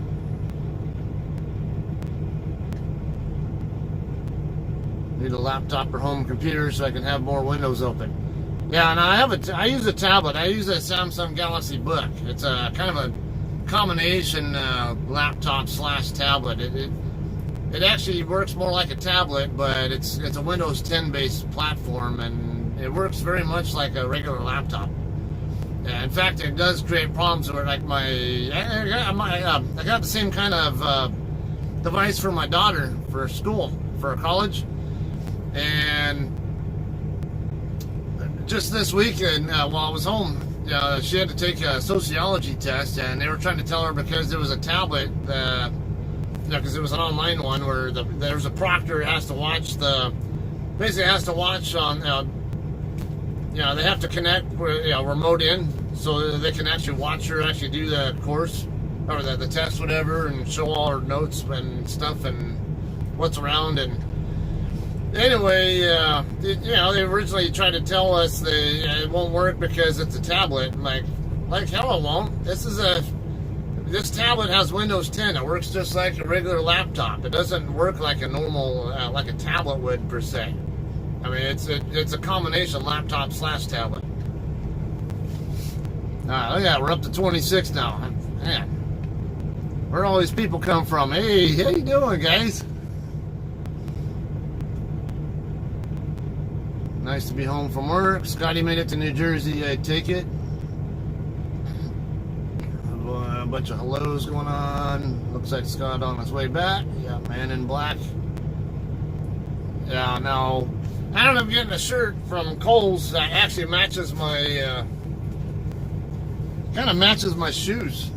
Let me show you this. Okay, so you see the shirt's kind of like, like a purplish, whatever kind of color. Now, I get both lovers and haters on my shoes. I get a lot of compliments on them, but I also get, I've gotten a few haters on it, and I don't really care. It's my style. You don't like my style, then too bad. You don't have to wear what I wear. If I want to have some friendly fun talking trash, it's cool. But now I remember I was at the TA in Sparks, Nevada one day, and I was wearing these shoes. Walked into the restroom to go to do my thing, and I remember there was this choloed out guy standing up, I guess washing up or whatever at the counter while I went around the other side to go pee.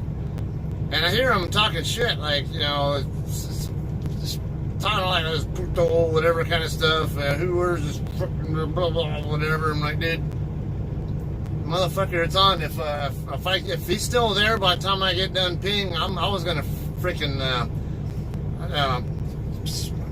sock him as hard as I could right in the middle of his back, and then knock his ass out or something. Cause like, you wanna talk like a fucking badass, all right?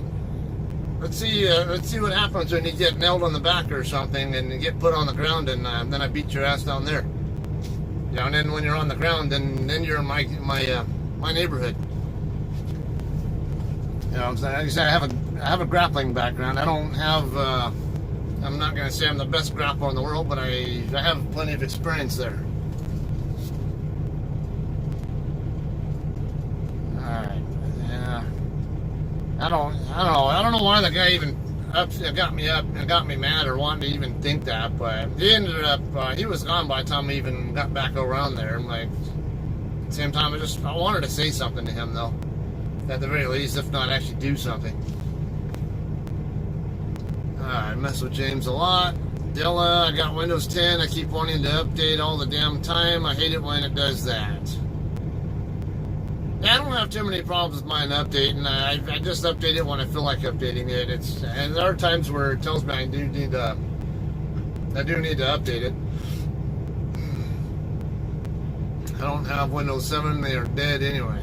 Yeah, that's an old one. Matt Mosley, you're in Joplin, did 725 today. Yeah, I saw your post about that. I think I liked it too. Nice job. So that's some miles there.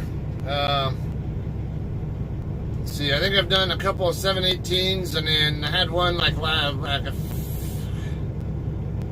want to say a few weeks ago that I actually did a 730 or something like that, but I don't normally like to run 700. Yeah, 725 plus is kind of hard to do. You got to use a really good chunk of your clock for a 70-mile-an-hour truck. So that's a hell of a day there. Been on eBay for 15 years, not much on Amazon. Got to get me a PlayStation and try it.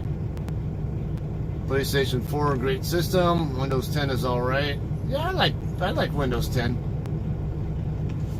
I like Windows 10, but they keep wanting to update all the time. Took about 20 minutes to do it.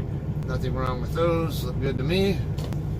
I know those cuss words. Some people just talk crap about everyone. Yeah. Especially when it's something outside what their style is. Because this guy was all choloed out and wearing all Dodgers gear and stuff. And hey, I'm not gonna knock what he wears. I'm a Dodgers fan, and I'm cool with what he wore. But don't sit there and talk shit about me and call me a faggot just because what I'm wearing doesn't. It's not something that. Just because you think the only people who dress like that are people who might be homosexual or something. It's I'm gonna play that way. I'll beat your ass.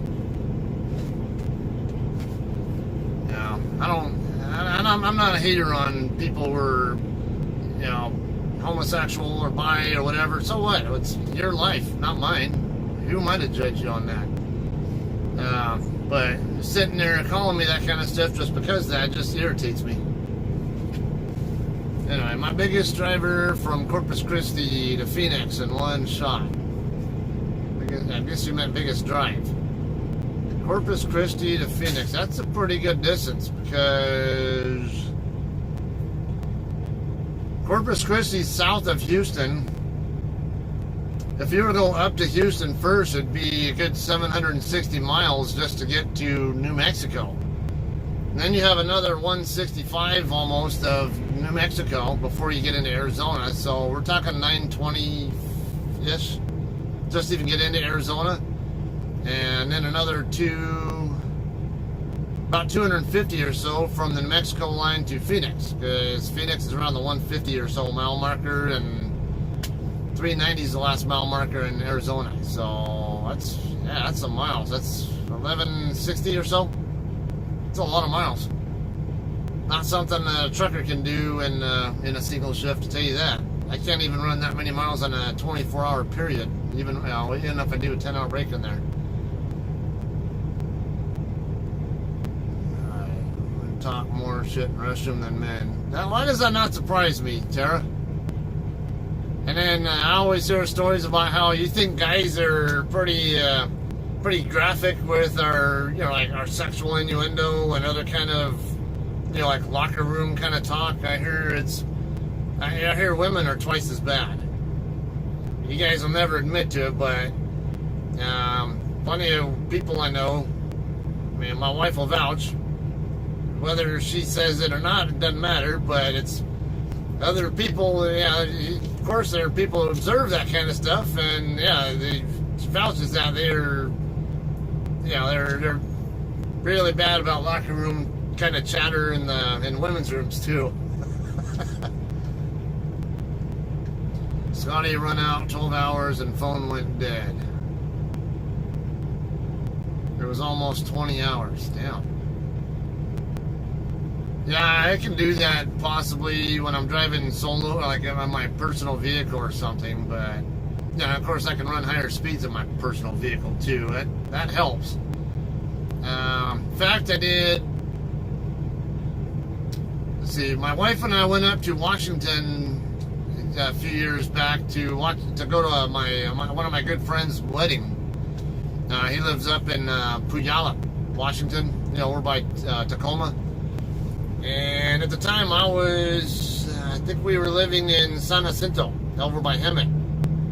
And we came I drove from there all the way up to not quite the Oregon border. I think I ended up pretty much by where Simeon on the Road actually was living. Yeah, up there by by Eureka or whatever that town up there is called. The one that goes, there's a highway, the 199 or whatever, it goes up to Grants Pass, Oregon. I remember we'd switch seats over there because I was just getting too tired. And that was a pretty good distance up there. I don't know how many actually, but yeah, normally I'm like a road warrior. Like once if I'm on it, I'm on it, but not always the case. Every day's a different day. I have nothing been able to do. 85 in Texas really helped. Yeah, that helps a lot. Crescent City, yeah. And she was right up the road from Crescent City. And I want to say we switched like in Crescent City, or no, it wasn't in Crescent City. I think it was somewhere not too far from there. Because I remember we were planning on taking the Oregon coast all the way up, I think, and then take 30 across next to the Columbia River. And then get up into Washington over there by maybe up by Portland, or even cross over there by Astoria, and then I'll keep going up and then cut over eventually. But while I was sleeping, she ended up going across 199 to Grants Pass, which ended up not being too bad. There was one point in time though we needed gas, and the only place we could stop was somewhere one of them. I guess I forget what that town was there along 199. And we had to actually wait for the places to open in the morning because they were all closed. And of course, in Oregon, you can't pump your own gas. It's mandatory. They have a station attendant actually has to pump it for you. So we had to wait for them to basically to open the store up, and at like 6 in the morning, even though I think we'd gotten there like whatever it was, 2, 3 in the morning, something like that. They ended up just sleeping in the lot there until we were able to get our fuel, our gas, whatever. Prime. Cave Junction.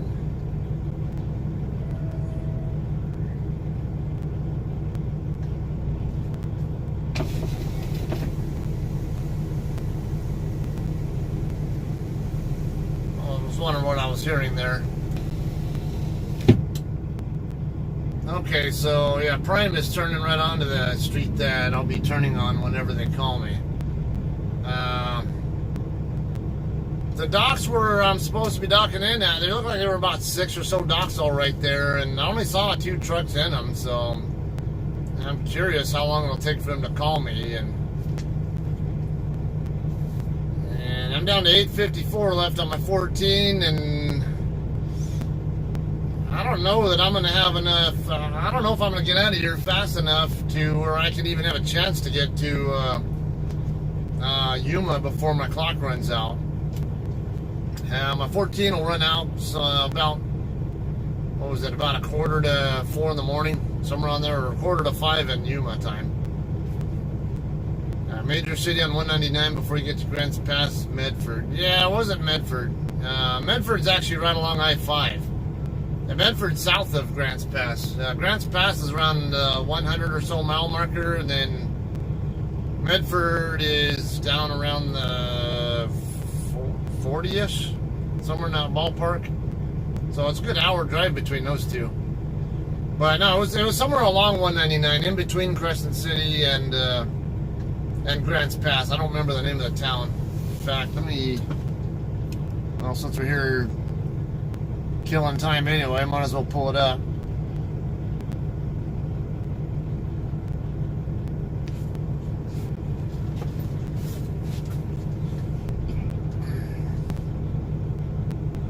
I'm gonna need to find out how far I am from the next stop too. I know it's over 300 miles. I just don't know exact.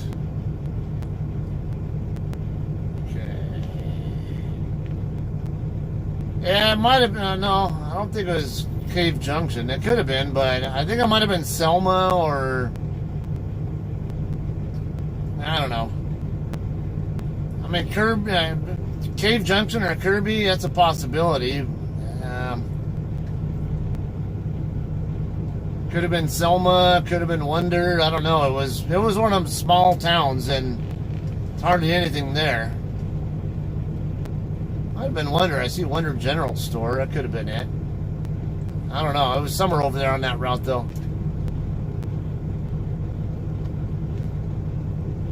Alright. Oh, I need to... Let's see how far we are from here to Yuma.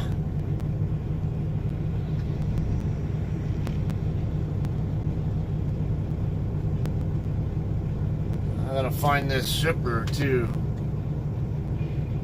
Because every time I've gone to Yuma, it's been for Taylor Farms loads, but this is a different company. Tanamura and Antle. Come on. 6435 Gila Ridge Road.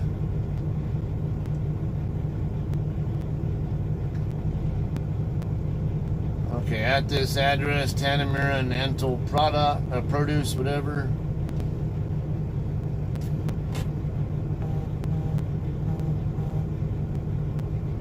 That's scale though, but okay.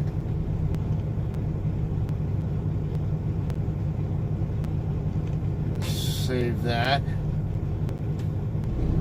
Start location. Now do directions to see how far away I am. 340 miles. And the exact same route I was talking about earlier is the one that it's recommending.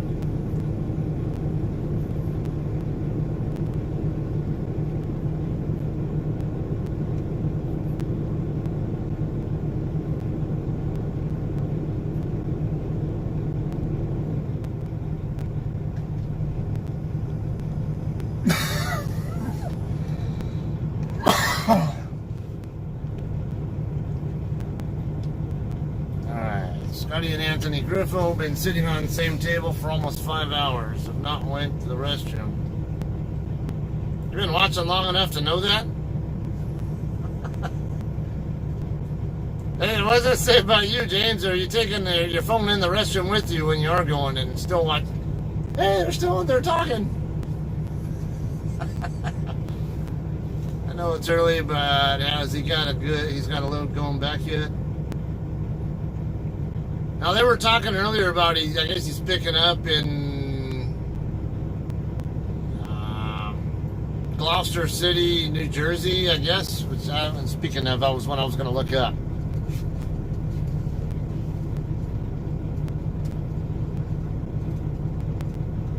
I guess it's just south of Camden, New Jersey. Come on, stop. Get that thing out of my way. Yeah. I-25 throughout Colorado, and then I-70 or anywhere near Denver. I'll go halfway over to Grand Junction. See a lot of orange on the map with the traffic data, which tells me the roads are not in good shape over there. Also, I-15 over by I-70, over there in Utah by Cove Fort. As well as some spots over there south of Salt Lake City. And it looks like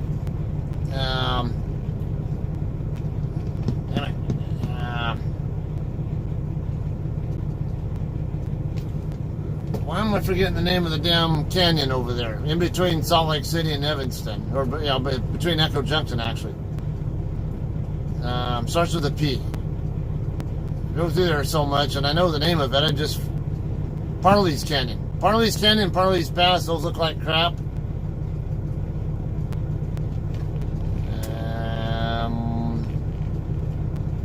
Wyoming looks slow all the way from the state Utah line all the way out to Rock Springs, and then it's actually closed east of Rock Springs. Yeah. That looks like some fun there. Looks like it clears up after Cheyenne.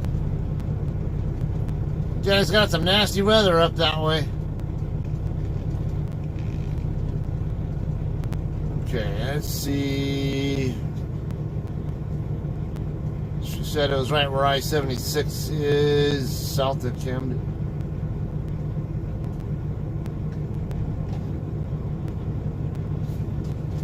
Okay, I see Gloucester City there now. Right by where 76 and 676 meet up. So we got a hard freeze warning in my neck of the woods over in Victorville. Alright.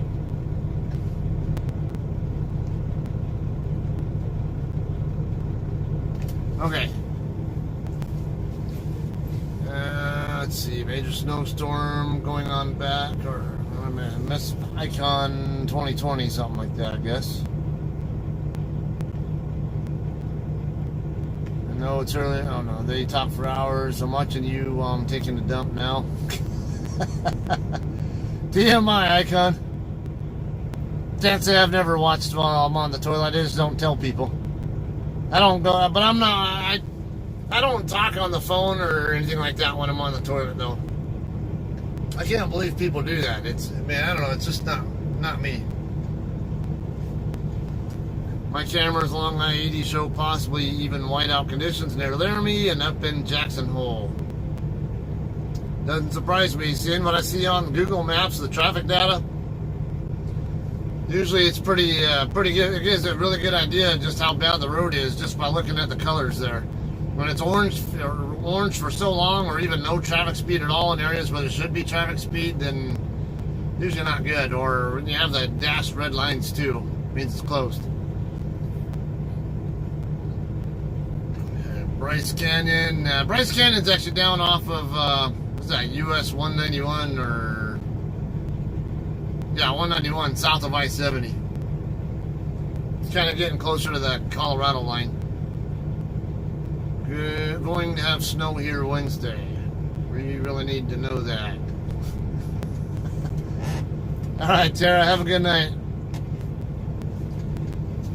Now, we're going here. I don't know how long it's going to be before I even get a chance to get into the door. Which tempts, one makes me wonder if if I should end the feed and then restart it when I'm ready to leave or dock or something. I don't know, because it's taking a while here, and I'm already 5+ hours in. It's going to take me probably a good 7 or so, at least, after I'm even loaded, to get over to Yuma. So that's going to put me over the 12-hour limit for this stream. So it's worth considering. Maybe I'll shut off the stream and then, when I'm ready to leave here or something, maybe fire it back up for you guys. So then I can kick back in the back while I'm waiting on them to call. So, man, I can't believe we have this much of a good turnout here. We had 26 people on here. It's not too long ago, and that's the most I've seen so far. It's great. So I appreciate all the support, you guys.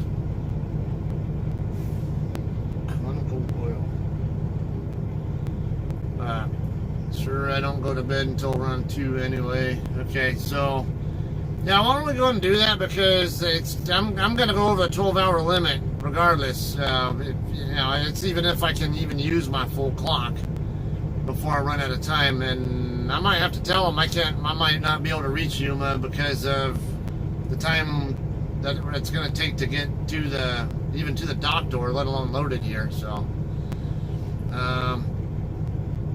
I guess I'll go ahead and end this here.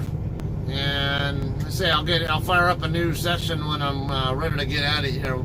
Yeah, ready to get out of here once I'm done loading, because that's still going to take a pretty good chunk of time getting from here to Yuma, or as close to Yuma as I can try to get. I don't know. Did have a good time off, taking a good break. Yes. All right, guys. I say we'll see you guys all later, and like I say, I'll probably stream again later tonight once I'm actually loaded and ready to leave here, okay? Take care.